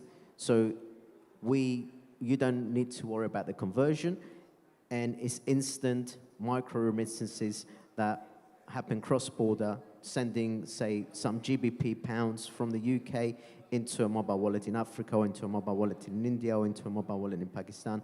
And that friend of yours or family member of yours receives it directly into their mobile wallet, into their local currency, and they can go and spend it immediately through the merchant and agent network that they have, or take the money from that wallet ecosystem. Now, if we can get to something like that with the crypto bridge in between as well, this is where crypto will start getting adopted, because rather than me sending GBP, if I have crypto and I can add crypto into that system to send it, and gets converted into rupees, for example, in my wallet, I don't care. I'm happy with that. And me as a sender, I'm happy because the value I have is in crypto. Right now, I cannot use that crypto value to send it to my family. I can send it in crypto, but I know they're not going to be able to use that crypto where they are to buy what they need. So we need to get to that space. So many important things to take back with you. We talked about fintech, we talked about wallets, we talked about bridges between wallets, we talked about multi-currency integration, we talked about integration with the mobile operator wallets, we talked about integration between traditional currencies and crypto or digital currencies. So this is what we're trying to solve. We're trying to solve a complex problem by bringing the fintech technology to the forefront of solving all of this. Not only that, this kind of technology now runs in the most popular computer that everybody carries today, which is your mobile. Your mobile is today your device of choice to access everything that is part of your life. So it's no longer just a tool to make calls, it's your bank in your wallet. So I would like to maybe ask Andres for any final closing words for the audience to take with them today. I think in this space, we need to make the underlying technology ubiquitous. It's like the internet. No, we don't think about the internet anymore. Back in the day, 30, 40 years ago, we were talking about the internet and the protocol level. We need to move above the protocols. I think one of the panels mentioned this as well. I don't care if it's Binance, I don't care if it's Ethereum, I don't really care. I just want to be able to somehow get that value that would allow me to buy whatever I want to buy with. And if that's in my mobile phone somehow, and that allows me to do this, then that is where we need to strive to get to. And always think about the user, the ultimate user experience. At the moment, we're in this space where there's the crypto trader kind of space and the crypto world, and then there's the kind of fiat world. We need to basically get to the space where, as a user, put yourself in a user's perspective. What would you want to do? What would you need to have to be able to, enable your user experience to be the best it can be without putting any kind of barriers or limitations in place from the technology perspective? So we saw a few other important keywords: seamless, contactless, frictionless, how we make this user-friendly. And of course, in our modern world of COVID, all this is important so that you can keep going and making payments in the world without touching anything. I would like to thank specifically the audience that stayed with us until this time. We appreciate your perseverance, and looking forward, obviously, to see you at the next blockchain Vertex event here, or maybe in the expo, or by that time, I think the expo might be moving to another village. So it's a pleasure to be here. So let's stay in contact, and looking forward to our next meeting together. Thank you. Thank you. So I declare this event now closed, or maybe Pushkin wants to come say one last word. Come.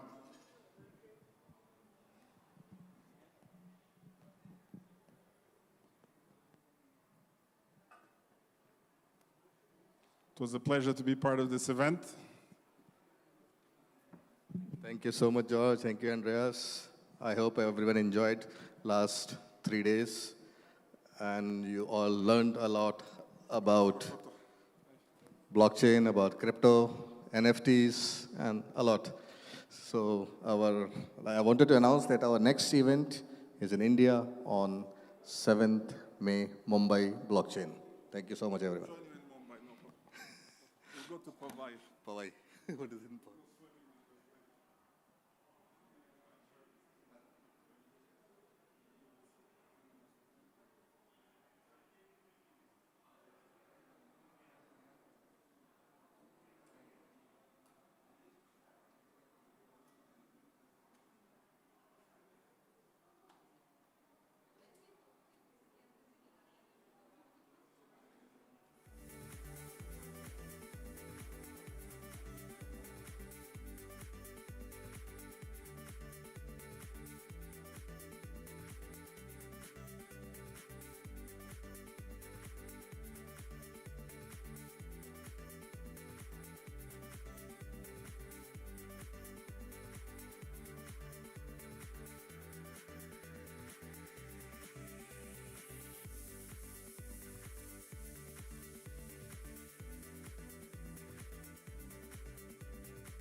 Ms. Neha Soni.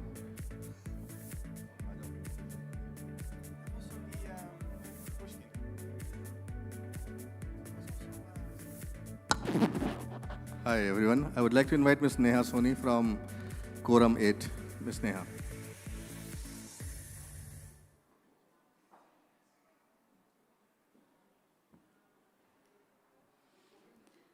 Thanks everyone. Thanks for giving me the opportunity, Blockchain Dubai, for presenting Quorum 8 here. So we are a 360-degree solution for all the blockchain and the crypto projects. We help fintech startups with strategies, advising, blockchain development, crypto platform development, marketing, and the public relations. So can we change the slide? Okay, thank you.